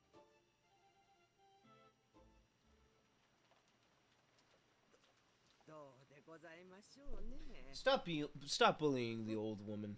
この老いぼれには少し難しい話にございます。 Kumasawa laughs to smooth it over, wiping away a cold sweat. She might have seemed confused, but she actually did understand what Erika was saying. In truth, she had been vaguely aware of how the legend of Aku, which had been around before Ushiro Miyakinza had come to Rakunjima, and the legend of the Golden Witch, the story of the woman who had given Kinzo a vast quantity of gold, had both transformed. She didn't want to acknowledge it, but she knew. The setting where Beatrice hid the spirit mirror and spiderwebs, this had been based on the ancient legend of Akujikishima. The evil spirits part of the legend had just been replaced by the witch of the portrait. Acknowledge your tribal witch story. That's not an actual story about the witch. 彼女が本当に雲の巣を嫌うのかどうか、ぜひ聞いてみたいものです。触れるとどうなるんでしたっけ？魔女の眷属は雲の巣に触れるとやけどを負うそうですから、多分そうなるんじゃないかと。いいじゃないですか、それ。見事な魔女裁判です。雲の巣に触れてやけどするならば、それは悪霊の方であって魔女ではない。そして触れても何も起こらないのであれば、ただの人間であることの証。つまりやけどしようがしなかろうが、黄金の魔女など存在しないという証。 So like the fucking actual like witch trials back in the day where they would fucking throw you in the lake and if you didn't float, you're dead, and if you floated, you're a witch. ただ伝説がそこにあるだけで、フルドエリカはこの程度の推理が可能です。 Get a new catchphrase, it's bad. Boo! You stink! Though only the two of them were in the lounge, Erika faced in the direction a visible audience would have been, and shrugged. And just as Erika imagined, the targets of her comments actually were there, listening in. 雲の巣ですか？触れるとやけど？ When Beto the Elder snapped her fingers, a graceful silver spider slipped down from the ceiling, hanging by a transparent thread. Afterwards, only a single silver strand remained. She's gonna test it. Ah! Timidly, Beto stretched her finger out towards the spider's string. Then she touched it. 平気です。平気なのか？ Beto the Elder lifted up a white pale finger, and after showing it to her little sister, she traced the silver string with it. There's a stench like a single hair being burnt. Once again, she held her finger up in front of Beto, who was stunned. There's a thin burn line, as though someone had traced across it with a razor. So you're human. That's what that established. わらわが聞きたい。どどうしてそなたは平気なのか。わかりません。むしろ逆にどうしてお姉様が蜘蛛の巣に触れるとやけどをするのかわかりません。わからぬ。わらわが自らの存在を意識した時からそういうことになっていた。ではお姉様は。 Beto hesitated. However, her question was clear. わらわは悪食島の悪霊などではない。わらわはドッケン島の夜を支配する魔女ベアトリーチェである。どうしてこの島の太古の悪霊と同じ弱点を持つのかはわらわにもわからぬ。苦手なのは蜘蛛の巣だけですか？エリカとやらが言うように金蔵の書斎のドアノブもダメだ。あのサソリの魔法陣はわらわを焼く。わらわにとって金蔵の書斎の So let's see. There's Ange. There's the weird fucking cow lady thing. You got two Beatrices running around. そなたはどうか。サソリの魔法陣ですか？ The older sister snapped her fingers again. When she did, the surroundings seemed bent and twisted, and they had suddenly moved to the place in front of Kinzo's study. And there was the doorknob engraved with the scorpion magic circle. 魔術を研究するものならば、人的にも霊的にも隔絶された隠れ家が必須となる。金蔵が自らの書斎を閉ざし、このような魔除けを施したとしても不思議はない。そしてそれは困ったことに、わらわにもこうして効果がある。She gently grasped the doorknob. As she did, a violent burning sound, unbelievably stronger than the one caused by the spiderweb, rang out. お姉様、大丈夫ですか？手は。 Her hand had been horribly burned. Beto couldn't help but avert her eyes. 安心せよ。 Fear not. これ式、すぐ治る。 Apparently, it would heal by itself if left alone. The older sister seemed to heal at an inhuman rate. だがそなたはどうやら平気らしいな。She timidly poked the doorknob. Nothing happened. Slowly, she touched it with her entire palm, but she felt nothing but a pleasantly cool sensation. 不思議だ。そなたはわらわの分身であるにもかかわらず、わらわとは様々なものが異なっている。逆にドアノブに触れても平気ですが、お姉様のようなやけどを負ったら私は簡単には治らないと思います。まるで普通の人間のようであるな。はい。私自身、自分が魔女だとはちょっと信じきれていません。私にはお姉様のように魔法を使うこともできないし、不思議なやけども、そしてすぐに傷を治すこともできません。お父様は私を偉大なる魔女の生まれ変わりだと信じてくださいましたが、私にはそれが信じられなくて。そなたは何も。 Battler believes a lot of stupid shit. 私はベアトリーチェ。お父様のために生まれてきました。お姉様は？わらわもまたベアトリーチェ。金蔵に魔法にて黄金を授け、その後も魂となって島に縛り付けられている。 So you got the body and you got the soul. Combine them, you get Beatrice. 私たちは一体何者なんでしょう？ Well, you're the same person. You have the body, you have the soul. そなたは体を持つ存在のように見える。 You put the soul, you put in the body. そうなんですか？あのエリカとやらの話を聞いて、わらわはふと思った。魔女であり、魔法が使えるが、体を持たぬわらわと、そして魔女であるが、魔法は使えず、肉の体を持つそなた。わらわたちはやがて一つになり、掛け合った部分を埋め合って、本当のベアトリーチェとして完成されるのではないだろうか。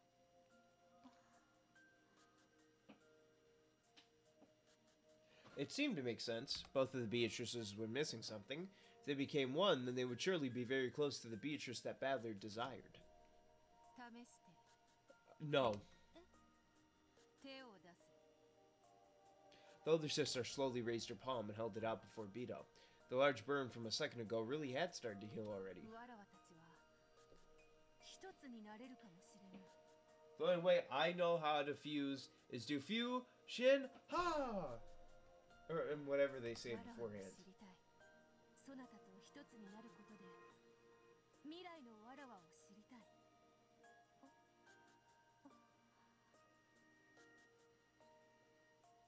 Beto also raised her hand slowly, and the two hands touched.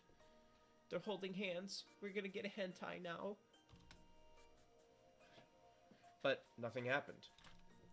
Perhaps this meant that while they were fated to become one eventually, that time had not yet come. わらわにとって雲の巣が苦手なのは当たり前なことしかしそなたはそれを知りもしなかった She doesn't know a lot about anything. そなたは自分が生まれてきた理由をお父様のためだというそのお父様というのはどうやら後ろ宮バトラのことらしいわらわも年に数度しか訪れぬ稀な客人である彼のことは知っているがその稀な客人の彼とそなたというわらわにどのような接点があるのか理解できぬわらわたちは互いをもっと知るべきに違いない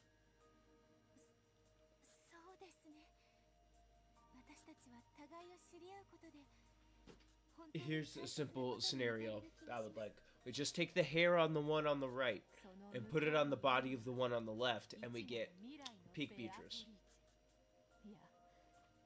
We get the Beatrice I'm simping for. I'm not simping for the nice Beatrice. With their hands still joined, the two Beatrices swore to fill in the parts the other lacked and regain their single form. Like I said earlier, the best Beatrice is the Dami Mommy Beatrice. Bit by bit, Beto was walking down the path that led to the former Beatrice. My stream elements is doing that flashing black thing again. I swear to God, I thought after I said Dami Mommy, it just fucking crashed, and that's it. It was like, you know what, I'm good. I don't want to listen to that.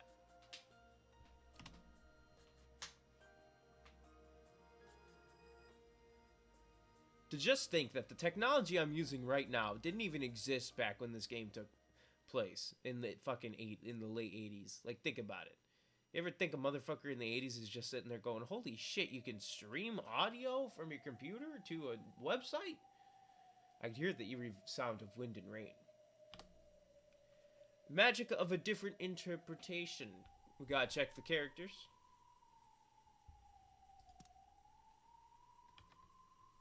The tips, and the Grimmy.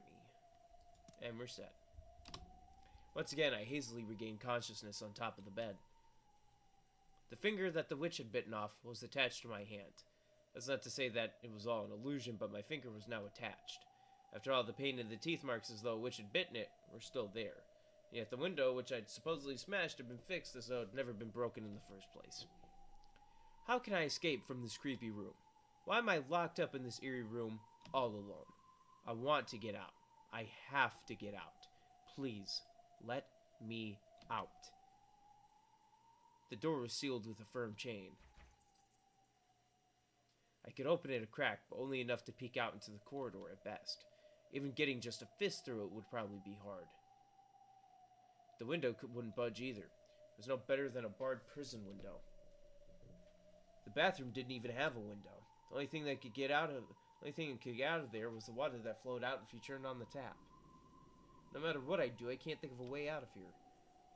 Well, shut up in a place like this, I truly am a prisoner. Unless someone comes from outside to save me, I won't be able to get out for all eternity. In that case, can't I just call for help? Yes, the tiny gap I can make in that door must exist so that I can call for help. But can I make the words come out?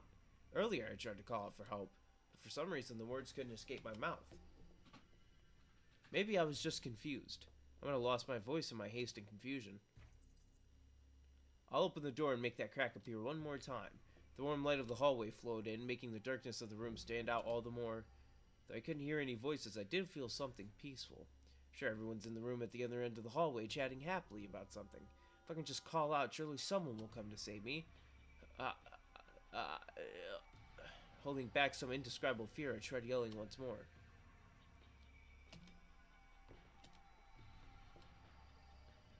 But the result was the same. It was like trying to yell underwater. All I did was get out of breath, unable to call out in the slightest. Ha! Ha! Ha! Ha! Even though I could say as much as I wanted, if I just grumbled to myself inside the room, whenever I tried to make my voice reach outside, I choked and was unable to say anything. I understand. My body isn't the only thing locked up in this eerie closed room. My voice is, too. Thinking that I could use some other kind of sound to call for help, I tried opening and closing the door violently, making the chain rattle. It does sound as though it's clanking noisily, but surely no good. Even this sound is being locked inside this closed room. No matter how harsh a sound I make, I'm sure it'll be quieter than a leaf falling by the time it reaches the other end of the corridor. I tried using the hateful chain that sealed the door to make a sound to call for someone, but that only deepened my despair.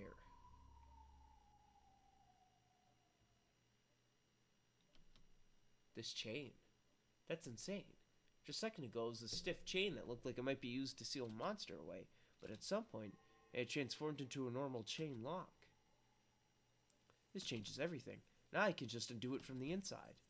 I tried to undo it, but the chain wasn't long enough for that while the door was still open a crack and I couldn't get it off, obviously. Calm down. Gulp. I gulped and calmly closed the door. Then, when I saw that the chain had slacked enough, I touched it with my finger to make sure. When I was little, I hated chains because I could never make them undone right. However, that was a long time ago. Now I can undo something like this. Anyone could, it's easy. Clank. I imagine the demon who locked me in this room, using this as a trap to give me hope, just to make me despair even more, but I pushed those thoughts aside for the time being. I undid the chain lock, and the chain dangled there right before my eyes. Now, there's no lock sealing this door. Please, don't torment me anymore, and just open normally. Slowly, the door opened. When I closed the door to undo the chain, the warm light from the hallway got cut off. If I open it again, what if that warm light is gone this time? I was even afraid of stuff like that. However, that was just me over-imagining things. Slowly, quickly. Now, I guess this is normal for a door. As the door let out an annoying creak, the exit from this cursed closed room finally opened.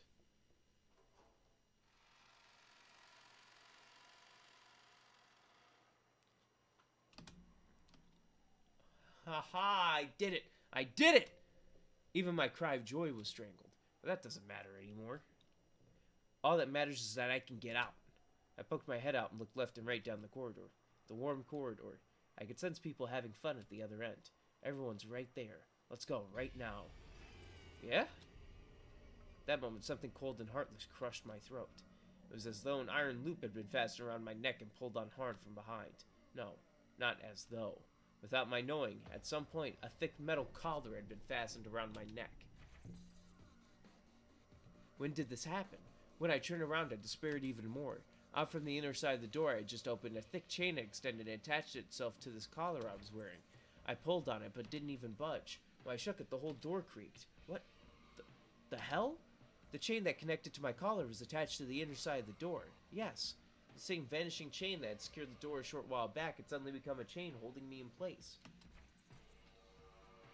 That's insane. That's insane. Damn it, what's going on here?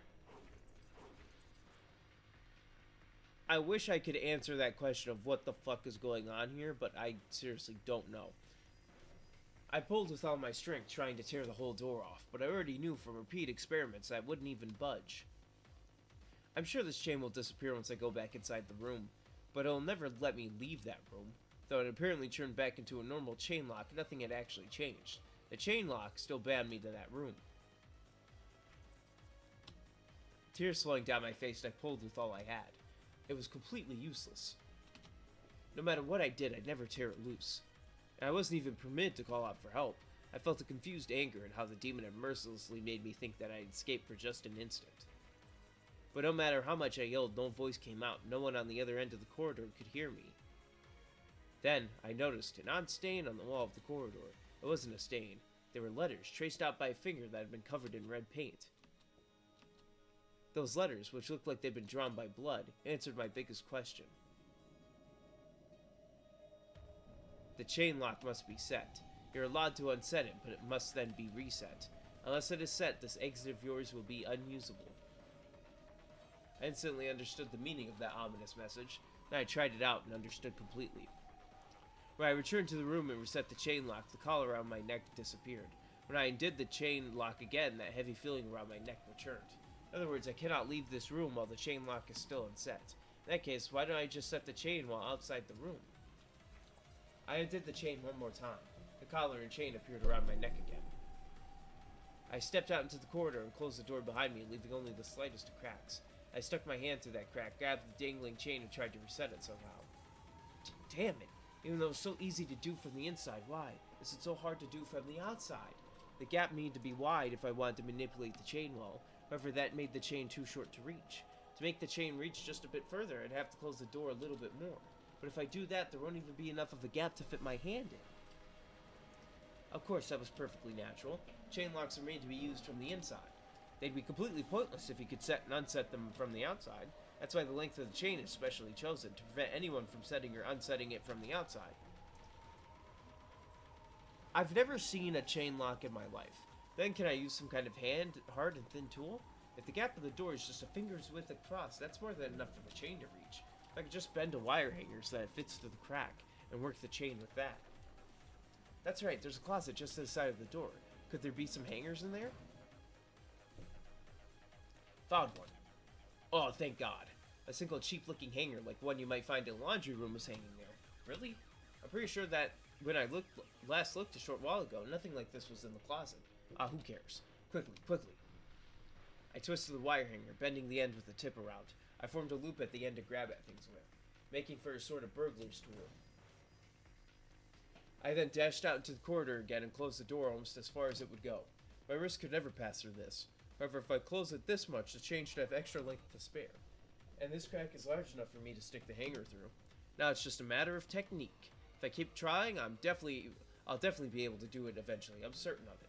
Ha, ha, ha, ha. It's harder than it looks. But the chain is long enough. It isn't impossible. I had finally gotten my hands on the one way to escape. It was hard, yes, but it was theoretically possible. If it's possible, I'll be able to get out. I'll be able to escape from here.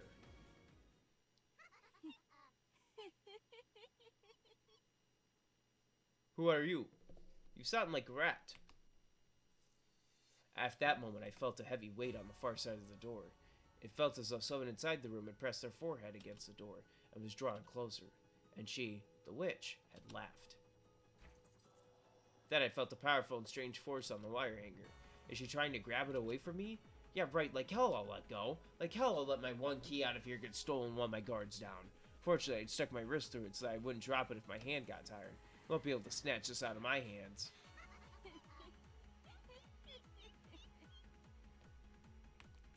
The witch on the other side of the door laughed at me. Then, I noticed something weird. I looked at my left hand, which I had pressed against the door to hold it in place. Between the fingers of that hand, I could see something red. They were red letters. I realized immediately. At some point in time, even more bloody letters had been drawn on the door, and my left hand had been covering them up. Still fighting against the vice-like strength of the witch beyond the door, I moved my left hand to the side. Where that hand had been, bloody letters had indeed been drawn. And there, as though someone had predicted that I'd struggle this way from the very beginning, was a message from the witch to me. It is impossible to set or unset the chain lock from the outside, by any means. All tricks done from the corridor have been sealed by the red letters. No way. Oh my God, they're somehow using the red truth without speaking.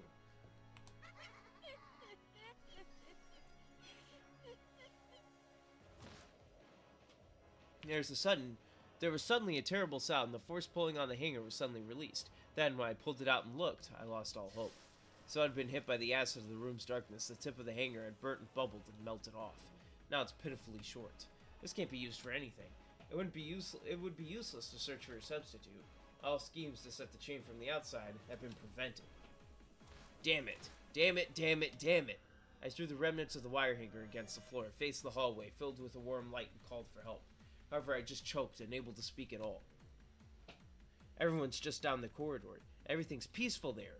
I can't hear their voices, but I know. I'm sure they're all having a good time playing cards. Please, someone notice. Someone save me.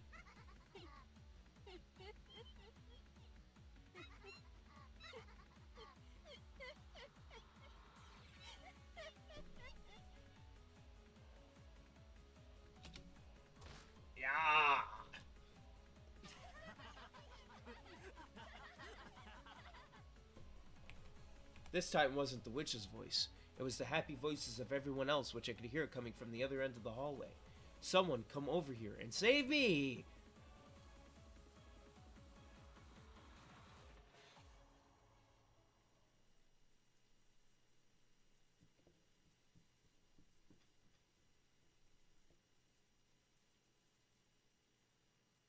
Nice.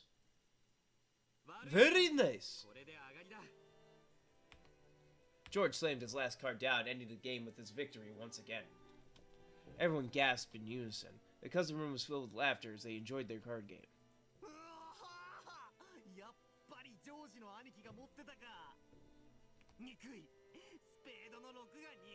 Damn you, 6 of spades!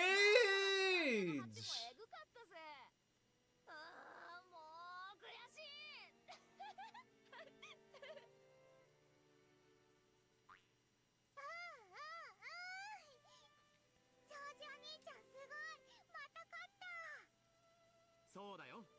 また僕たちの勝ちだね。Maria couldn't really hold her own in an all-out battle, so she had teamed up with George, which is why she was celebrating his victory.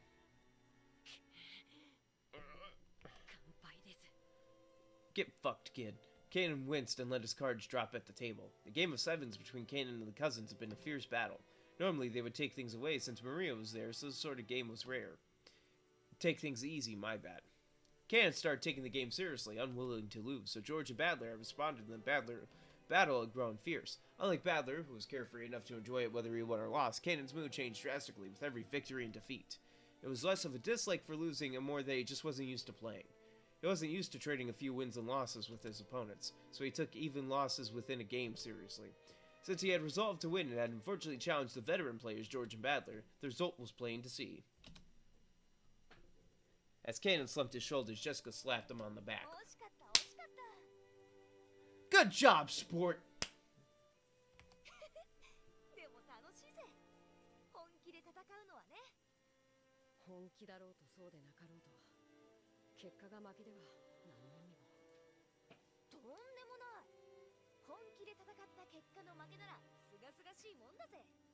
いい加減に戦っての負けじゃ。本気出してたら勝ってた云々で未練たらたらでしょ。そうだな。全力を尽くしたやつは言い訳しない。そして結果に関わらず爽やかなもんさ。そうだね。そしてそういう人間が一番怖いのさ。そこから必ず何かを学び成長するからね。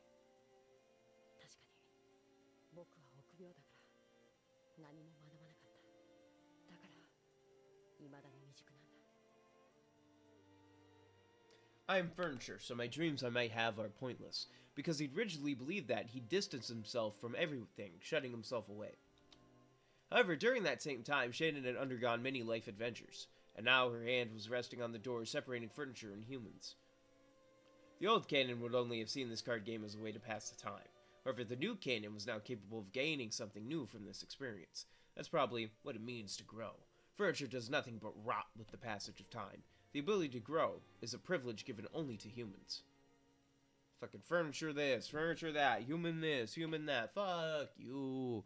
You live, you eat, you breathe, you're a living sentient being and not a piece of furniture. You think my shredder over here's fucking going, yo, yeah, Suey, I'm furniture, I'm alive, but I'm furniture. 僕も楽しかったです。いえ、これが楽しいことなんだって。 God, my right hip is hurting. 僕を無理に誘ってくれてありがとうございます。私たちはさ、もっともっといろいろなことに挑戦していこう。 I think Moto likes you. 君が知らなかったものを探しに行こう。それでさっきの話だけどさ、ギターとか興味ない？いや、別に無理にとは言わないけど、そのきっと難しいでしょうね。 Speaking of guitar, I do want to learn how to play guitar at some point. But it'll probably never happen because I'm a lazy piece of shit who's also stupid. 言うほど私もうまくないんだけどね。At first, Kanan was scared that he might make a complete fool of himself if he touched a musical instrument for the first time in his life. After all, he knew that screwing up like that would make him feel bad. However, Kanan was starting to learn. 初めてで下手なのは当たり前です。それから逃げてたら永遠に何も学べない。何にも至れない。そうさ。だからこそ人は上達を実感して面白くなるんじゃねえかよ。私だって最初はさ、右手と左手が別々に動くってだけでもう全然ダメだったぜ。でも少しずつコツが分かってくるとさ、だんだん当たり前になってきて。僕もその境地に至りたいです。そのための道の一つにお嬢様との音楽活動があるならぜひご一緒させてください。本当に？はい。きっと最 And 初 by the way, me mentioning the guitar thing is not like a bit. I do own a guitar. I just don't know how to play it. 本気でやっての失敗だったらそれは清々しいものに違いない。 I'm not getting rid of the fucking guitar. お嬢様たちに教わりましたから。 It's not signed by anyone or anything, but I want the guitar. Some people could walk up and go, oh, you play guitar? No. Then why do you have it? Oh, because I have it. Because I love you. 僕が目を背けていたからこんなにもずっと近くにいたのにそれに気づけなかった。じゃあもっと好きになってもらえるように頑張っちゃうぜ。いや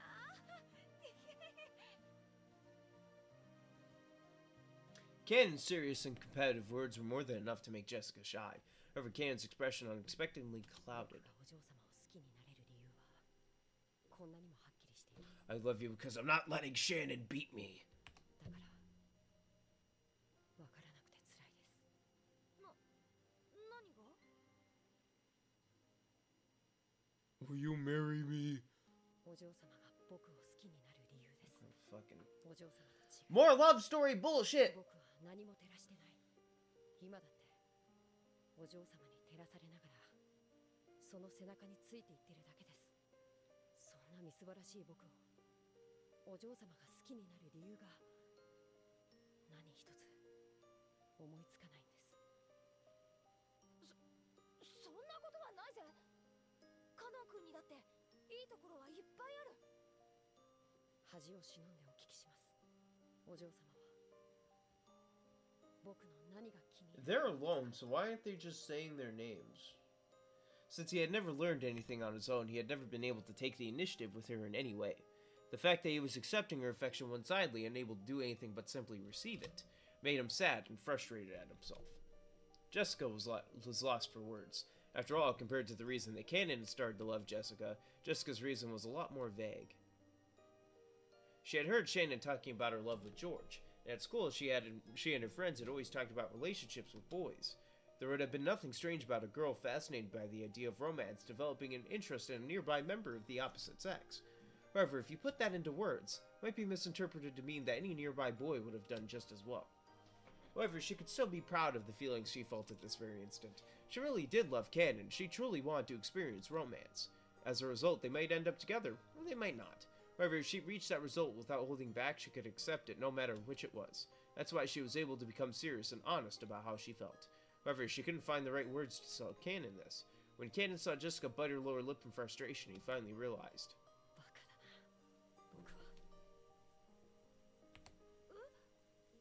僕のどこが気に入ったんですかなんて質問。本当にバカらしいと思ったんです。自分に本気じゃないから、自分のことさえ理解できてない証拠なんだ。そんなことをお嬢様に言わせようとするなんて、僕は最低だ。そんなことないよ。女の子だって男子に告白されたら最初に聞いてみたい質問だもん。自分のどこを気に入ってくれたのって。それを相手に尋ねる時点で僕は未熟なんです。そんな未熟者に気に入ってもらえるようなものがあるわけがない。いや、そうじゃなくてJessica panicked, trying desperately to explain how she felt. However, Kanan was calm. And then he spoke. だから僕がお嬢様を好きになるようにお嬢様にも僕を好きになってほしい。そのために僕は自分を変えていくことにします。今はまだこんな自分をお嬢様に好きになってもらえるとは到底思えません。でもいつか必ず。ああ、絶対素敵なカノン君になれるよ。私がベタベタに惚れちゃうくらいの素敵な男の子になれる。私はそれまでずっと一緒にいるから。時間なんていくらでもある。 Is it over? ただ時間がそうないのが悔やまれます。時間って？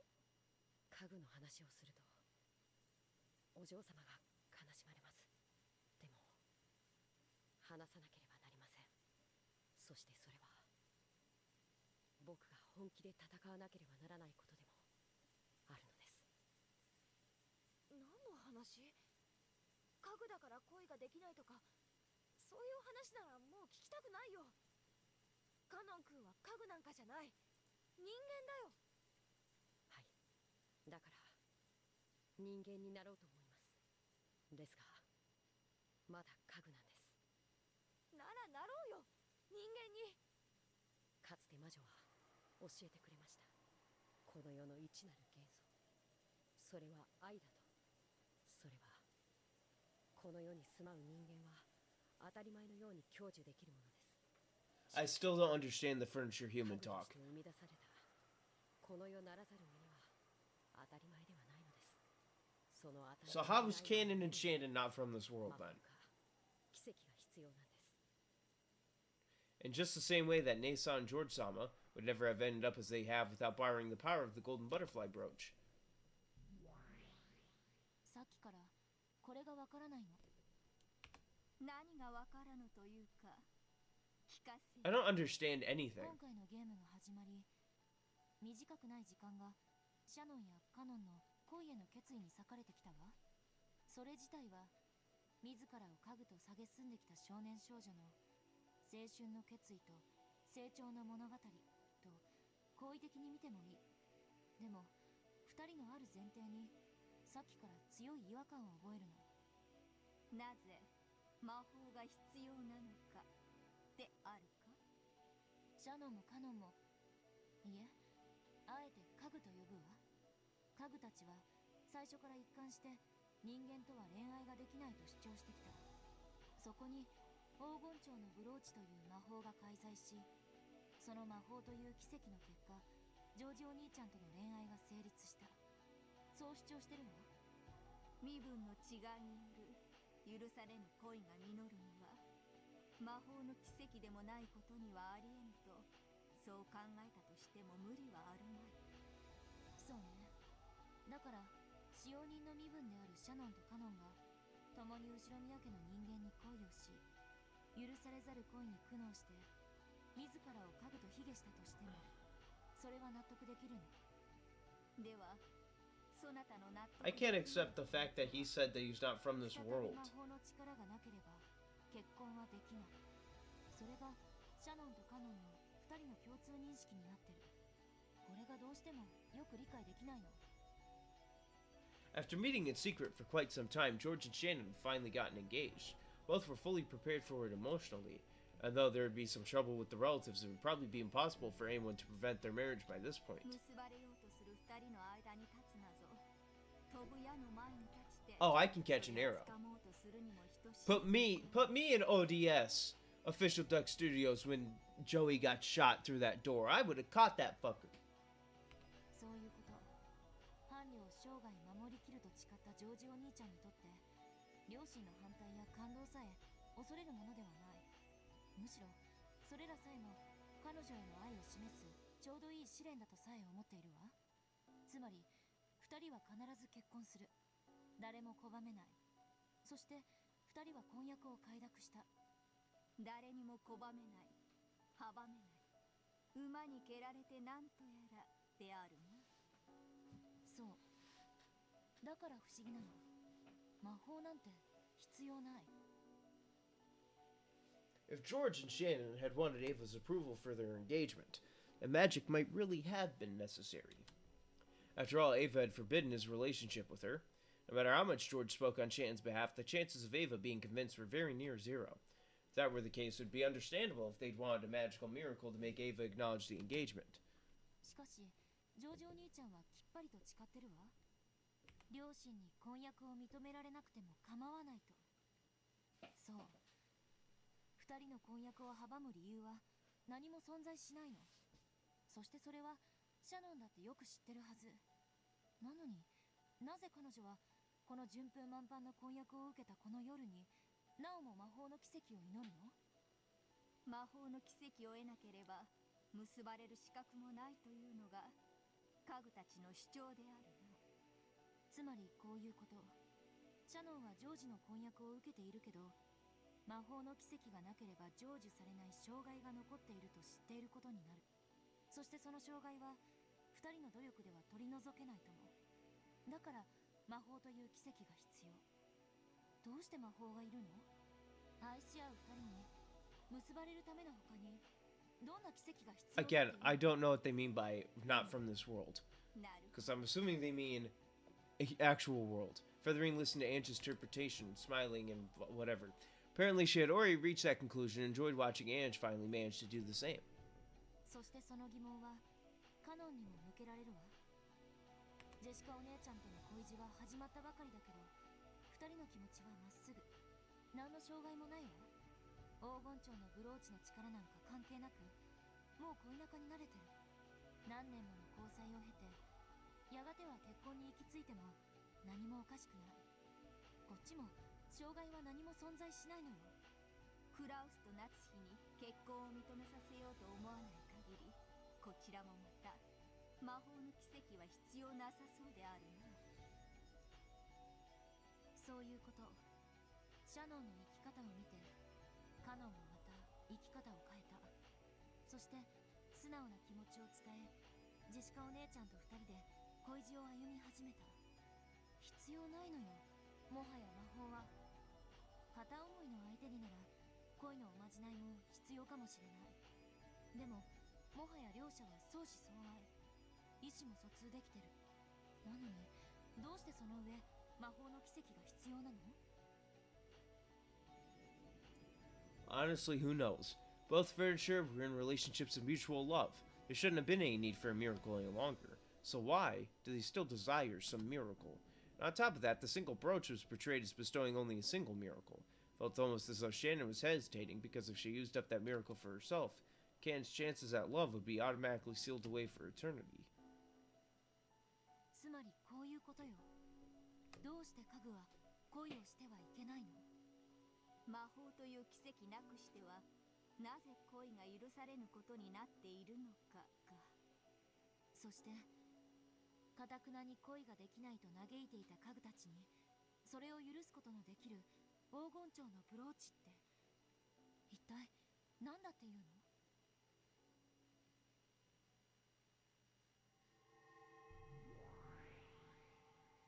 もちろん魔法の結晶であるぞ。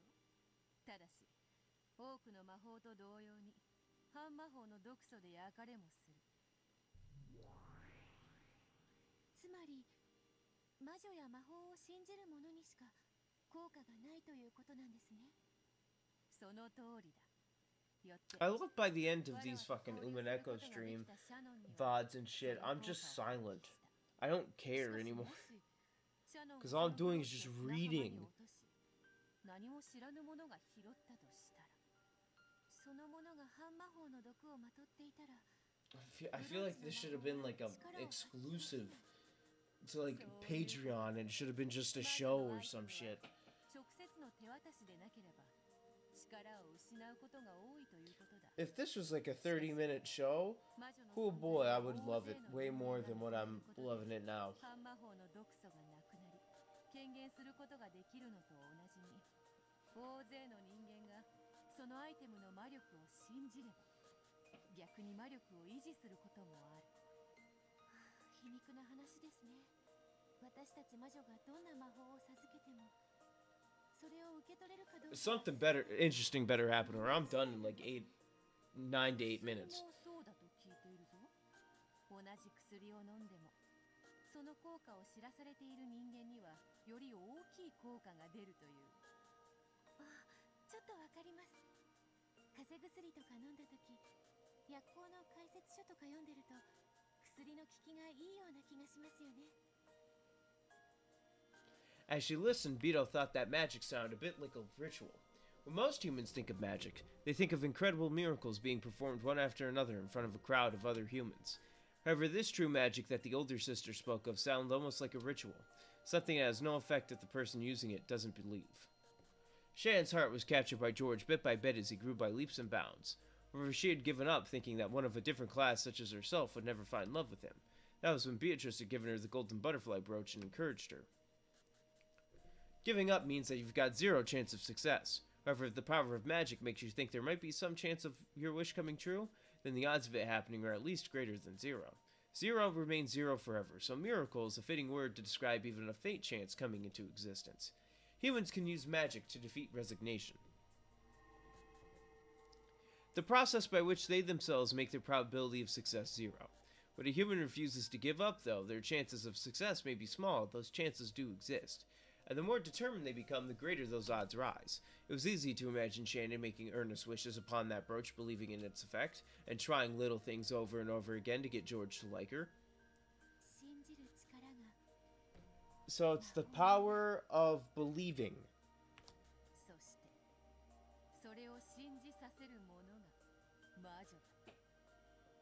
Those who make others believe are witches. That's an interesting way to put it. If you think about it, it's true. Let's say a witch steps out into a spotlight, waves her staff in front of a crowd of onlookers, and makes a rabbit appear out of thin air. The many people who see it will surely assume it to be a sleight of hand. They might wonder how it was accomplished, but they'll surely say that it couldn't have been real magic, and when they applaud, it will be for a splendid trick that only appeared to be magic.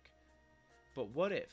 What if someone performed a sacred ceremony inside a great ancient temple in front of a crowd of believers, and ended up with the exact same result? Would any of the people there think it was a sleight of hand?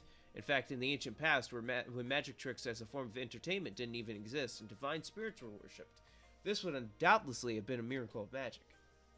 And you would have gotten fucking burned at the stake because you're a witch.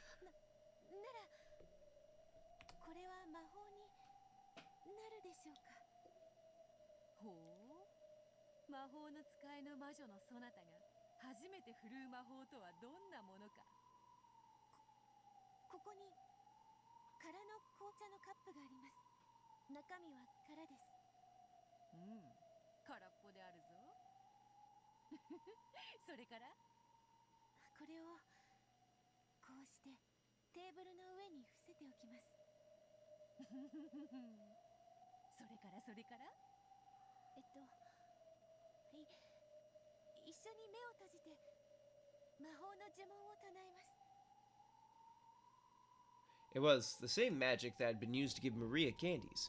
Beto the elder grinned and closed her eyes. When she saw this, Beto slowly chanted the incantation.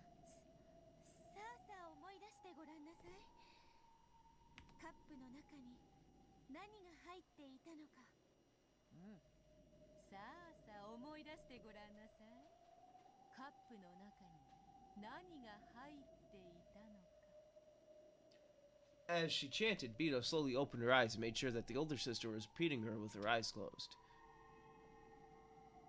Then a single gold butterfly appeared out of nowhere, fluttered down onto the overturned cup, and scattered away in a golden splash. What was in the cup? Lean.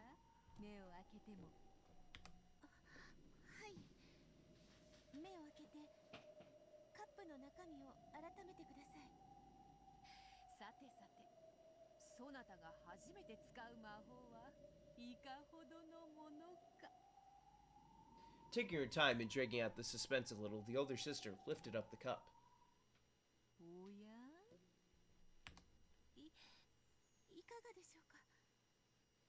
When the cup was lifted up, there lay a single golden rose petal.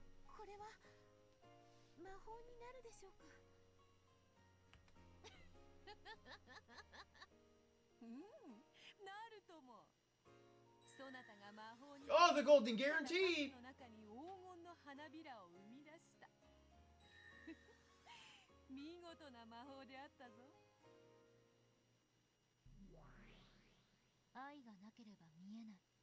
それは理解できてるの。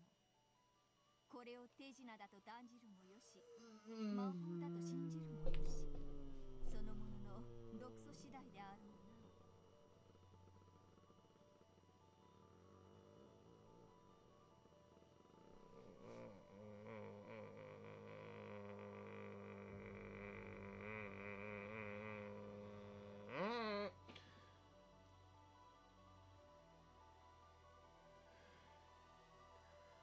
Oh. Without love, it can't be seen. If you believe in something, you probably love it, so then you can't fucking see the magic, and you don't fucking believe in it, so without love, you can't be fucking seen.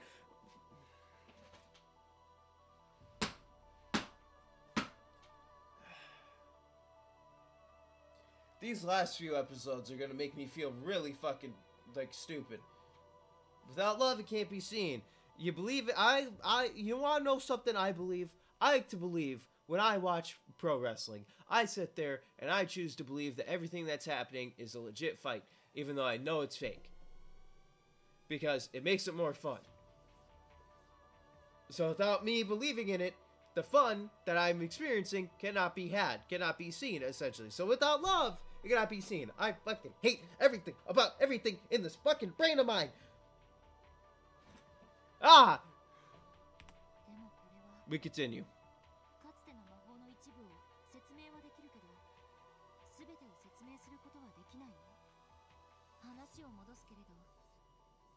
Good analogy.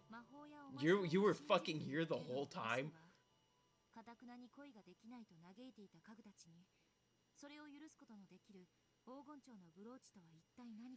I've been saying all this shit from fucking everything. I've been here. Yeah, I guess. Apparently. Why didn't you pick a fucking card then? You ruined the bit. I had a bit prepared and it fucking ruined it.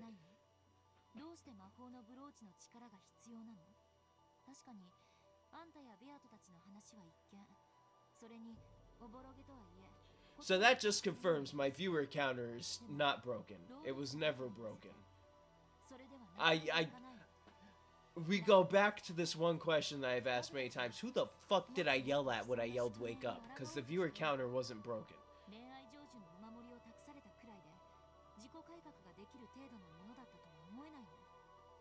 Lamau, yeah, like straight up, who the fuck did I yell at? That's gonna eat at the back of my brain for the rest of my life.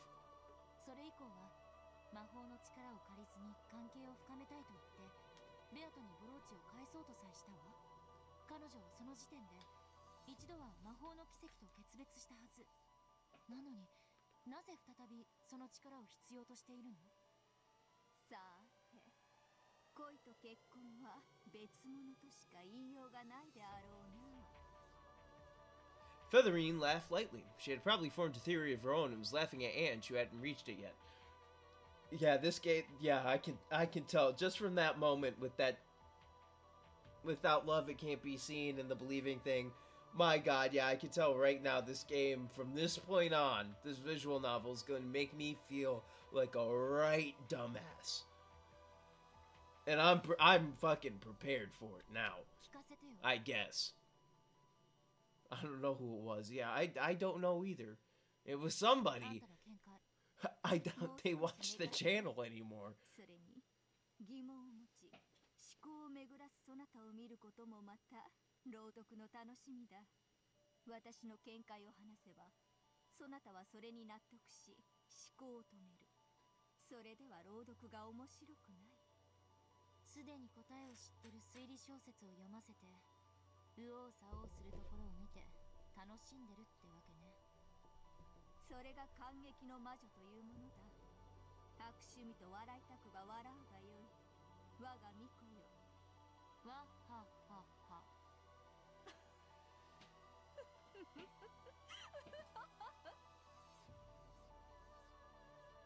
I understand that part of magic is created by a believing heart, and that magic probably permeates deep into the world of us humans as well.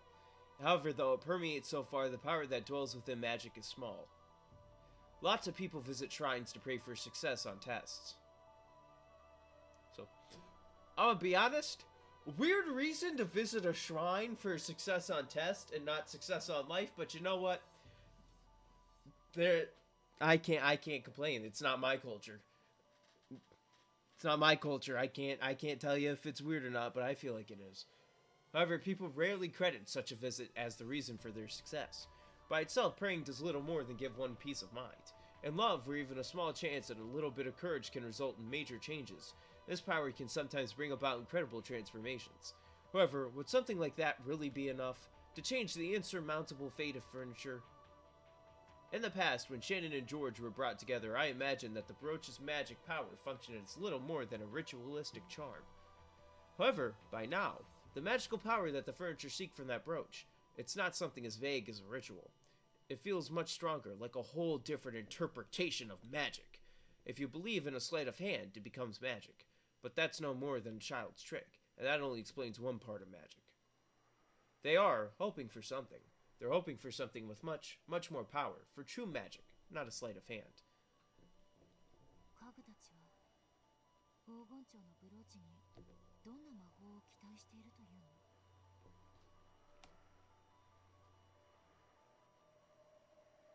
And asking real questions. 黄金蝶のブローチ？黄金の魔女ベアトリーチェが霊境を割るのと引き換えにシャノンに与えた恋を成就させる魔法のお守り。これがそれです。 From his pocket, Cannon pulled a single wing from a gold butterfly. Though it was a single wing, it was easy to tell from its shape that it had originally been part of something with a butterfly motif. このブローチの魔法はシャノンにジョージ様と恋仲になる機会を与えました。しかしそれを最後まで成就する前に僕に譲りました。だから僕はこのブローチの力でお嬢様の Thanks to the power of He-Man, or the power of Grayskull, whatever they say in He-Man. 自分の素直な気持ちだぜ。 Don't know, never watched that old ass fucking show. お嬢様は人間だから魔女も魔法も信じない。無理もないことです。しかし魔法で生み出された家具の僕がここに存在すること自体が魔法の奇跡の存在する証拠なのです。ごめん。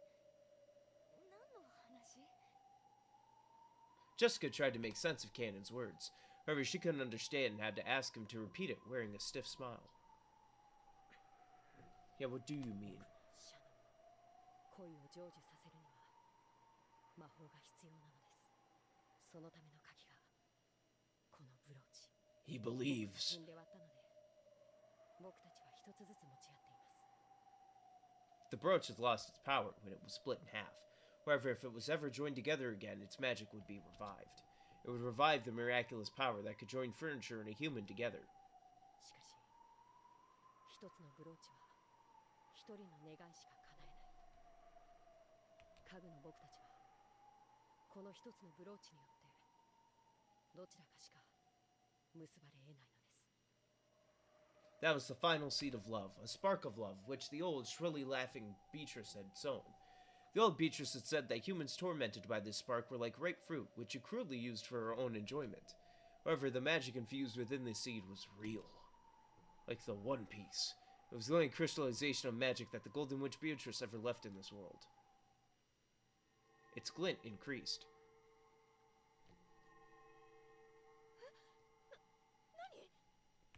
大丈夫です。 Dude, that the PCP, DMT, whatever the fuck that drug theory I've looked into was. Didn't even look into it, I formed it by my brain. The glint grew even stronger, shining like the sun. Even without Cannon's warning, Jessica would have been able to stop herself from covering her eyes with her hands.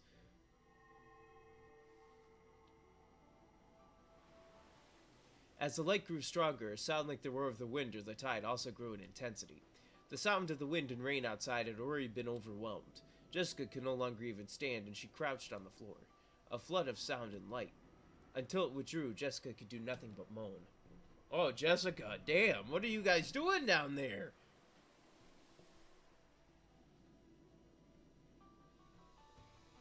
Damn, Cannon got her moaning. Oh, yeah, son, that be the end of the chapter? What? I said the end of the chapter? What? Oh, Stone Cold, Gonna fight everybody at King of the Ring, and if you see the 316, John 316, or Austin 316, whatever Austin 316, talk about your subs, talk about John 316. Austin 316 says I just whipped your ass.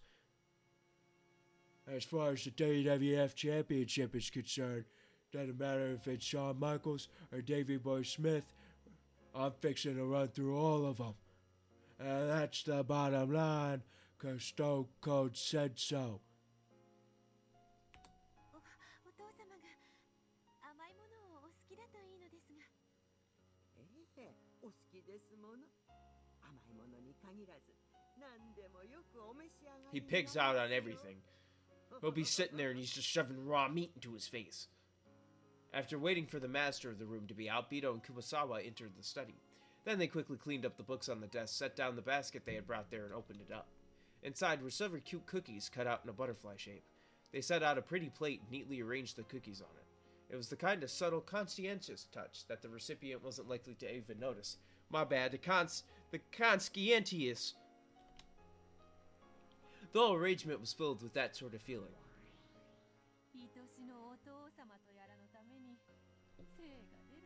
I don't like them calling Bad their father. 今の私に許されていることはこんなことくらいですので。わらわがバトラにクッキーをか。なぜに夜の支配者であるわらわが稀な客人であるバトラにそこまで尽くすのかわからぬ。 Then the study door swung violently open. It was Badler with Genji by his side. Beto, why are you in here fucking with cookies? 10 lashings for you in the dungeon. Badler's eyes went wide for a second when he saw Beto there, but his expression quickly went blank again. お父様、失礼しました。決して大切なゲームの邪魔に来たわけでは。どうしてここに入れた？ここには鍵がかかっていたはず。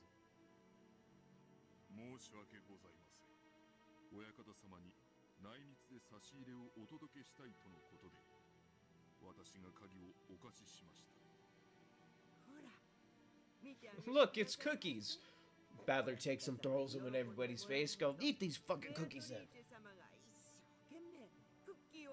Throws it out the window. 熊沢さんと源氏さんに習いました。源氏さんがクッキーを焼くのがお上手だったなんて。 とても驚きました。Oh wait, hold on. I forgot something. To think I would forget.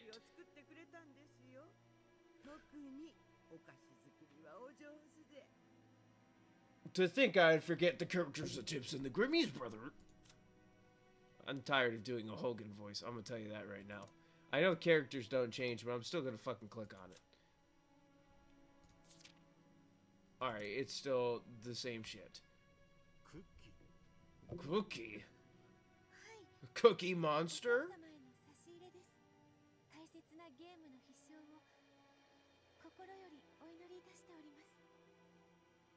Badler looked at the plate on the study desk that was piled up with beautiful cookies and the message card of encouragement lying next to it. Nice job. Continue killing these fuckers, Dad. And his face twisted with a complex expression, which might have been one of sadness, and might have been one of hatred. Genji urged him to consider saying some words of gratitude to Beto. Badler understood. Anyone would be pleased to receive an act of kindness like this. Even though he understood it logically, he couldn't help but give a small, exasperated sigh.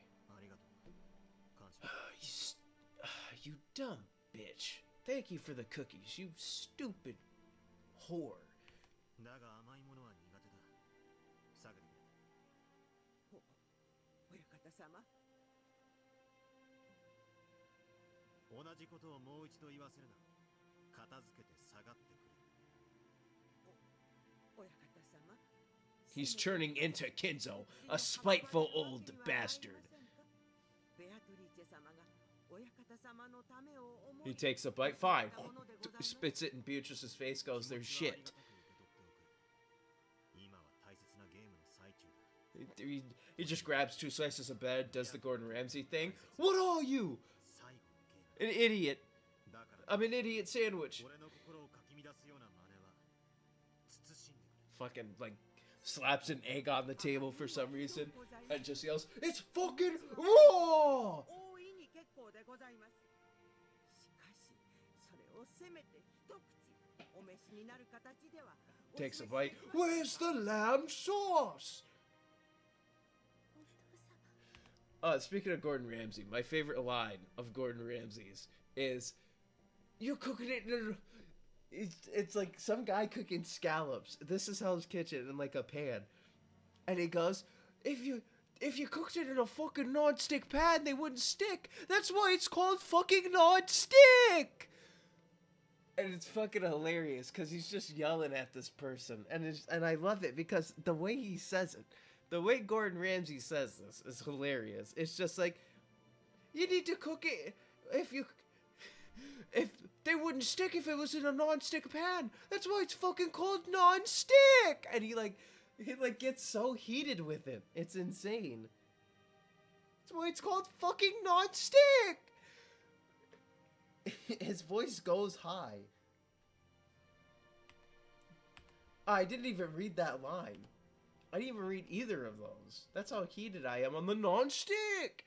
Beedler looked at Badler sadly. Badler hung his head to avoid her gaze. The expression on his face caused Beto more pain than any he had shown her before. The non-stick pan line should be up there, along with, "Where's the lamb sauce?" Fuck, I accidentally hit fuck it. Just fucking auto this bitch. Just go.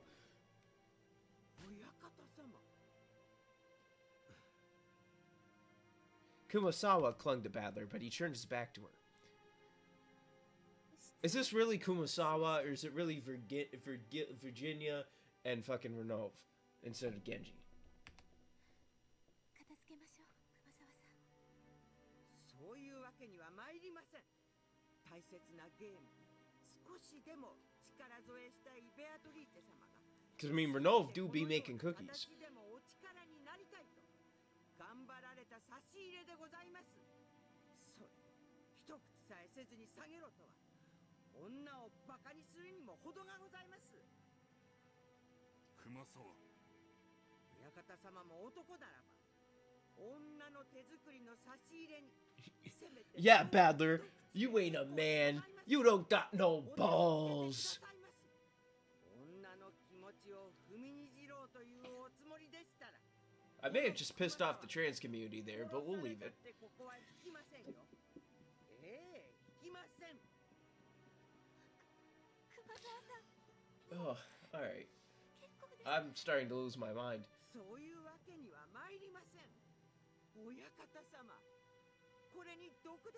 Honestly, I think anything's poisoned. Yeah, if Beto ever came to give me cookies, of course I figured that she put some kind of crazy poison in them. And she's asking me if I think there's poison in these? Who would expect that cookies piled up in such a neat and cute way could possibly have something bizarre hidden inside them? And anyway, who could possibly imagine Beto making something like this? Because of that, Badler couldn't bear to look at Beto's innocent reaction, which was completely free for any malicious thoughts like slipping poison into cookies. Beto quietly started to clean up. Every now and then she sniffled. Kumasawa continued to glare at Badler, but she then gave a small sigh and helped Beto clean up. However, the hardness didn't disappear from her expression. Oh, you fucking Kumasawa's staring daggers into your fucking ass, Dad. Did I just say? I meant to say damn, and I just called him Dad. Oh God, I'm turning into Beatrice. Oh God, I need to get the fuck out of here. I need to we need to get this done with.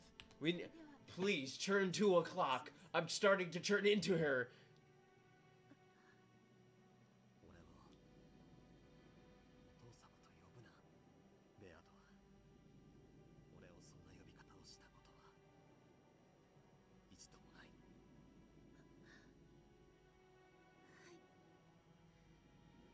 失礼いたしました。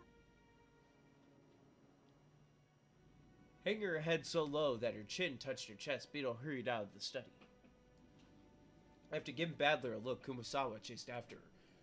I thought you know what? I'm gonna be honest. When I read the fucking head so low that her chin touched her chest, I thought of like some weird like fucking thing to say, and then I did like the Shrek meme face where he's like looking down all weird. I'll find it for the fucking video that I edit of this, but I legit did that face for like 5 seconds. Exactly that face. This is why webcam would be great, but Umineko's not a webcam thing, in my opinion.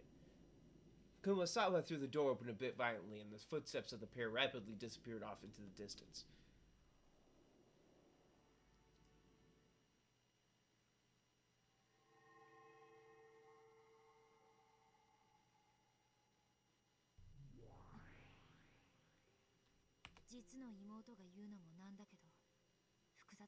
Yeah, Badler's just a dick now. 相手がベアトでさえなければ素直に女の敵と言えるのにか。私はお兄ちゃんとベアトがどうして慣れ合ってるのかさっぱりわからない。今思ってベアトは倒すべき。I think it's more mutual respect at this point, but also maybe he does want to have sex with her. It's still a possibility. 女として愉快じゃないわ。バトラの気持ちも少しはわかるがな。悲しいことだ。I still don't understand what kind of antagonism or connection there was between them. However, Oni-chan probably viewed Bito as a friendly rival, if not something more. I'm surprised I haven't seen Gap in a while. Or Renove. I haven't seen Renove or Gap in a fucking long time, in my opinion. I think the last time I saw him was probably the start of this. If not, like, one of the question mark things. Oni-chan's reason for defeating Bito isn't to destroy an enemy out of hatred. It feels like he wants to give a sincere answer to her question. Same with the stakes. I haven't seen the stakes at all since the last episode. Yes. I can't deny the fact that their fight isn't based on hatred, but I'd fucking see Sakutaro and Ange. Shouts out fucking Ange. But on a stronger emotion. Like how I just cut myself off like every 5 minutes doing that because I couldn't think of anything to say, so I just continued talking. それでもなおお兄ちゃんに尽くそうとするベアトも大したもんだわ。もう一人の姉のベアトと私も同意見よ。どうしてお兄ちゃんにあそこまで尽くすのか理解できないわ。そしてその理解できぬ要素は1000年を経て変化を遂げるとはいえ紛れもなく我々の知る黄金の魔女ベアトリーチェに受け継がれるものである。ええ、理解しているわ。このベアトを知ることもまたやがてのベアトを知ることにつながる。そしてそれはこのおかしなゲームで最大の大駒とあるいはこのゲーム版そのものを説明するかもしれない。謎多き魔女であるな。Though she said those words, feathering more a confident smile on her face. Her sarcastic confidence, as though she already knew the answer, was unchanged. What about Beatrice? Oh yeah, I forgot. The fucking kid just travel here.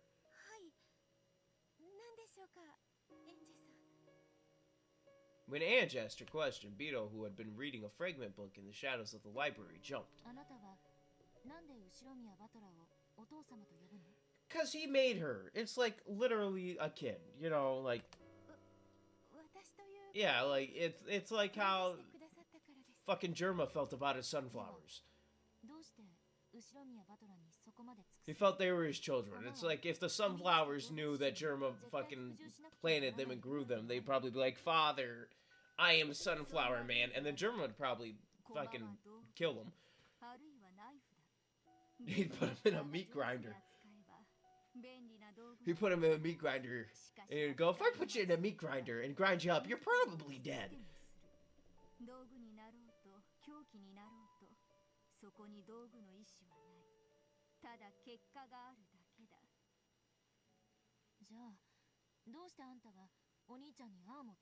I like how my German impression was slightly Paul Heyman-y. Just straight up, we're going to the extreme. What are you doing? You're probably dead. It's my German impression, supposedly. 出したお兄ちゃん自身がその目的を与えたの？それは違う。バトラはゲームマスターとしてそういう役目を持った駒を盤上に置いたに過ぎない。そして彼女という駒を生み出したのはこのゲームを生み出した最初のゲームマスターであるベアトリーチェ自身だ。ややこしい話だわ。つまりあんたはお兄ちゃんのことをお父様お父様呼んでるけど、 Well, no shit. 別に父親ってわけじゃない。 Look, Ange, even I got that お one. 兄ちゃんに尽くさなければならないという Even I understood that one, Ange. The fact that you didn't, something's wrong here. You're supposed to be helping me. I'm not supposed to be figuring it out by myself. I'm supposed to be feeling like the dumbass here, not you. 盤上に置いてくださったのがお父様です。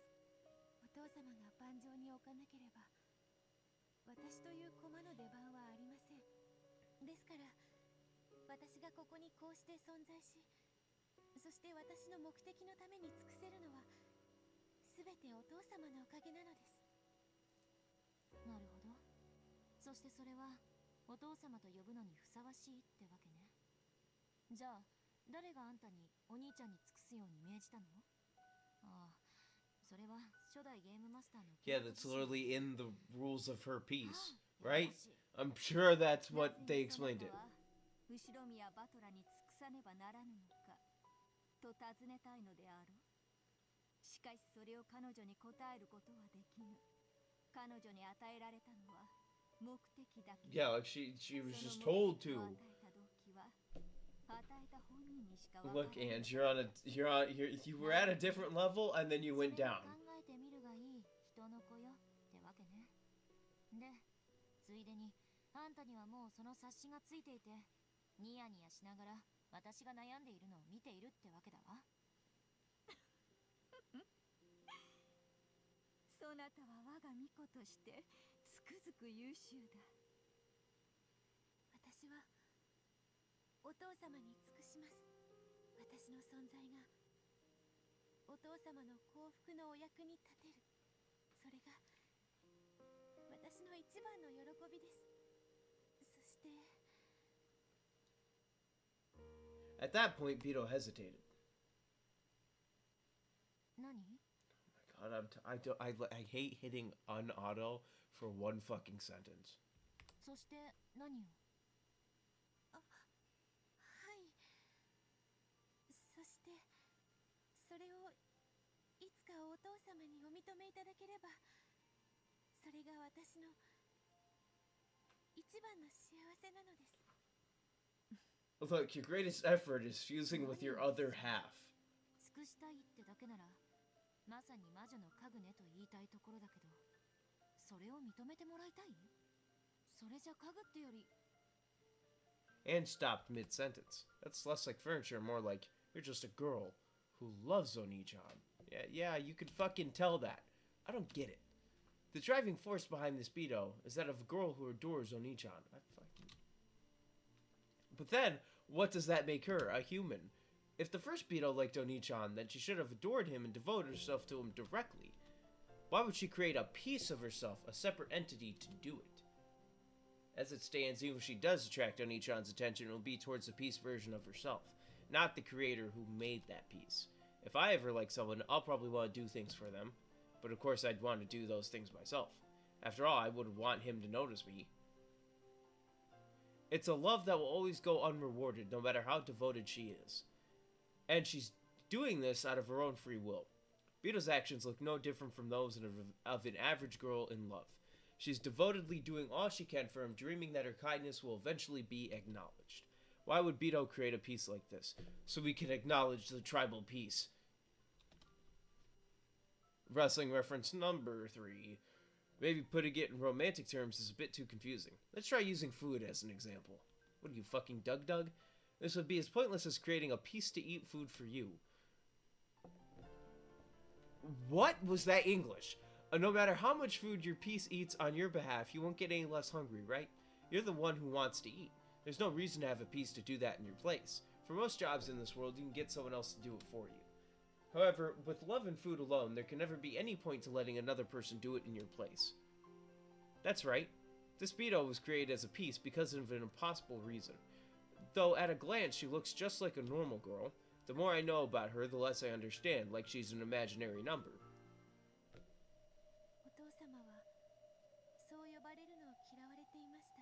Yeah, so don't call him fucking father.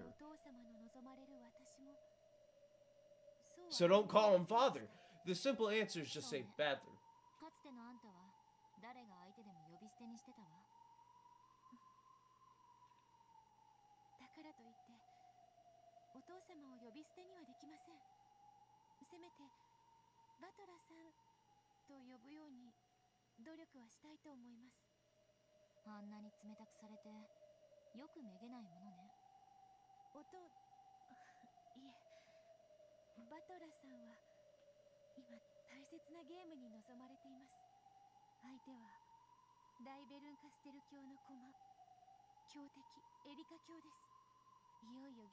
Yeah, you should know who Burn is, Ange, because she fucking killed you. Even you technically killed yourself. But she put the rule on you, I think. Or was that dealt? I don't... All I know is that she was the piece. Apparently, Beto still wanted to devote herself to Badler even after being treated in such a cold manner. Though to an outsider, it might just look as though she's being snubbed. It doesn't faze her at all. It truly is the blindness of a girl in love.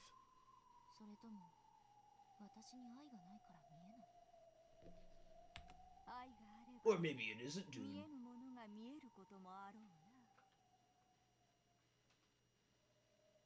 Beto once again immersed herself in the fragment book that the former Beto had written. She was trying to find something about the Beto that Badler desired. Anne shrugged as though saying, well, I don't get it. Featherine laughed when she saw this, hinting that an innocent young woman can never understand. Anne grumbled something back unhappily. Their exchange seemed to have had no effect whatsoever on Beto as she sat in the shadows of the library.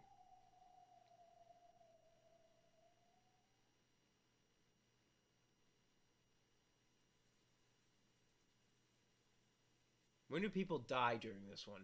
After chasing all the others out, only Badler remained in the study. There is no color in this dimly lit room. However, for just the short time that the plate of cookies had been placed there, the room had seemed at least a little cheery. Badler's gaze drifted over to the table, which no longer had anything on it. When he did, the cookie plate that had been there until a second ago was revived. However, it was an illusion. Though the cookies could be looked at, they could not be touched, much less eaten. Badler wished he could make it possible to touch them or eat them, but it would be an empty sensation.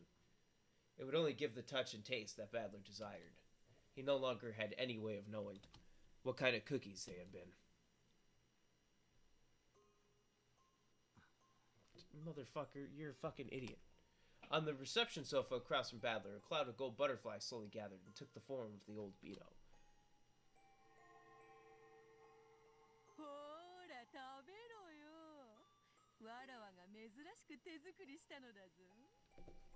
He needs that fucking Beatrice Dami Mommy fix.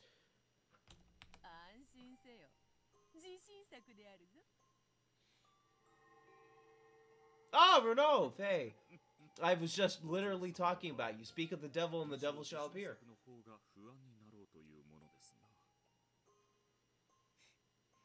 まったくだぜ。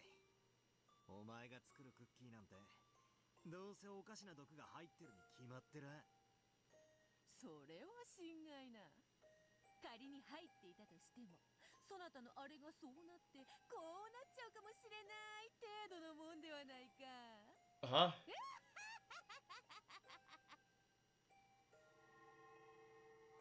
そういうことばかり普段からしているから、バトラ君に食べてもらえないのです。Oh, there's Gap. And you obviously know where my eyes immediately went. Again, speak of the devil and the devil shall appear. What's next? The fucking 7 steaks of purgatory?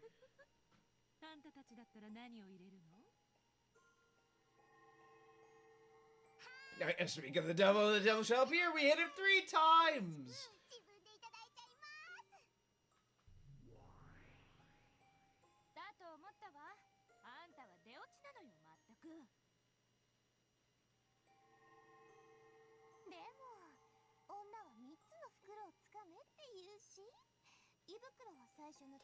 What are the 3 sacks? What the fuck? Okay. Okay, stomach, wallet, and fucking balls. Probably. 振り向かせるなら身も心も魂さえも全てを私のために捧げさせたい。だからこそ私は手料理に全ての力と愛情を注ぎ込めるの。 Mammon, you may be the best out of the 7 steaks, but I'm starting to retract that. いずれにせよ手料理を食べさせるのは古今不変の成功法と言えるだろうな。バカバカしい。そんな小細工をしないと男心一つつかめないなんて情けないったらありゃしないわ。へえ、お姉様が男心をどの程度おつかみになった経験がおありか聞いてみたいものですけど。バートラ、何もおかしなもんは入ってないから食ってくれよ。わらわがそなたのためにクッキーを手作りするなんて二度とねえから。 Oh, no, he'll eat your cookies, alright.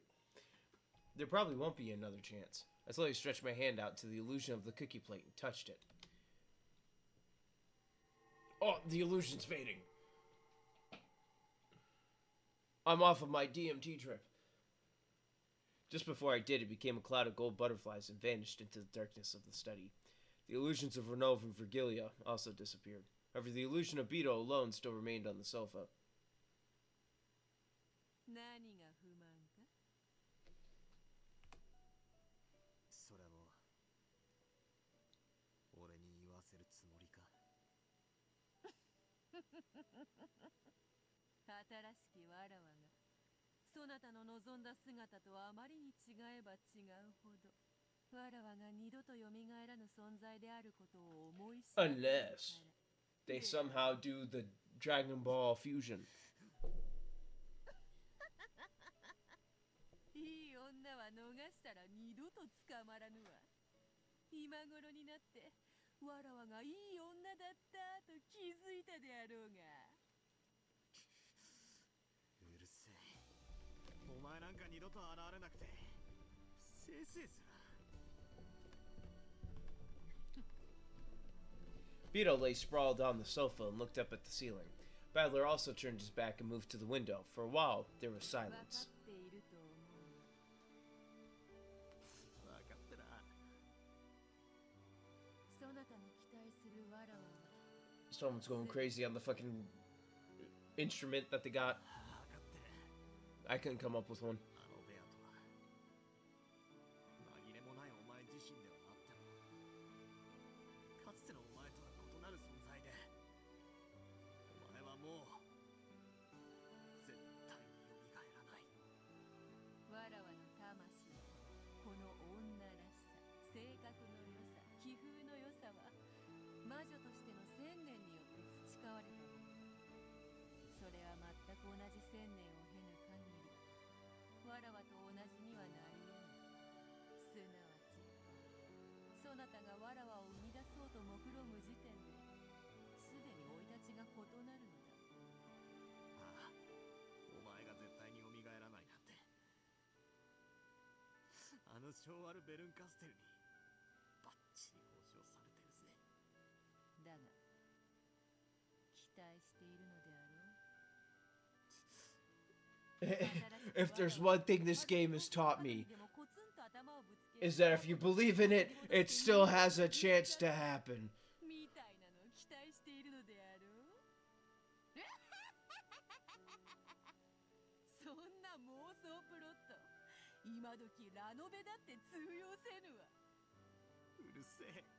お前だってかつて俺が思い出して気づくのをずっと待ってやがったじゃねえかよ。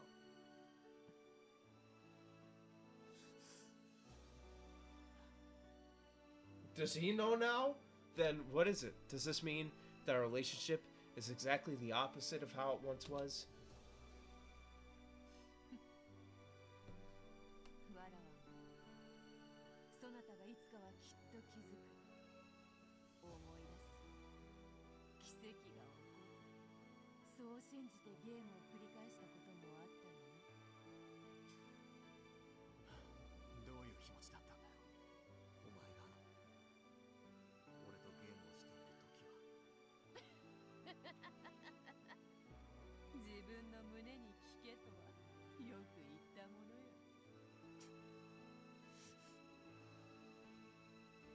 It hurts. If only she didn't look so much like you, I would have kept my cool a little better. まあ好きにせよ。かつてわらわはそなたを才能もてあそんだ。今度はそなたがそれをわらわに復讐する番だ。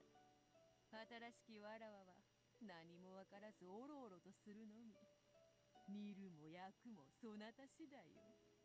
積年の恨みも晴れるであろうが。お前自身が相手ならな。さぞや気分も爽快だろうぜ。だがあのベアとはお前じゃない。わらわでないというなら誰なのか。お前によく似た別人だ。だが紛れもなくわらわでもあるぞ。そうだな。お前自身であり、そして同時に別人なんだ。ならば新しきわらわも You know what? I'll say this. Every person in their life needs somebody that... I can't even form the right thing. Everybody in their life needs a relationship like Beatrice and Badler, where they fucking hate each other, but they're gonna fuck anyway. That might be the contradiction inside me. Nubito seems like a different person, so I can't accept her. Even though I know she's a different person, she keeps reminding me of Bito's face. Well, no shit. They're the same fucking face! あれはわらわの娘とでも思え。Yeah, there seems to be something I'm remembering. 娘と解釈せよ。何しろわらわの分身であり、しかし1000年の経験を経ぬのだから、そう呼んでもおかしくはあるね。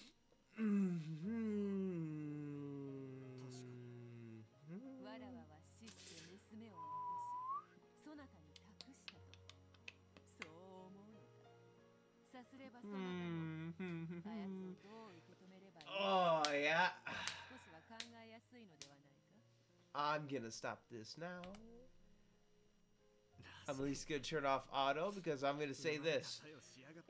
Wasn't it a thing where I said that Kenzo with the Beatrice in that one mansion was the daughter? What is happening now that the new Beatrice that seemingly is acting like the Beatrice in that one hidden mansion is now becoming the daughter of Battler? There seems to be a lot of things that I've mentioned that have come into play later on. I'm not as dumb as all of you think I was, huh? I'm watching all of you now. I see one negative comment in this next video, all of it gets deleted. Every Umineko everywhere gets deleted. I'll find a way. I will make sure Umineko never has existed in the first place. I will wipe all your memory.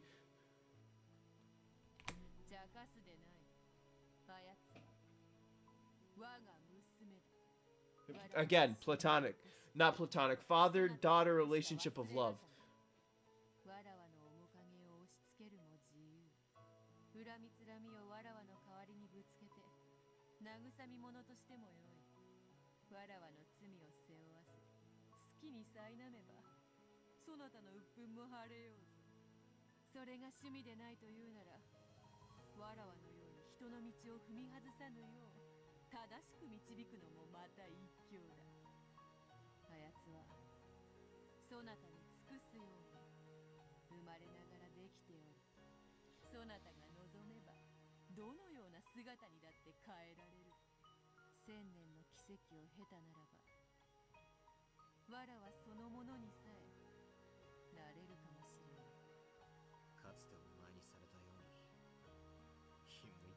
Let's not do that. That's getting close to like dangerous levels of illegal.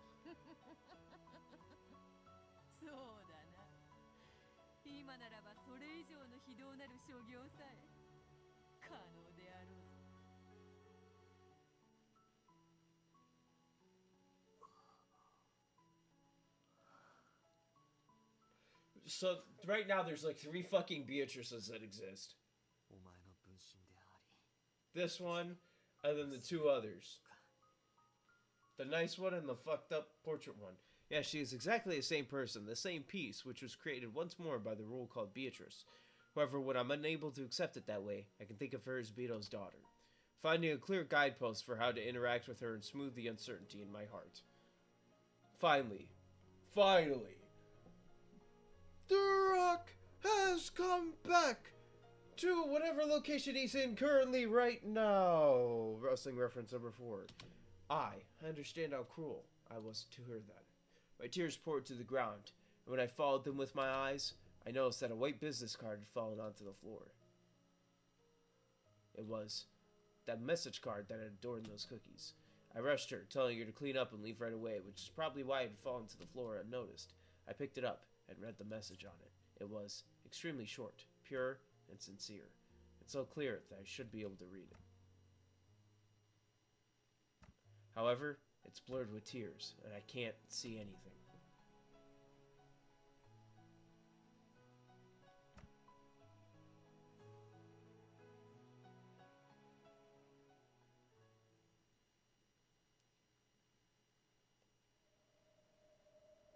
Are we back to the fucking mansion?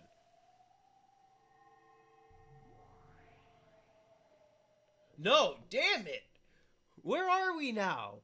The flood of light and sound slowly dissipated. The silence that followed was not interrupted even by the sound of wind and rain outside that had once been present.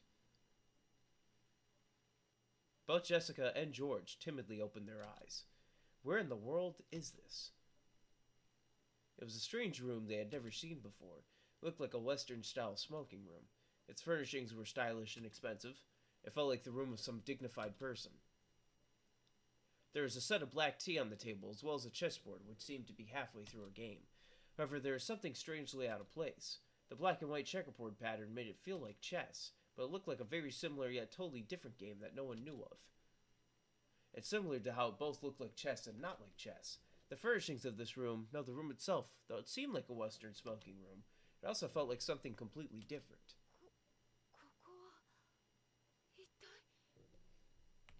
ジェシカちゃんにカノン君もシャノンはどこに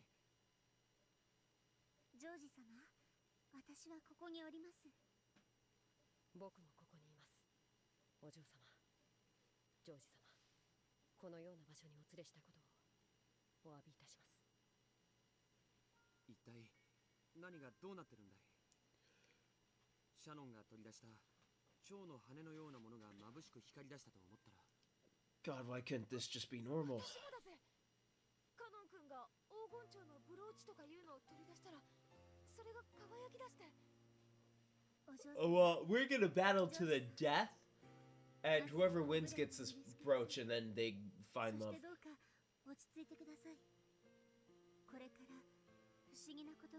Something strange has already happened. 私たちを試すでしょう。試す？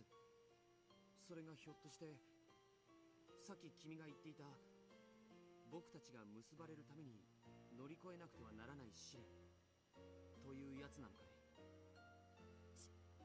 試練？お嬢様にはまだ説明していませんでした。お詫びします。しかしどうか先ほどのお嬢様の言葉が本当なら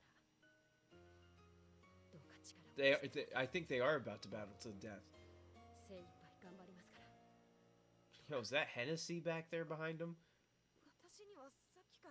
It's like a Vsauce bottle. ジョージ兄さんは何か知ってるの？一応はね、今の状況を君同様に驚いてはいる。しかし、これが避けられぬ試練で、僕たちに不可欠だというならば、僕は何が訪れようとも受けて立つつもりだよ。試練？カノン君、ブローチを。The two of them brought the halves of the broken golden butterfly brooch closer to each other. As they grew closer, the strength of their bright yellow radiance increased. ジェシカちゃんもどうか心の準備をして。 Prepare your heart, Jessica, for I'm about to stab a fucking knife through it. すでにその準備がある。 Hold on. I'm about to sneeze. どういうことだよ。私にはさっぱりだぜ。一体何が起こってるんだ。 It went away. 愛し合う二人のための試練。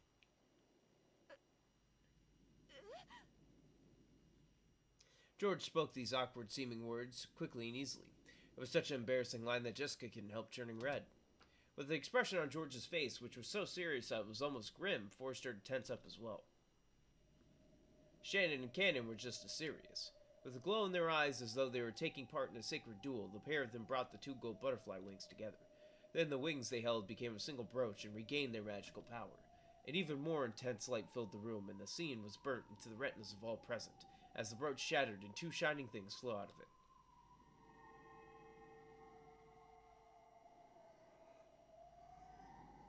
Oh, it's the demonic sound effect again.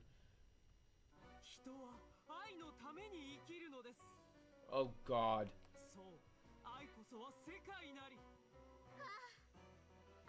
It's the fucking blue-haired one with the weird voice that I don't like, but everything else I love. Suddenly, the voices of two people they had never heard before rang out. What was it? Who were they? Yeah, we clap! Okay, clapping's over.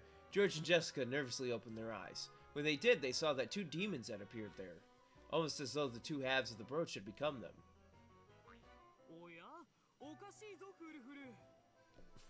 Fur?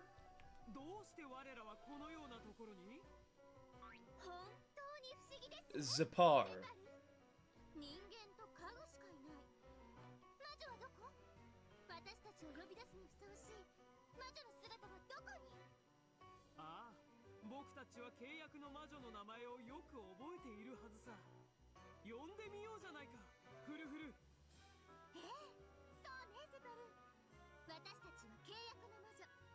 Oh shit, Beatrice?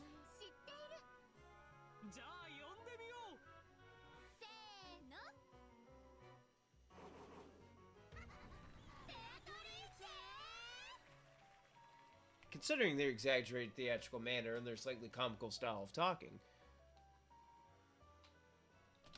it'd probably be hard to comprehend their great power at this point.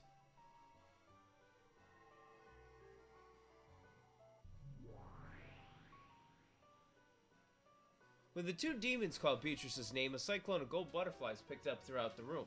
And now two Beatrices exist. Okay, let me see. Are they listed? As far as I know, no. Not yet. Then it took the form of two golden witches.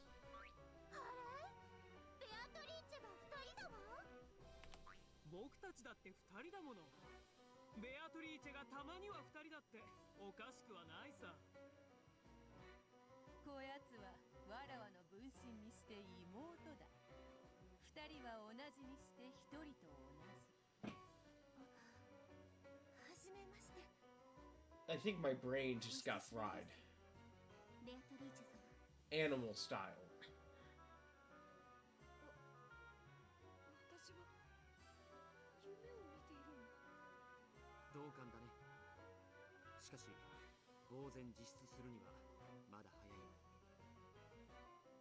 Unlike Jessica, George had maintained his composure even during this bizarre scene. Check the character screen. Did they show up now?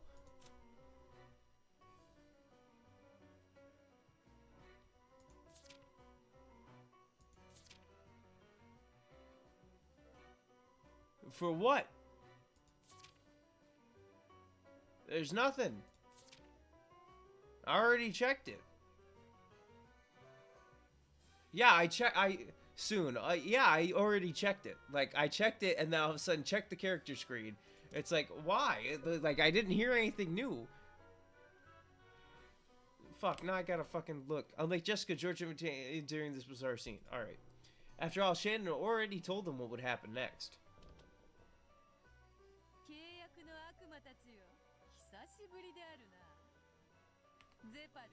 There it is. There it is. See, you gotta listen for the fucking tone, and then it shows up. So now we can learn about these fuckers. Zepar. Well, the 72 great demons. Yeah, how many do we know now? We know 1, 2, 3, 4. I think we only know 4. Alright, well, the 72 great demons presides over love and tests others through trials. Zepar grants the contractor undying, immeasurable defensive power. This gives the contractor the courage not to dread any of love's wounds. A hunter of love who loves to prey upon passive men is of a different gender than Furfur.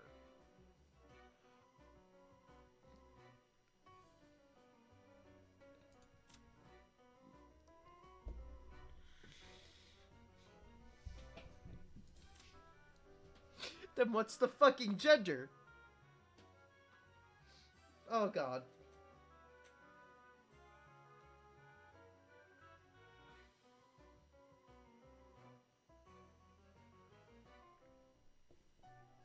No, don't tell me. I can't tell. I can't tell.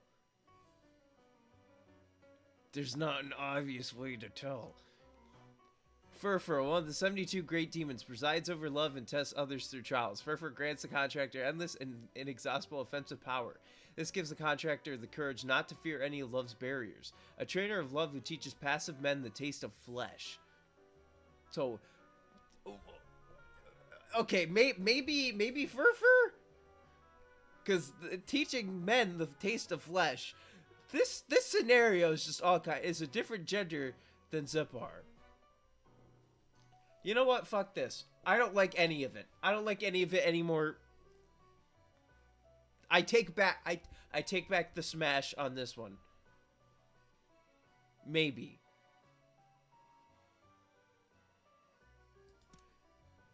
I don't know. I don't know. This one sounds like a guy, so this one might be the guy. Fuck, man. I take back. I don't know. Fuck, this is right. Whenever a new character shows up, it like fucks up my head. Loves to fucking teach men the taste of flesh. Zepar, okay, here's what I'm gonna call. Zepar and Furfur latched onto Beetle from either side wearing strange smiles. Each movement they made was exaggerated yet polished, as though they were acting out a play.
No, I don't want Fishy Aroma right now.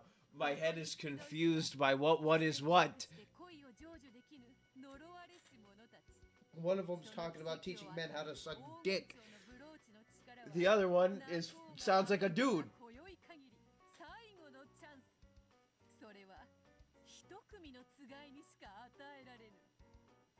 Thank God I'm almost done for the night. Because every time Shannon can't exchange serious gazes.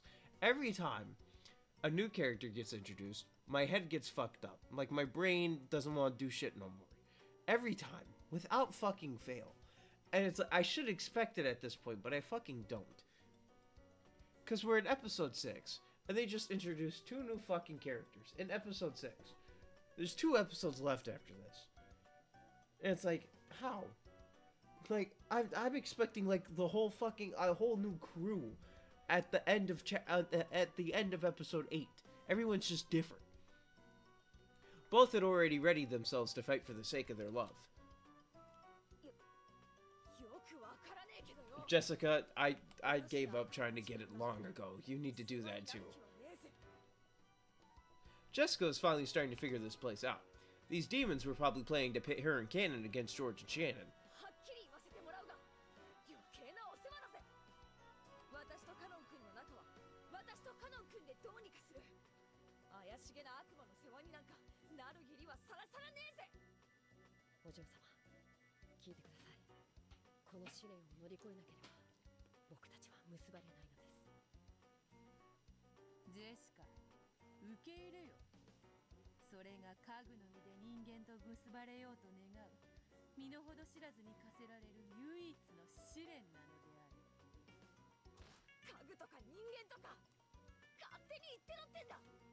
There are no more than 17 humans on Rakajima, by the way. Yeah, I got that.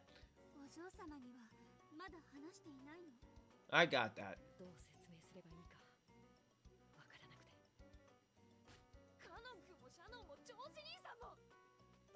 Wasn't it 18 if you count Erica? So technically 18 when Erica's involved.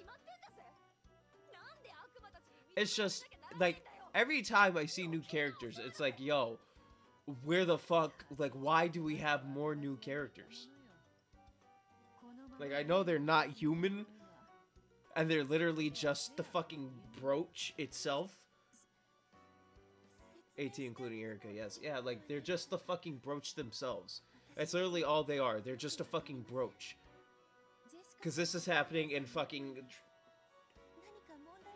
some fucking zone. Don't speak. Don't fucking talk. Don't talk. Shut up.